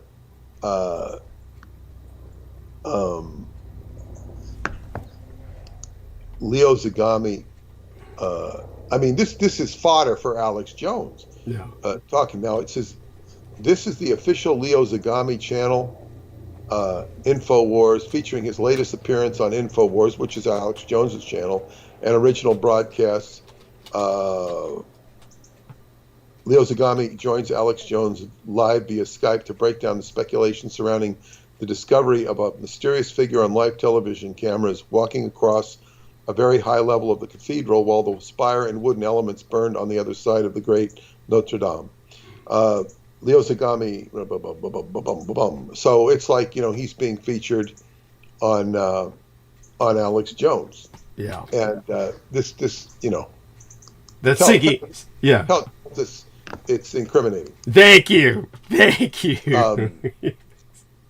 So, and people don't necessarily know this. They're hearing this stuff and they know the people they're talking about are evil, or they assume the people who they're talking about are evil. And, if you're exposing, like say if I'm exposing Democrats really hardcore, you'll think I'm a conservative and a Republican, at least one or the other. And if I'm exposing Republicans really hardcore, you'll think I'm a Democrat or, a radical liberal. Right. But this is like, then I get credibility. Mm-hmm. It was the John Birch Society was set up in an extreme right-wing group was set up in the home of William F. Buckley. Yeah. Yes. Who was admitted finally a CIA agent. There you go. Colin. Oh my God. I didn't think I was going to have to give up my cover. Shit. I mean, so William F. Buckley was for the right, what Timothy Leary was for the left. I mean, both of these just CIA shills that were luring people into a trap. Sad. Really fucking pathetic. It's just, it's where we get our money. Another job for the crown. It's just another job for the crown. Yes. And this is what people do, and they can guise it under being, patriotic. It's the excuse. But anyway, to get back to this, your attack. See, that's why I'm saying is that this is like I'm looking at this stuff, and basically focusing in on what sort of crap is going on, and now you're getting attacked. This is part of the egregore. You're getting attacked by the through the modem. It's communication. That's an aspect of Mercury. Yeah. And I think if I look at astro chart of the moment, I want to see where Mercury is right now. It's Mercury is squaring Uranus, which means that's exactly what that is. Yeah. Now that doesn't mean there wasn't sabotage. It just means that your Mercury, your communication was suffering an unpredictable occurrence through the realm of electromagnetics. Yeah. Which could have been done physically, purposefully, psychically, or spontaneously. Right. And don't mean to suggest that it was spontaneously. Understood. Because, as I said, when an incident is being precipitated in astrology to happen, the incident started long before. Yes. The event. So it's already in the stars, and the machinations are moving ahead. So anyway, I think I kind of exhausted that thread I was concerned about, because it's very obvious that he stands on that side of the billiard table. Yes. Important point. It's and welcome. It's welcome that you share it with the public. They need to know these things, and you and I are the only people delivering the goods. All these other people are they're just peddling shit. Well, I'd like to think that Tim Tate guy who exposed that stuff or tried to expose the stuff with the Franklin cover-up. Yeah. I'd like to give him a premature vote of confidence. Yes, true enough. Although I do have the feeling that he might. He might not appreciate us. Yeah, or at least me. He might not appreciate. How do you know what they say? I think that the first impulse in anybody when they hear information is they're discriminative. Yeah. And it's like you've got to be open and you've got to be closed, and that's called discernment. Yes. What are you discerning? And their factors of discernment are usually and people. This is where people really get screwed up. Like I'm going to this dentist and he's, sending me down the road to hell potentially, and my friend is saying no, and I'm listening to her, but I have no dentist to go to up to the weekend. I've got to wait, and then I've got to take Paula somewhere. I got a commitment to her. I got all this stuff going on, and I have to wait until I think then he's closed one day, so really I can't see him till the time he put his appointment. I had to wait a whole week to see him again. Right. Fortunately, but the thing is, my discernment, I had to really get full confirmation that I can't use him anymore, and I'm going to, part of it, I've got to spend considerable money to go to a real dentist. Yes. Okay. I can afford it, but do I want to afford it? It's like... well, you got to put your money where your body is. Well, exactly. And so that had to be adjudicated and done, and when I got that tooth pulled, I felt like $1 million. Yes, I can. Even though I was under the influence of the numbers, I said, man, something just left me because it was he cleaned out the abscess, and so life in it makes you feel how vulnerable and mortal you are when you have something like that happen, because it tells you you're not going to live forever, at least in the physical form. So in any case, that discernment is a big issue, and people struggle with this because they don't know, well, who should I listen to? And we had, one of the guys who wrote a lot of questions, and he, I said I would bring this up to you, but I think you misstated that Oppenheimer was in the book. He's not. He's not in the book. In fact, because to bring him in brings in a whole can of worms that is just too unwieldy. It's like you can't discuss, in that book, you can't discuss Oppenheimer without going into the Edomites and the world. And even in this book, we're not going down the atomic bomb route. Right. Because it's too much. Thank you. And Oppenheimer now, but he's asking me about Oppenheimer. He wants to know about Oppenheimer. And the main issue I have with his questions about Oppenheimer are the fact that he's even commenting on Oppenheimer. And the only reason he's commenting on Oppenheimer, as far as I can deduce and discern, is because Oppenheimer they made a movie out of him. That's correct. So it's like, it becomes like a reaction. Yeah. He says, and then this is what he says. Hi, Peter. Reading about the Manhattan Project and the Roswell deception, I was looking out for Oppenheimer to be mentioned, but his name doesn't crop up at all. Was he really such an integral part of the project, so much that we now have a movie made of him? Was it true he actually uttered the words, "Now I am become death, the destroyer of worlds," taken from whom I read from the Harvard Gazette? Other people reported that what he actually said was something more mundane, something along the lines of, "It worked." That sounds like a dismissal. Yeah, and it's not true. He actually about him, he was said to have been a very charismatic nature. Does Douglas have any further information on the so-called father of the atomic bomb? And I said, as I have said, he talked about him endlessly in various transmissions. Yes. I don't want you to go into it now. Thank you. But it's like, who cares? Yeah. I mean, we should care, but I think there's just too much of a knee-jerk reaction. Oh, everybody's talking about Oppenheimer. Oppenheimer. Yes. Actually, to tell you the truth, they've got a name for the phenomenon. The movie was released simultaneous with the Barbie flick, so they're calling it the Barbieheimer. They're calling it the Barbieheimer phenomenon, where they feel that the two films together are going to make this big box office killing. It's definite that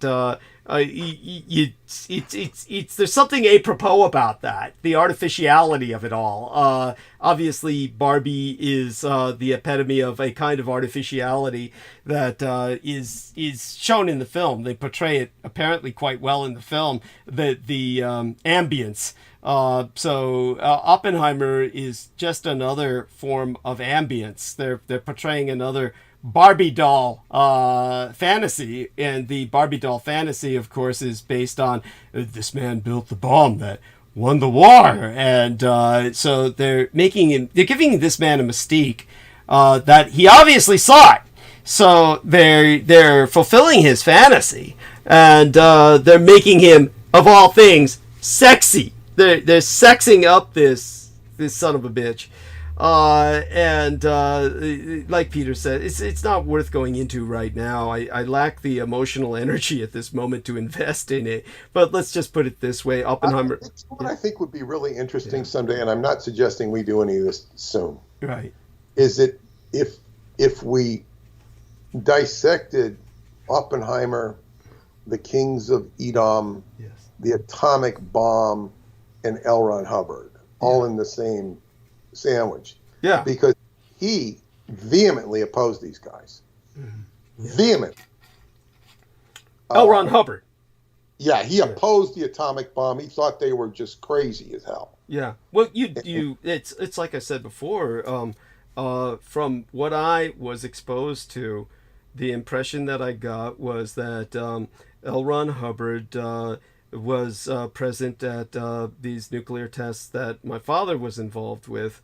In terms of, my father was there at Bikini Atoll and Eniwetok, and my understanding from what I saw was L. Ron Hubbard was assigned there to act as kind of like a psychological observation officer, where he was to observe the effect and impact on the sailors being able to maintain a coherent unit behavior, a crew behavior during exposure to such a shock.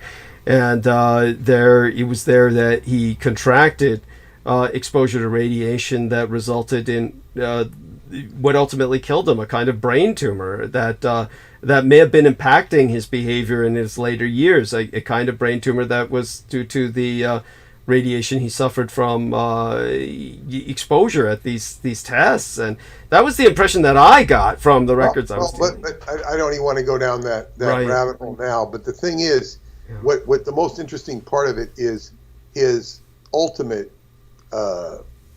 therapy was centered around withstanding an atomic blast or in your mind. And this was also, I read, Manly P. Hall talked about Buddhism having a similar characteristic where you had to meditate to withstand such a blast. But and this is back in the atomic days. This goes back to the Vimana era. Yeah. I didn't take notes on that or anything, but it's an interesting concept. But with regards to this whole concept of putting them all together, it might synthesize into something that's transmutative, because Hubbard's bomb therapy has been ridiculed ad infinitum. It's not going to solve the problems, but there was something intriguingly relevant and workable in it from my own experience. Right. But be all this as it may, it's just an interesting concept when you get all the players. He was right there with all these Caltech scientists and scientists who were involved in the bomb. And of course, he's been ridiculed that he really wasn't. Well, I met one of them who we knew, Bob Cornog, dedicated to the book Stranger in a Strange Land was dedicated to him. He's a friend of Robert Heinlein, who wrote the book. All these guys, so he was cavorting with people in the Manhattan Project. How deep that cavorting was, we can argue about, but he was right there in the thick of it, unquestionably in the thick of it. Yeah. So, this is interesting fodder for the future with Oppie, or whatever they call him. Yeah, they call him Oppie. Yeah, he's just, a truly disgusting individual. Yes. Thank you. Disgusting, repulsive, but definitely influenced by the Bhagavad Gita, and definitely said what he said, I am become death, shatterer of worlds, which he thought would be the last words uttered on earth.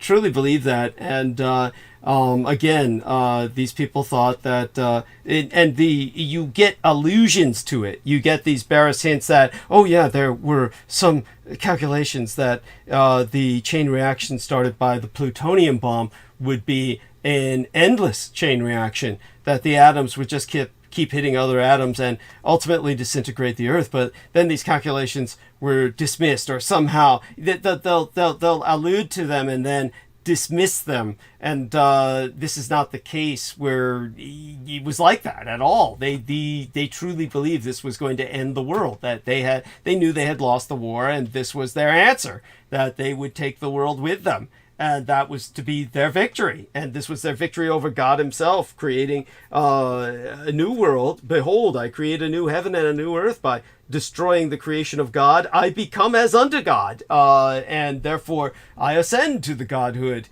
and therefore remake the world in my image. This was their thought, truly an alchemical victory, and they failed. So when it didn't do the dirty deed that the devastating, destructive deed they thought it would, then they just turned towards desperately throwing them at Japanese cities, and that part of the story is in the Roswell Deception, and so yeah. But Peter's right. Oppenheimer is he's like opening a crypt to just a seething nest of ghouls that we don't need to go into in this book, at least, or certainly even with the last book of the Roswell Deception, because, as Peter said, it takes us down something that renders it an unwieldy volume. So so Oppie is what he is, but he's not worth the emotional investment today. And, I also want to say something, is that when Maria was reading you last night, I popped up your chart. I pulled up your chart, and she's not looking at it because she doesn't really do astrology. Right. And there's a lot of, and the time you gave me was 12 p.m. That's accurate, right? Yeah, 12 a.m. at night, or, oh no, you're talking about my birth chart, 12 noon. Yeah, high noon. I was born at high noon. Yeah. Okay, this is a very beautiful chart. Oh, bless you. It's got many beautiful aspects in it that have to do with communication of spirituality, and it's just some real positive things with being able to penetrate, analyze the occult and the modern science, which would be the intellect. You've got a lot of, and it's just really good, really some really good stuff in it, and I wouldn't expect it after hearing your story. I mean, not to say that stuff, should be minimized or wasn't as horrible as it was. But and your career path is definitely in communicating the occult, and it's communicating the occult and all things to do with secrecy. It's like exposing secrets. It's very good. It's very good. And I've noticed things about my chart. There's so many correspondences to occultism in my chart. It's kind of like, oh God. I mean, they're all over. I was looking at my chart last night after I looked at yours. I was going into details. Like, oh God, that's why that is. That's why that is. It's interesting. So that's a positive. I am encouraged. Now I also, I had my Jupiter return, and I had some very nice messages today from Romania by people that I don't even necessarily count on seeing them. Looks like I might see a lot of them. Wow. And these are old friends. Yes. And it's like, wow, this is like really emotional for me, because it's just, wow. It's just, I don't even know what I will accomplish with them. Mm-hmm. But it's what they've done for me in the past that is so significant. Made my journeys to Choklavina and to Sarmasajatusa happen. So I'm just like flabbergasted that I will not only get to see them, but will get to spend looks like some real quality time and integrate them into my journey in one way or another, possibly very deeply. That's wonderful. Yeah, it's surprising, serendipitously surprising. So it's just really good, and because the conversations I can have with these people just might shine new lights on everything. And it's just because they're friendships, not because there's any agenda at work. And, we know each other for many years. So it's like, wow, this is very good. So I feel, very positive about it all. Great. And, that's about that. I would, while I have the opportunity, I would also should ask you to go into at what point did your hair turn white during the night of the broken circle? Was it the next day? Did it happen right there? It happened sometime that night. It's all I can say. I don't know at what point, but it was that night. It turned bleach white. I mean, snow white. It was awful. It's all I can say is the shock of that, as well as just the overall everything about it. I don't want to relive the horror right now, but some of the reading that our dear friend did kind of brought back some memories in that regard. They're only just stirring now with the question you've just asked for some reason. I guess when she was like doing the reading, it kind of does stir up some things in the recipient of the reading. And but definitely, yeah, it was that night it was when I came home. Of course, it was noticed by my parents, but I saw it before I went home. I saw what had happened, and believe me, I'm just a hard night. Though, as I've said since then, there's a kind of comfort that comes with the, what can you call it? The fragment of the peacock angel within me. It's like an old glove. It just fits now at this point in my life. That has to do with the peacock angel completely. Yeah. Right? I'm asking. Yeah. The hair, you mean? What? Yeah. Yeah. Oh, absolutely. Absolutely. The shock of the possession by the peacock angel in a much more extreme sense. Originally, the withdrawal, the stress of the withdrawal of the peacock angel from myself and the others.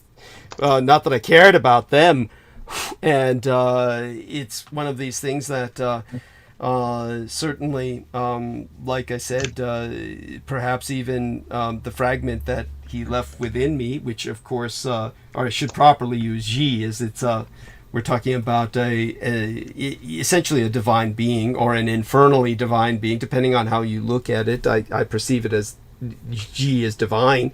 The fragment left within me possibly was part of the shock to my system that whitened the hair. It's just altogether, when you think about it, it's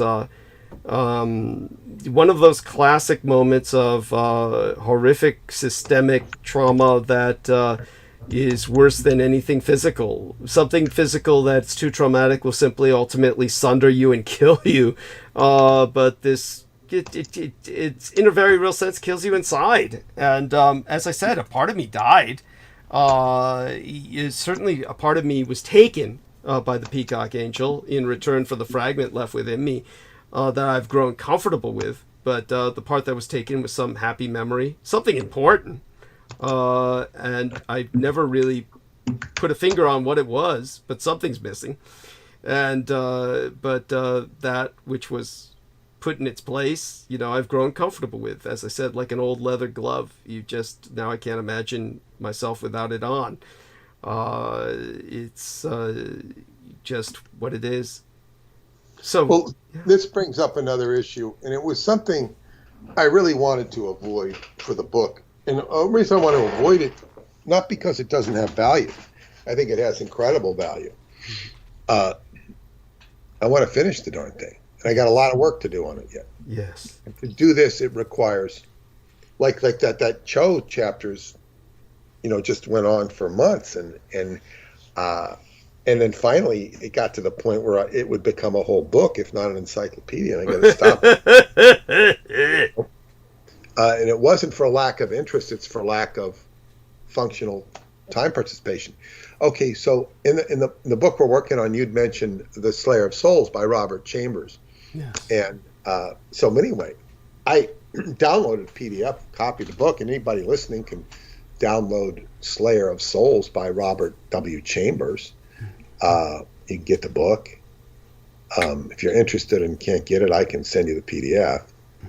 petermoon333@gmail.com, but try and find it on your own. Anyway, the first chapter of the book is on the Yazidi. Yes. So I'm saying, like, oh my God. And then the book is kind of, the wording is kind of onerous, and I don't care for the writing style at all. Mm-hmm. There's some real deep content in there. Yes. The depth of the content is just penetrating, and I haven't been able to finish it. You know, I gave it to my friend Eva in Bulgaria because she is really interested in this peacock angel. She's got a connection there too. Boy, this is a real. Maybe I can send it to myself and read it on my iPad when I'm on the plane or something. But yeah, the peacock angel. I don't really have as good a grasp of it. I first heard of it from an author named Markham, I believe his name is. Mm-hmm. I had some communications with his wife, and he wrote this book about the peacock angel. Mm-hmm. Peter Wilson's written a book about it too, which I haven't read. And of course, Peter Wilson was, you know, the interpreter of poetry for the Shah of Iran. So he's, you know, wow. He's passed away now, but he was up to his neck in Mideastern Sufism and old man of the mountain, you know, Hassan Saba stuff. Yes. This is, this is, so just so I understand it, so they're doing this circle, mm-hmm. and, you know, they're like fools.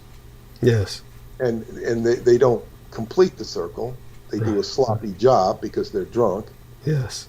And as sloppy as the job was, it was still pretty effective because they were shooting their targets. Yes. So well, the summoning was effective. The containment was not. Yes. Okay, all right.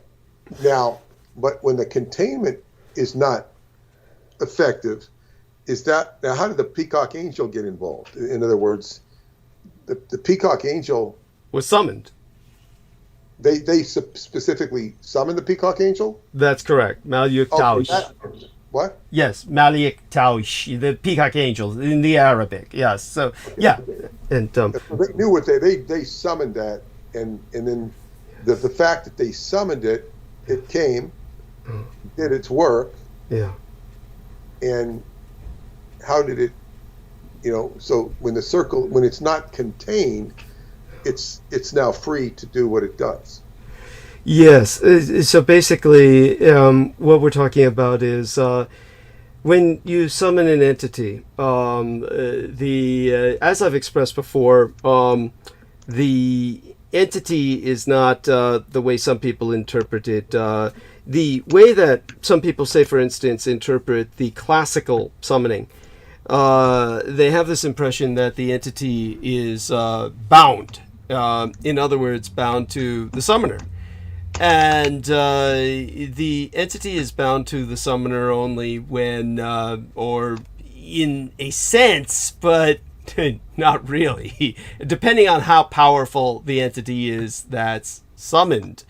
So when you are dealing with extraordinarily powerful entities, the one thing that I wanted to clarify with people, and I've kind of done this in the past, is Peter, of course, is very correct when Peter warns that you're summoning these entities that are going to be angry. I mean, does anyone appreciate being summoned to court? Does anyone appreciate being summoned before a judge and a jury? Of course not. I mean, so there is that true element to it where they're angry for being there. They don't want to be there. They're not there voluntarily, so therefore the containment is necessary.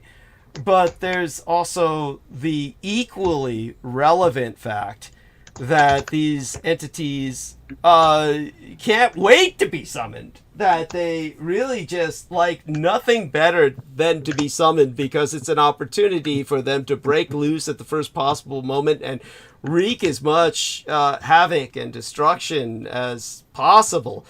So when it comes to the situation, you're dealing with sheer raw power that, without proper containment, is just purely destructive and dangerous, and it's something you shouldn't be doing at all.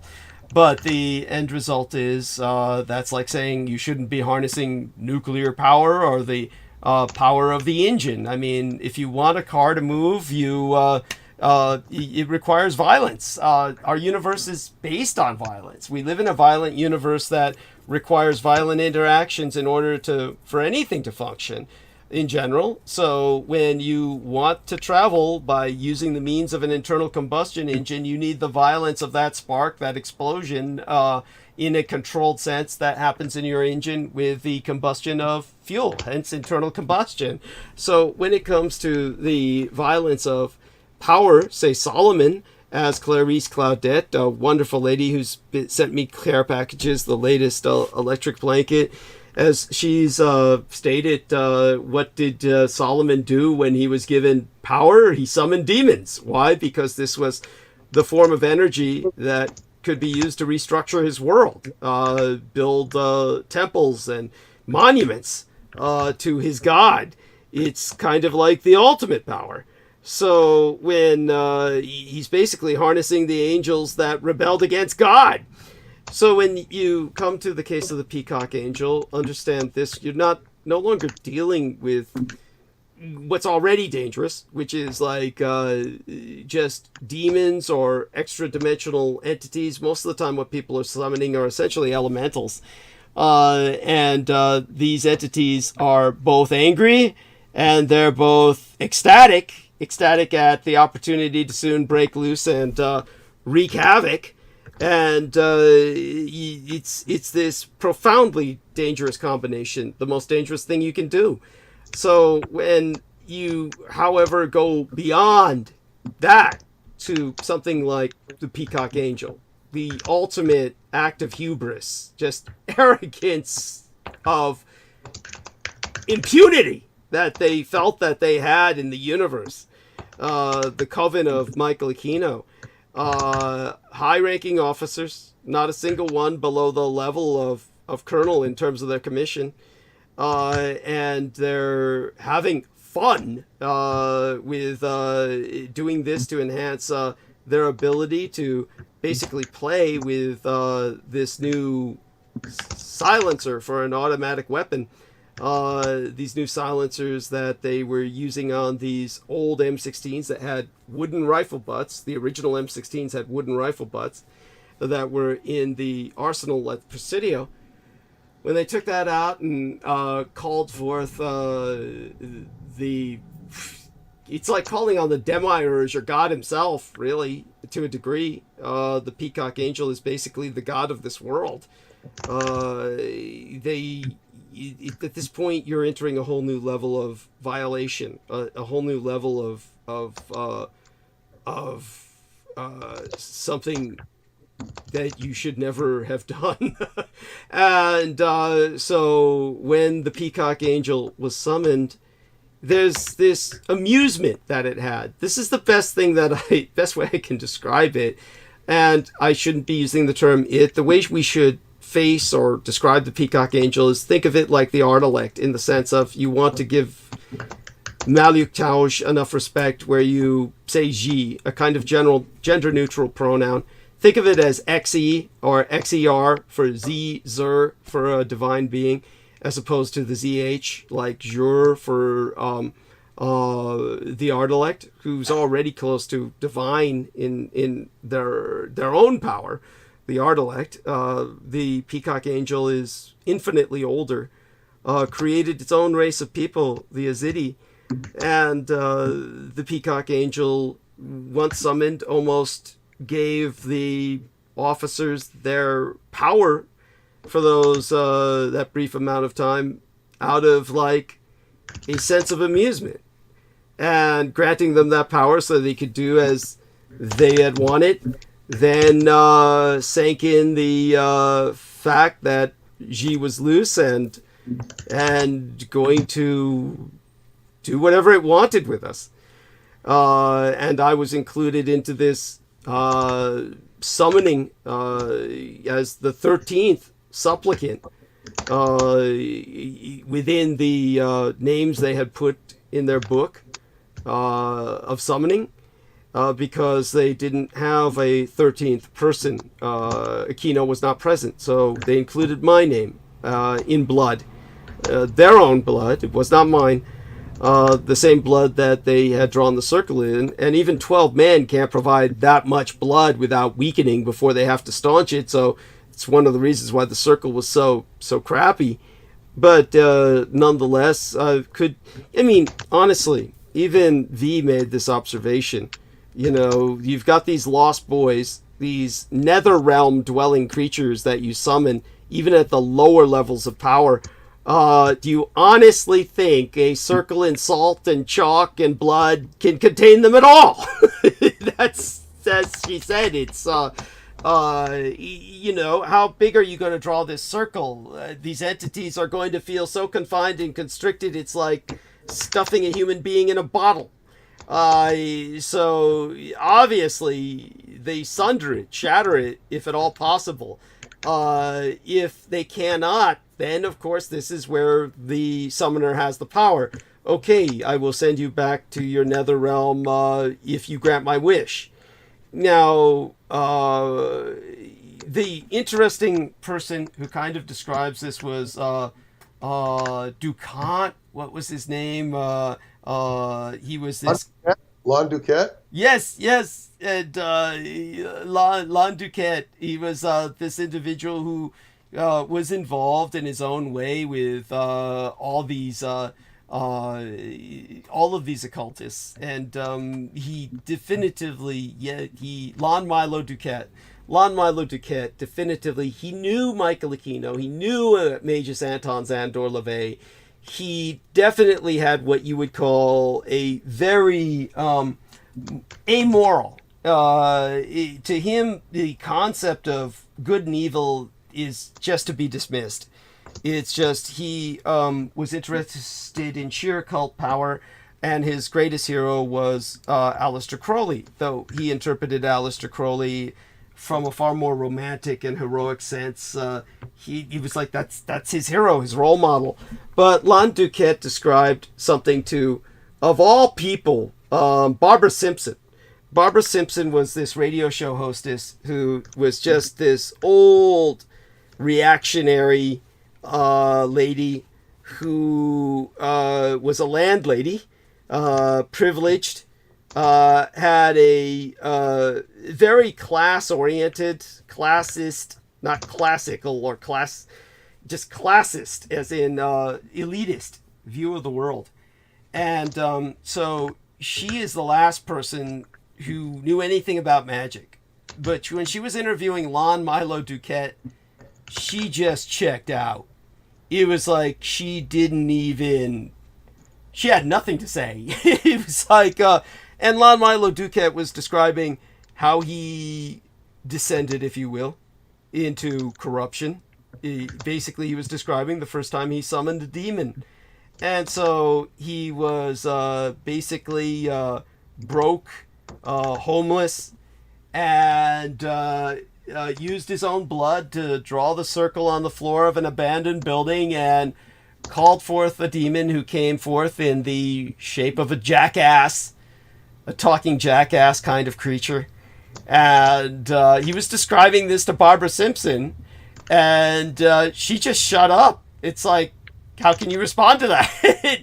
But he said when he called this creature and then said, I want to be a millionaire. And, and the first thing that the jackass entity did was basically start dickering with him. It couldn't get out of the circle, so it just sat down, hunkered down on its haunches, and just basically said, what can I give you that's second best? And just basically talked him down where he's saying, I want, this, and, he basically talked him down to, how about a car? You can live in it. It'll shelter you from the elements, and you can get around to potentially finding work. And the demon, mind you, was talking him down to that point, to the point where he said, yeah, okay, I'll settle for the fucking car.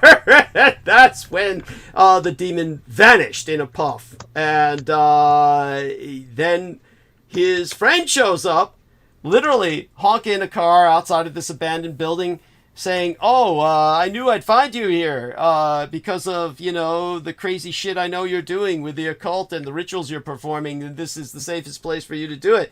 And he says, yeah, and then he said, here, I got this car, I don't need this, and I got to get rid of it, and it's, so I'm giving it to you because I don't want to, all kinds of problems associated with apparently turning it probably was a hot car and somehow involved in a crime, and basically, gave it to Lon Milo Duquette, and Lon Milo Duquette used it to go to a job interview and then got a job, and basically his life improved from there. So he said that's how summoning a demon changed my life for the better, and after that I couldn't stop summoning them. And so so with Lon Milo Duquette, you have this individual who describes this kind of dickering, bargaining that he learned to trade in. But, obviously Michael Aquino was working at a higher level. You're talking about summoning the angel of death to kill people, this sort of thing that I was personally witness to, which was already a traumatic enough experience, and even that didn't turn my hair white. But no, with the peacock angel at that point, you're speaking of, for all intents and purposes, the god of this world, powerful enough to have created its own race of people to worship it, and which was why Michael Aquino sought their exterminate the worshippers of Lucifer, the peacock angel, and he becomes untethered from this world and has no reason to defend it. Why would he stand by to protect or defend a world where his own people no longer exist to worship him? The logic was, if you could call it logic. So the summoning of the very entity that Aquino was hoping to untether from this world, you can see why they summoned the peacock angel, why they aimed for the peacock angel. This was definitely on Michael Aquino's ultimate agenda. So when they did it before he could put in pieces the foundations which would make it a productive summoning, I'm sure he abandoned them all or excommunicated them all as their ultimate fate, lost for eternity. I, on the other hand, the peacock angel, a fragment, dwells within myself. So it is what it is. Now, of course, you've seen the video where I spoke of the Satan's Crusaders. I'm sure you have reviewed it. Yes. Okay. Yes. I'm hoping that the details that I've added provide some further depth. Any other questions? Oh, it does. When did you first notice the white hair, though? Do you remember? Did you God, yes. Oh, God, yes. It was basically just so people understand it. When the possession first took place, it's described, I think, well enough in the Satan's Crusaders video, but I do want people to understand you can never imagine the horror of drowning in... just drowning. You feel like your every motion feels like you're underwater. You feel like you're drowning. You are breathing, but you don't feel any oxygen going to your brain. You are just completely enveloped in this incredible feeling of pain and agony as your veins run cold and all the blood, if you've ever had a blood transfusion,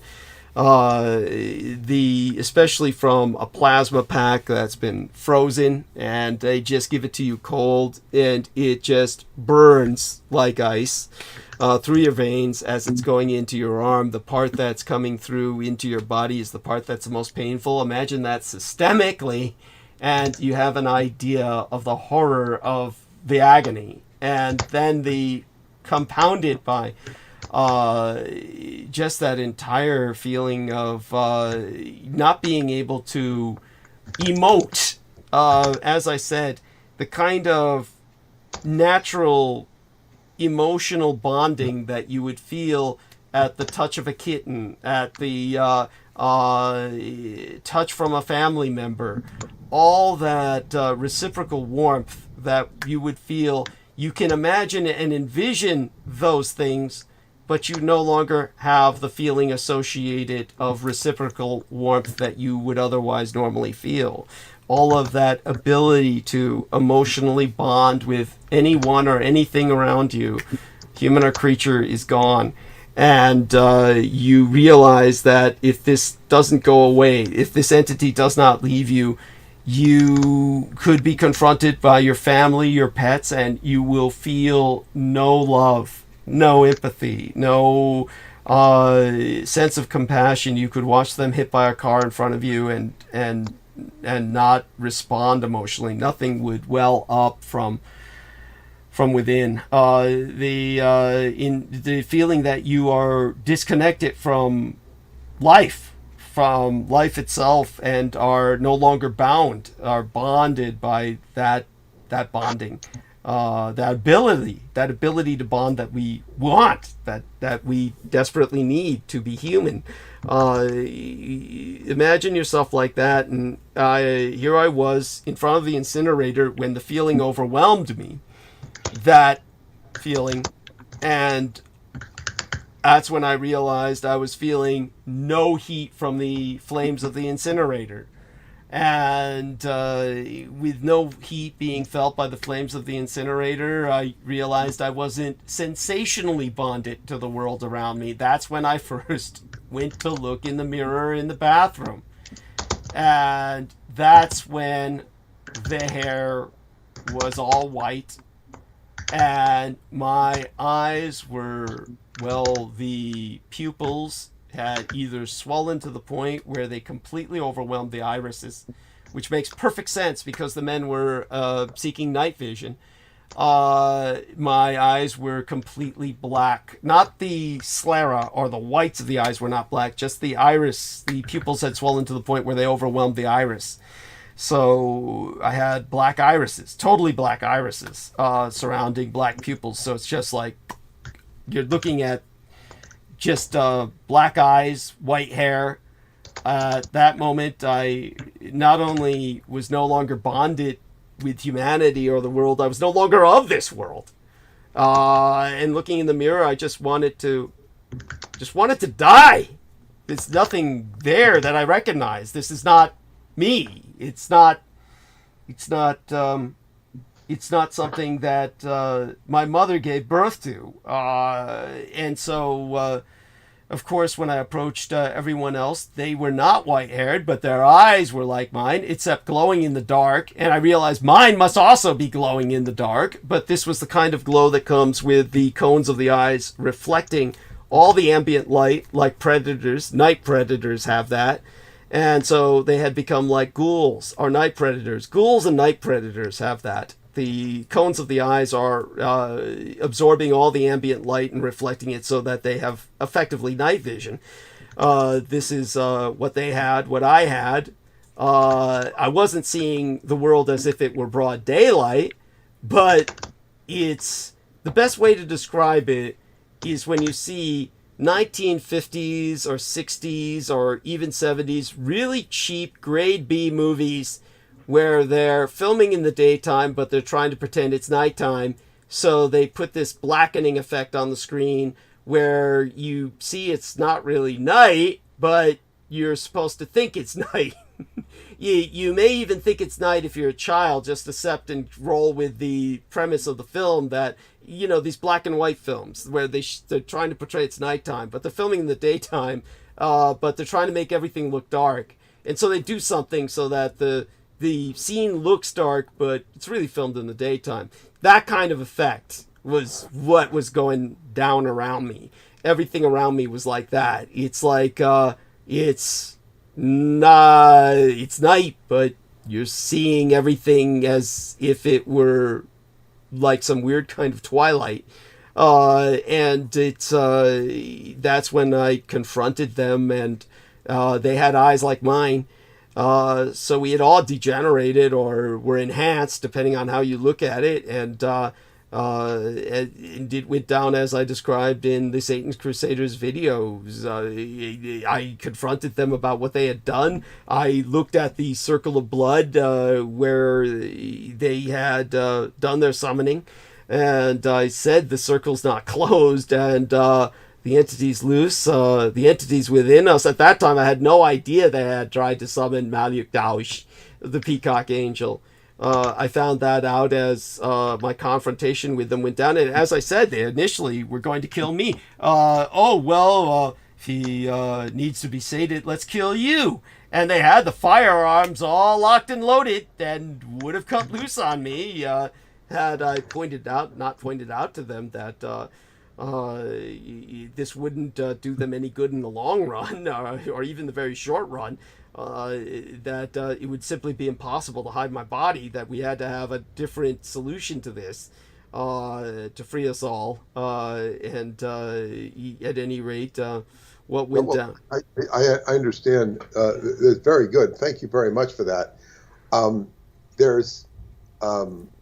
It did occur to me that, well, first off, when they decided to put your name in, they put it in a book, a journal. Yes, this was the spell book, their spell book, the summoning book, the book of summoning that they. What prompted them to put your name in it? Just because I was there. Because I was there. You weren't there. You were in the library. Yeah, I was in the library. I was in vicinity. I mean, they were in the library to conduct the ritual, which was no shock to me because Aquino had to do his rituals in the library for reasons I had articulated in the past. And I thought so they did the circle in the library. No, it was where I showed you outside the library of what I said used to be the old. No, I understand that, but they were normally doing their rituals in the library with Aquino when they're doing the grimoire. Yes, that's right. But this one was done outside the library. Yes, that's right. But the spell book was in the library. So the spell book was in the library itself. So they did part of the ritual in the library and then did the summoning aspect of the ritual outside of the library. So the initial part of the ritual, which is kind of like an invocation, was done in the library. Then the actual outside was where they gathered to watch the appearance. You get what I'm saying?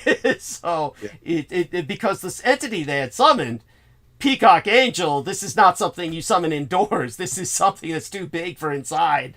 So they basically it went outside, and I have no idea what they saw, whether there was a puff. I've seen some summonings, as I've mentioned in the past, and this I have no idea what had happened. But like I said, when I was working in the incinerator, I suddenly felt the change. You didn't see it, you felt it. But yeah. When they had when they put your name in the spell book, they knew they needed to put a 13th or something, and they knew you and your name already. Yes. Yeah. Oh God. Yes. Through Aquino. Yes. I was infamous at that point. It's associated with Aquino, and they said, well, we don't have Mikey, so we'll just take Douglas. Yeah, because he's in the vicinity and he's physically a 13th person. And like I said, they were just as willing to kill me when I brought forth the fact that we're all possessed now. And we're definitely, this is something that we, presumably, they didn't want it to last any more than I did. I'm certain at the point that I brought to their attention, it's like this. Let me give you an example.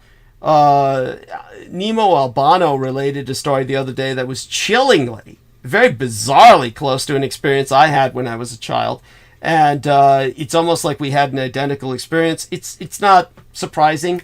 I knew one young man, I can't even remember his name, who was working on illustrations with me for a while when I first became a public informant. And this poor guy, when he was young, had just been fucking around, jumping up and down, and wound up falling down on an empty aquarium that was around him. Like, he was on a trampoline in the basement. There was an empty aquarium in the basement, cracked his skull open, and there was a scar on him for life on his face. In my case, I had been jumping up and down and wound up falling on top of a metal folding chair, and the metal cut right into my leg, cut a major artery, and flesh and bone were showing. The gash was so deep, and I don't remember bleeding. That's the funny part. I don't really remember bleeding, but I saw the bone. I was just totally freaked out. But I didn't know any of this until my sister told me. My sister said, "You cut yourself," and what? You're kidding? I didn't feel any pain, and she said, "You cut yourself. Look." And then when I looked at it, then I freaked out. And then, of course, my parents took me to the hospital, and they stitched it up. They took me to Letterman, as a matter of fact, Letterman Army Medical Center, where it was stitched up. But it was like that for these guys. They had summoned the Peacock Angel, were reveling in their power and what they could do. And then when I confronted them, bear in mind, these guys were all firing their firearms at a direction at the other end of the park. They were just enjoying their ability to hit every target. Every bullet went inside these child mannequins hanging from the swings, and the goalposts that they were hanging them on. And it was something that they weren't even looking at each other. They're all looking at what they were doing, grooving off their activity and into their game. And when I showed up and my hair is all white and my eyes are black, and I pointed out to them, "Hey, look, something terrible has happened to all of us." And I could see they looked like me. And they then saw me, but I don't know if it dawned on them immediately that they looked like me. But it slowly began to dawn on them, and that's when they began to see the cut, so to speak. That's when they began to probably feel the pain I was feeling, began to realize that their interaction with the world had completely changed. And that was when they realized they had to do something. And as I said, their first thought was kill me as a sacrifice to potentially slake the thirst of the Peacock Angel, sate its appetite. And I pointed out to them that's just going to leave a body that will ultimately impact you legally. In terms of some kind of repercussion, no matter your rank, just murdering someone on site the Presidio, and the difficulty in suddenly hiding the body. Granted, they could have dragged me over to a tunnel, placed me in there, but then people would have noticed I was missing, all this sort of thing. I just pointed out to them there's too many things that could go wrong with this.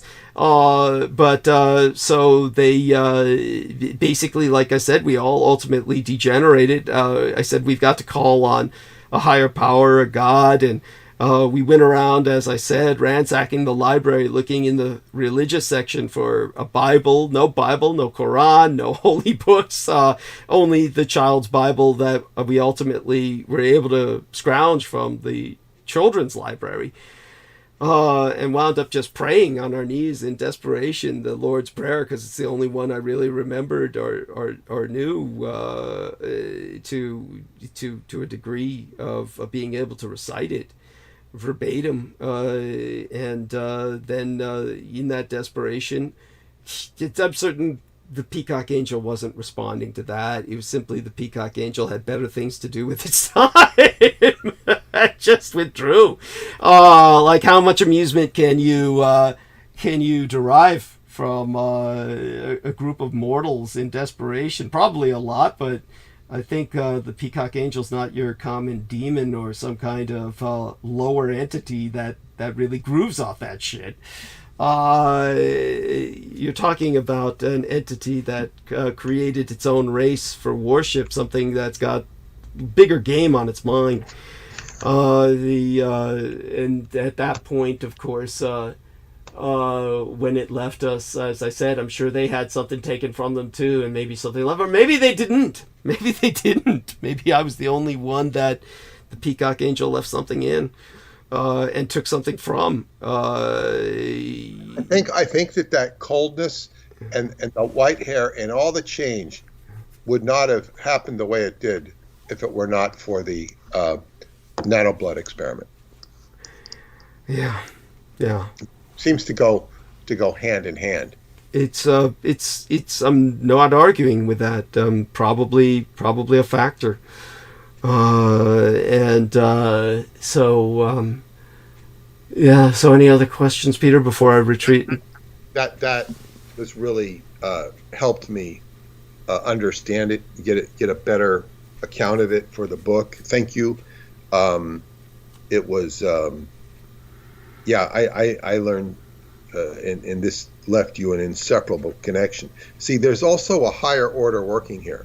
While they're doing their tomfoolery, Aquino would have wanted to do it in such a way as to, they were out of school. They were undermining him at the same time. It's quite true.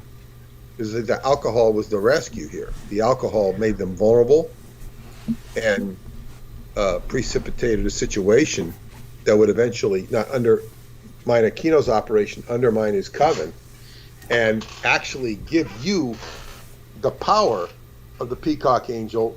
So just as the Vox Arca went into your hands, so had the Peacock Angel. It's like it almost precipitated you to do it, gave you the oomph to do it, or it's like, okay, I understand this better. It's a very intriguing story. I can't help but thinking people would be put off by it, not because they were debating whether it was true, but because they weren't chosen. Yes. Be the Peacock Angel, so therefore, in their eyes, you're more of a player than they are, and some people will resent that. It's so bizarre, but it's so true. Yeah. It's because of the embedded narcissism in human beings in general. Oh, I can't. Why is here? I could have taken notes at the Presidio too. Yeah. I could have attended those harp lectures. Yeah. Yes. Oh my God. No, I mean this is what's so much of it. It's just like the Leo Zagami. I'm Illuminati. Yeah, it's like, okay, give them a cookie, and you deserve a whole batch of cookies. I mean, bless you, thank you. Yeah, go ahead. I was just going to say, I'm sorry. Complete your thought. Was there anything else you wanted to express with that particular thought? That stream of thought? A whole batch of cookies, but I'm being facetious. I mean, it's do deserve, but it's like this isn't the cookie business. This isn't Joe Chocolate. And it's so important to understand all these things in context. Now I have a just like it took me a long time to get a grip on the H.P. Lovecraft stuff. Now I have a grip on the Peacock Angel, and I knew it was important, but now I have the linkage to it. And yes, it's without the power. I'm sorry. Finish again. Go ahead. No, that's it. Go ahead. I was going to say, without the power of the Peacock Angel, I never would have been able to have stolen the Vox Arca. Well, I can see that clearly now, and it's like, yeah, he wanted to go antithetical, anti-theos. Yes. Aquino did. He says, first, if you read his early writings, he's getting on the bandwagon of Satan coming forth by night. Yes. Like, oh, we got to reject this evil God because he didn't shine our shoes with the right polish. Essentially. Yeah. And of course, it's understandable that we can all feel resentment and hurt that we, didn't get the same gram bag all the other kids did in the first grade or whatever. but then he takes it one step further and says, he becomes anti-Lucifer. Yes. And as bad as Lucifer might be, who the Freemasons worship aggressively, and in what they would call a high mind. And what they tend to worship is more of a Baphomet kind of construct. Yes and no. But whatever the case is with that, Lucifer's like, he's going to keep the game intact. He's going to keep the stadium employees, serving the snow cones and the hot dogs. So when people come, they'll want to come and they'll buy the hot dogs and the snow cones and watch the game. That's Lucifer. He's doing all this stuff, and he doesn't need or want Aquino blowing up the stadium with Oppenheimer sitting there on the scoreboard going. That's right there. Yeah, and so he's sitting there trying to destroy Lucifer, trying to destroy at the same time trying to destroy God, and Lucifer does his work through you, which is a positive. Now, of course, I think somebody had once written to me. I don't know if it was the same guy. I don't remember. It doesn't bother you that Douglas is connected. I don't know if it's Lucifer or what, or I don't know. It was like I should be disturbed. The disturbance is already aggressively bad without. So it's like people don't easily understand what's in the works here. Thank you. It's like, okay. It was like I was. Go on. Yeah, they're so polarized against the concept of Lucifer that their minds go numb, and then this is just out of their realm of understanding. And why should they understand it? At least until now, there's no reason for them to understand it because it wasn't meant for them. It was obscured for them, and they're in no, after years of programming of Christian churches, they have no business understanding it. Yes, but I'm making it their business. Thank you. In the idea that knowledge is power, and so on and so forth. I'm not making them so they'll, feel like they're bad little boys or something like that. That aren't studying what they learned in Sunday school. Yes, it's definitely like this, a kind of imperfect parallel. The other roundtable that took place, the episode before tonight's, or maybe the episode before that, I was speaking with Mark H. and probably Nemo Albano, or Amanda Ute was there. Amanda Ute, and who dropped in with us on the episode before tonight's. Amanda Ute and Mark H. in particular were the two that I was speaking to. And I was pointing out to them, of course, after the Presidio military base was forced to close, the U.S. military responded with a damage control campaign where they basically got the Congress to enact April as the official month of the military child. Now, this, I'm certain I've told Peter this before. I heard you talking about that. I was on there when Maria was there. You were talking about. And that's what brought up the Franklin military stuff. Yeah, and so... The Franklin cover-up stuff, I mean. Right, military. and just to kind of carry that to the point that should be made here. So, as I said, you can imagine any other military in the world, Russian, German, Japanese, any military you can imagine. You can't imagine them saying, yeah, we do all this, and we change diapers too. This kind of absolutely bizarro stance the U.S. military has taken with this we literally care for children bullshit. And then, as I said, the products of this kind of system, where are they? Have you ever met them? And then, of course, I was bringing up that serial killer. But the real point to be made here is that what Peter is trying to articulate with this kind of backward understanding people have about Lucifer is, say, for instance, someone like Ian West, who is sincerely seeking justice. I give him the benefit of the doubt. I feel he's truly, sincerely seeking a better world. And he may have morbid interests that take him in the directions he's gone into with his trawling, not trolling, but trawling of the deep web, the dark web.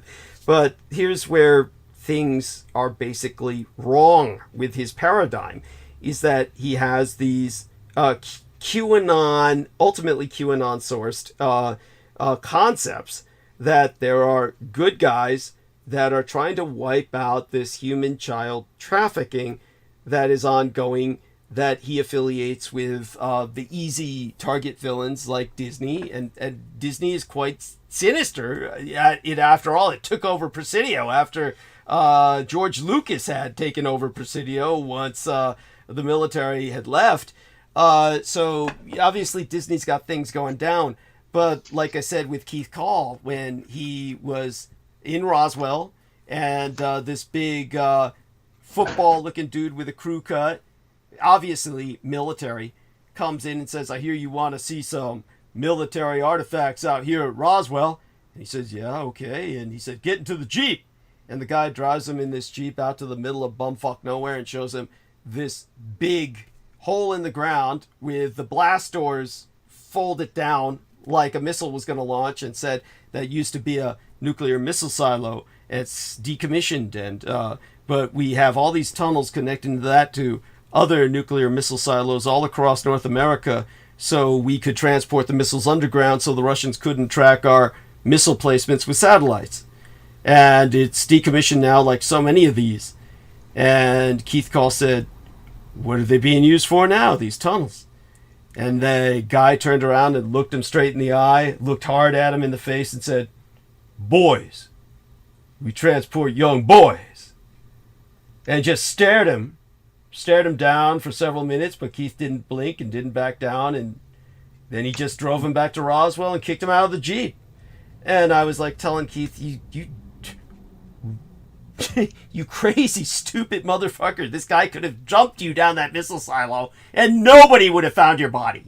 Nobody would have gone looking for you. You've got to be more careful. But it's just another bit of evidence, however anecdotal, that there are tunnels. There's trafficking of human children. And the people who have the most capacity to run this kind of operation is the military.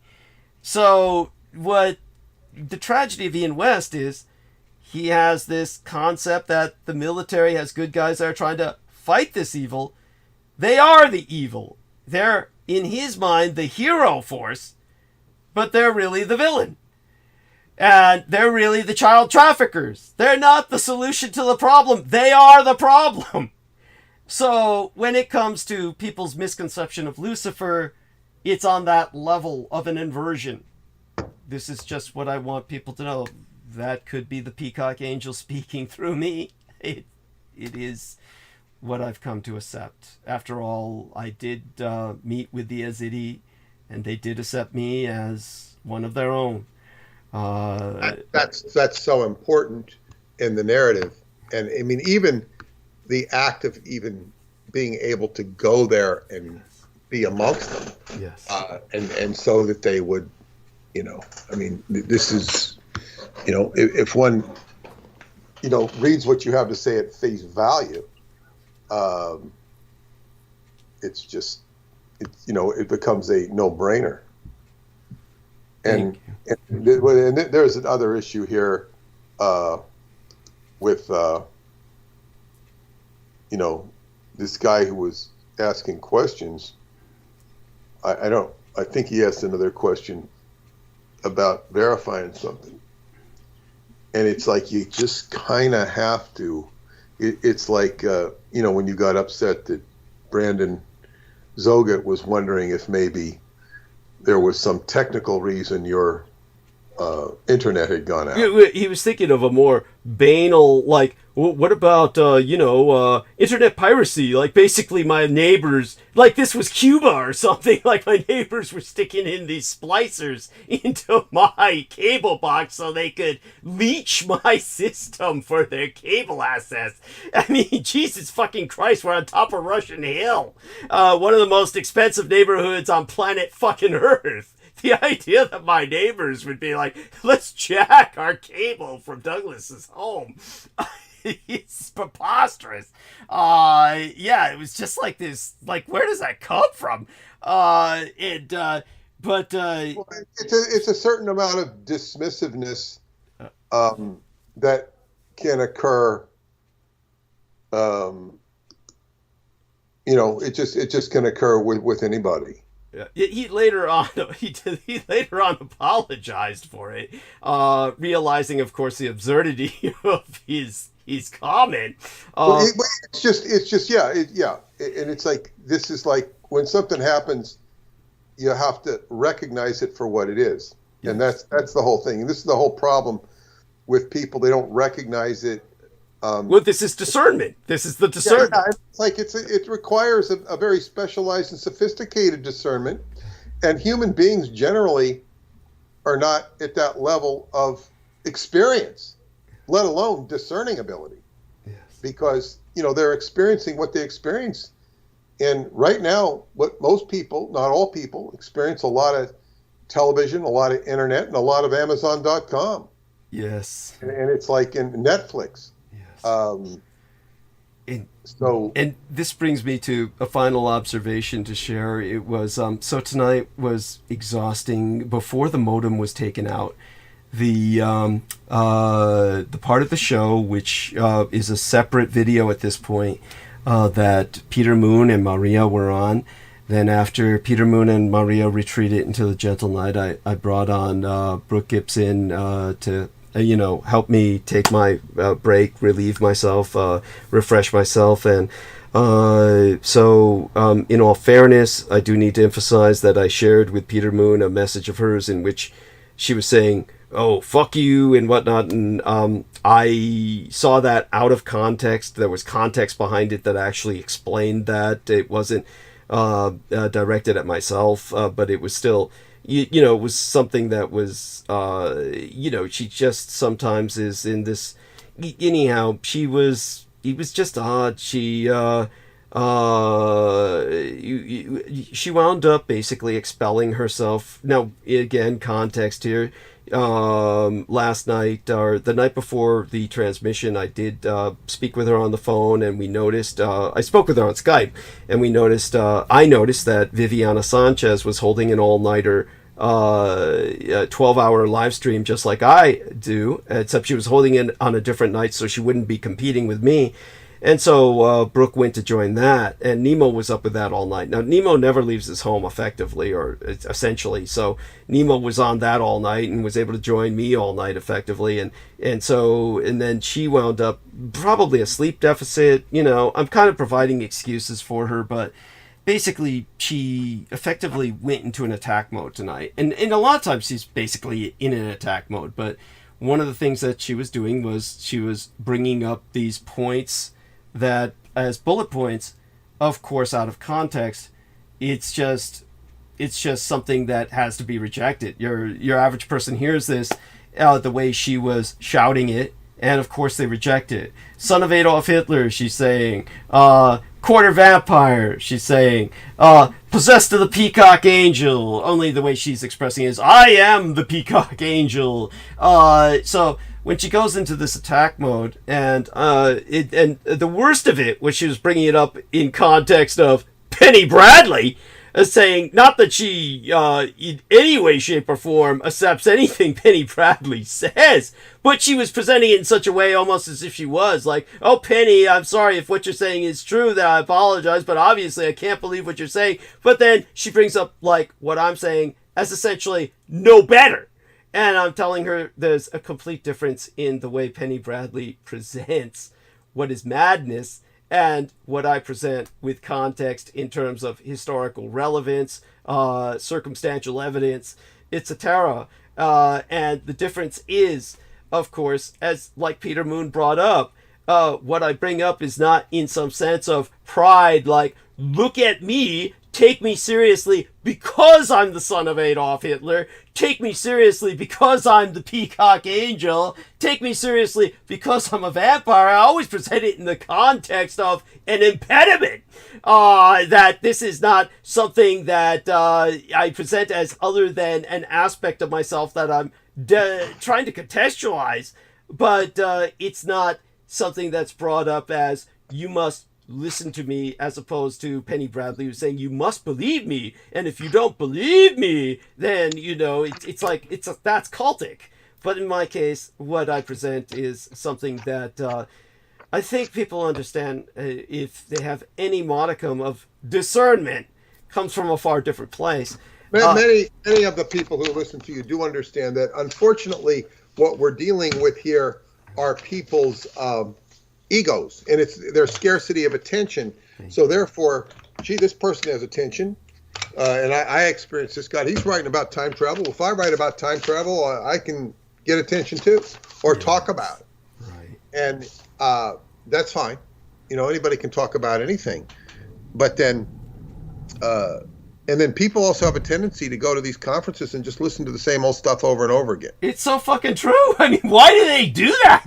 It's like... And one of my friends who was a, ex-Scientologist told me he'd go to these reunions in Las Vegas, and he was driving there to Las Vegas from Southern California with one of his old shipmates and somebody I knew, and he says, they were talking. He says, well, I looked at him and I said, we just tell the same stories over and over. It's like, and that's why old stories are okay, but, I have no desire, to hear them. Thank you. And their old stories, and, I think what it was in a case like that, they had something. They had something they had their teeth into. They were following a dream, and the dream's not there anymore. Yeah. The dream's not, but some of the old people are, and they can relive that dream. Yeah. Just like I knew a guy who wanted to hear old music from Woodstock. Right. And, that was a dream. And, I enjoyed some of that music, but, it's not my dream. Yeah. And nor was, the old Sea Org dream. Right. That's been transmuted into different stuff. So it's like, this is, people have a scarcity of attention. They don't have enough activity in their life. And I remember my first wife was very impressed by me. But I came into her, she was running a bookstore, and I came in there with my friend, one that did with all the celebrities, and we're sort of like talking and happening, and we're doing stuff. We're not like, just walking in there and being, we were in action, we were in activity, instead of, or whatever, people come in with their little, they're just doing bullshit. And we were like, whatever we were doing, we were indicative of happening. And she told me, she says, I really, you guys were different. If we had lives, if we didn't have lives, we were certainly acting like we did. Right. And it was just a different level of and you've been active. And that's, to not necessarily enjoyably active, but activity is good. Like, what if you were envious of being a baseball player on the Yankees, and you sit there and you see this guy, he's like he just struck out and he's throwing his bat and breaking the water cooler, and he's pissed off. Nobody wants to be around him, and you're looking to the outside, well, shit, he's on the team, he's playing. And his batting average isn't that bad either. It's like, wow, he's on the team, it's happening. And, that's anybody who aspired, to be an athlete would envy that position, yet he's pissed off. Yeah. And now maybe he has to undergo surgery because he hurt his hand on the water cooler. Ooh, yes. Which does happen with these guys. It's true. But it's like, okay, wow, God, you're making $600,000 plus just to be on the team and sit on the bench. That's the minimum salary. Wow, that's really neat. And some people have, not enough going in their life, and to the point where it's fine to not have anything going in your life. In fact, in some ways, it's very preferable if you don't have too many responsibilities. And then that you have somebody who's like resentful of that, and it's something that one has to be compassionate about, but at the same time, not become. Many people have very active lives, and apparently desirous lives, and they're not good lives, or the person's struggling with them and they're unhappy. Or how would you like to be on a raft in the middle of the ocean? With no visible rescue. I've read stories of that. Yes. And I've also been in situations which were harrowing. And you say, gee, I wish I was at home in my bed right now, watching TV with my family. I remember that as a kid. Yeah. I wish I was at home. I wish I was at home.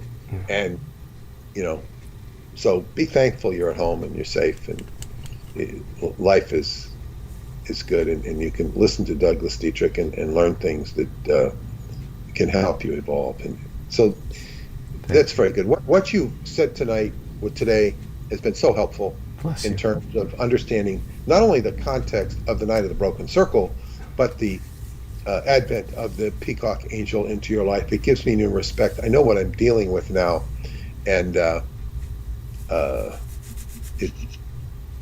and I think, I don't remember what my friend Eva said about, she's read Peter Wilson's book, and she was asking me something about you, but it's like anybody reading these books on the peacock angel, it's like, as they say, it's like the difference between reading the biography of some baseball player and then being in the dugout with him.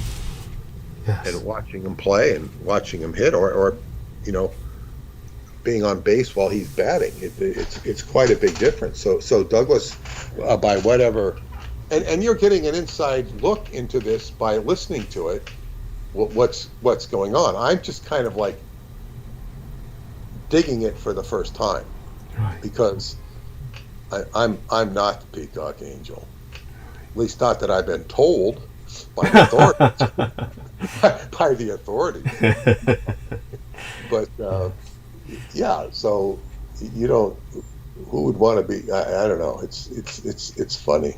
I suppose there's enough fragments of the because he does say fragment, fragment of something. So maybe you all can have fragments of the peacock angels, and maybe that would be a good name for our football team. We call ourselves the Peacock Angels. Yeah. It sounds nice. It doesn't sound luciferous. It sounds. And then what do we have on NBC logo? The Peacock Angel. Yes. And the Peacock Channel. Yes. They were the ones that were trying to enlist me, or was that they were the interested party, supposedly. Fascinating. It was fascinating, but who can? I can. Well, maybe there is a synchronistic connection with the art, like we can get your work with the peacock, because as soon as they, one of the guys who I liked him, and I could still relate to him, produces a major show on TV, and he was okay, but he'd say, he knew I was working with you. I sent him your stuff. Mm-hmm. He was not opposed to it. Okay. But it's just not what he was there for. Right. So it's like, but when, the higher ups, because when the higher ups see what's going on, we can't have that show. I was a part of that. I was a part of my father was a part of that ritual at the Presidio. He was a lifetime member of the Officers Club. Yeah, I could almost see that. Being, yeah. It's people would be amazed at how small the world is and how these people are all so incestuously connected. Yeah, he's having drinks with Henry Wallace's grandson up in Woodstock. Yeah, pretty much. Yeah, that's. I think I read in one of David Icke's books. I haven't never read his books. I've just seen bits and pieces of them.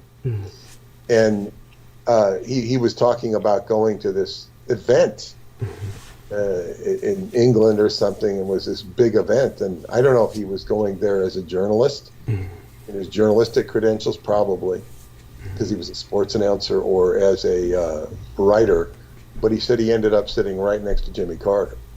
And it's kind of like, okay, it's like, give him the Illuminati wink.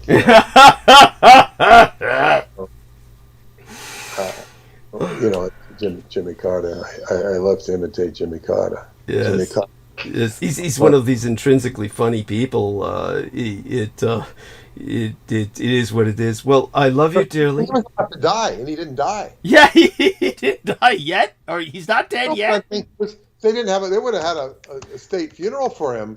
Good point. I mean, he went to a rest home, right? But it might have come out of it. Was it? Maybe. Let's see here. It says how this is typical Jimmy Carter.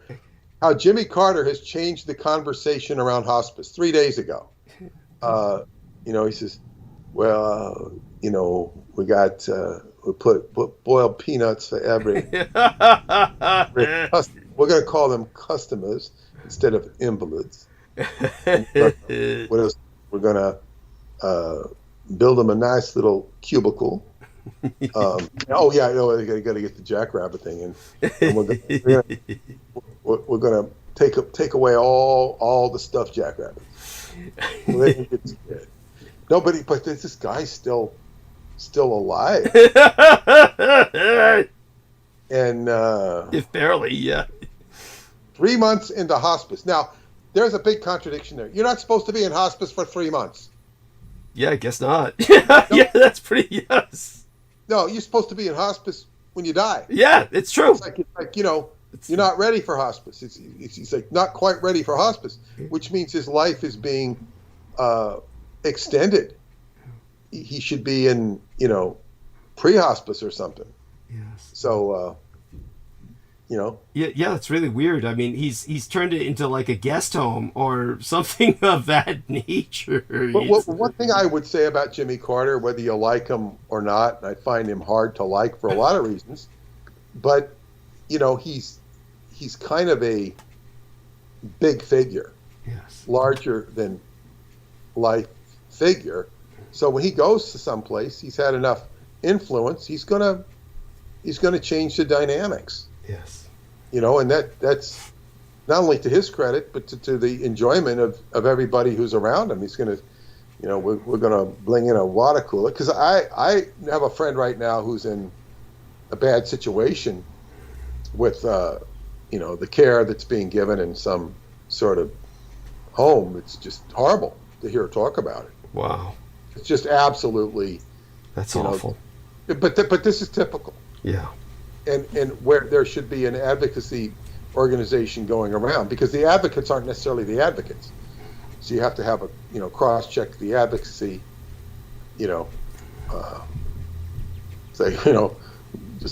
might come and say, what does it matter? They're all going to be eaten by the Cho anyway. I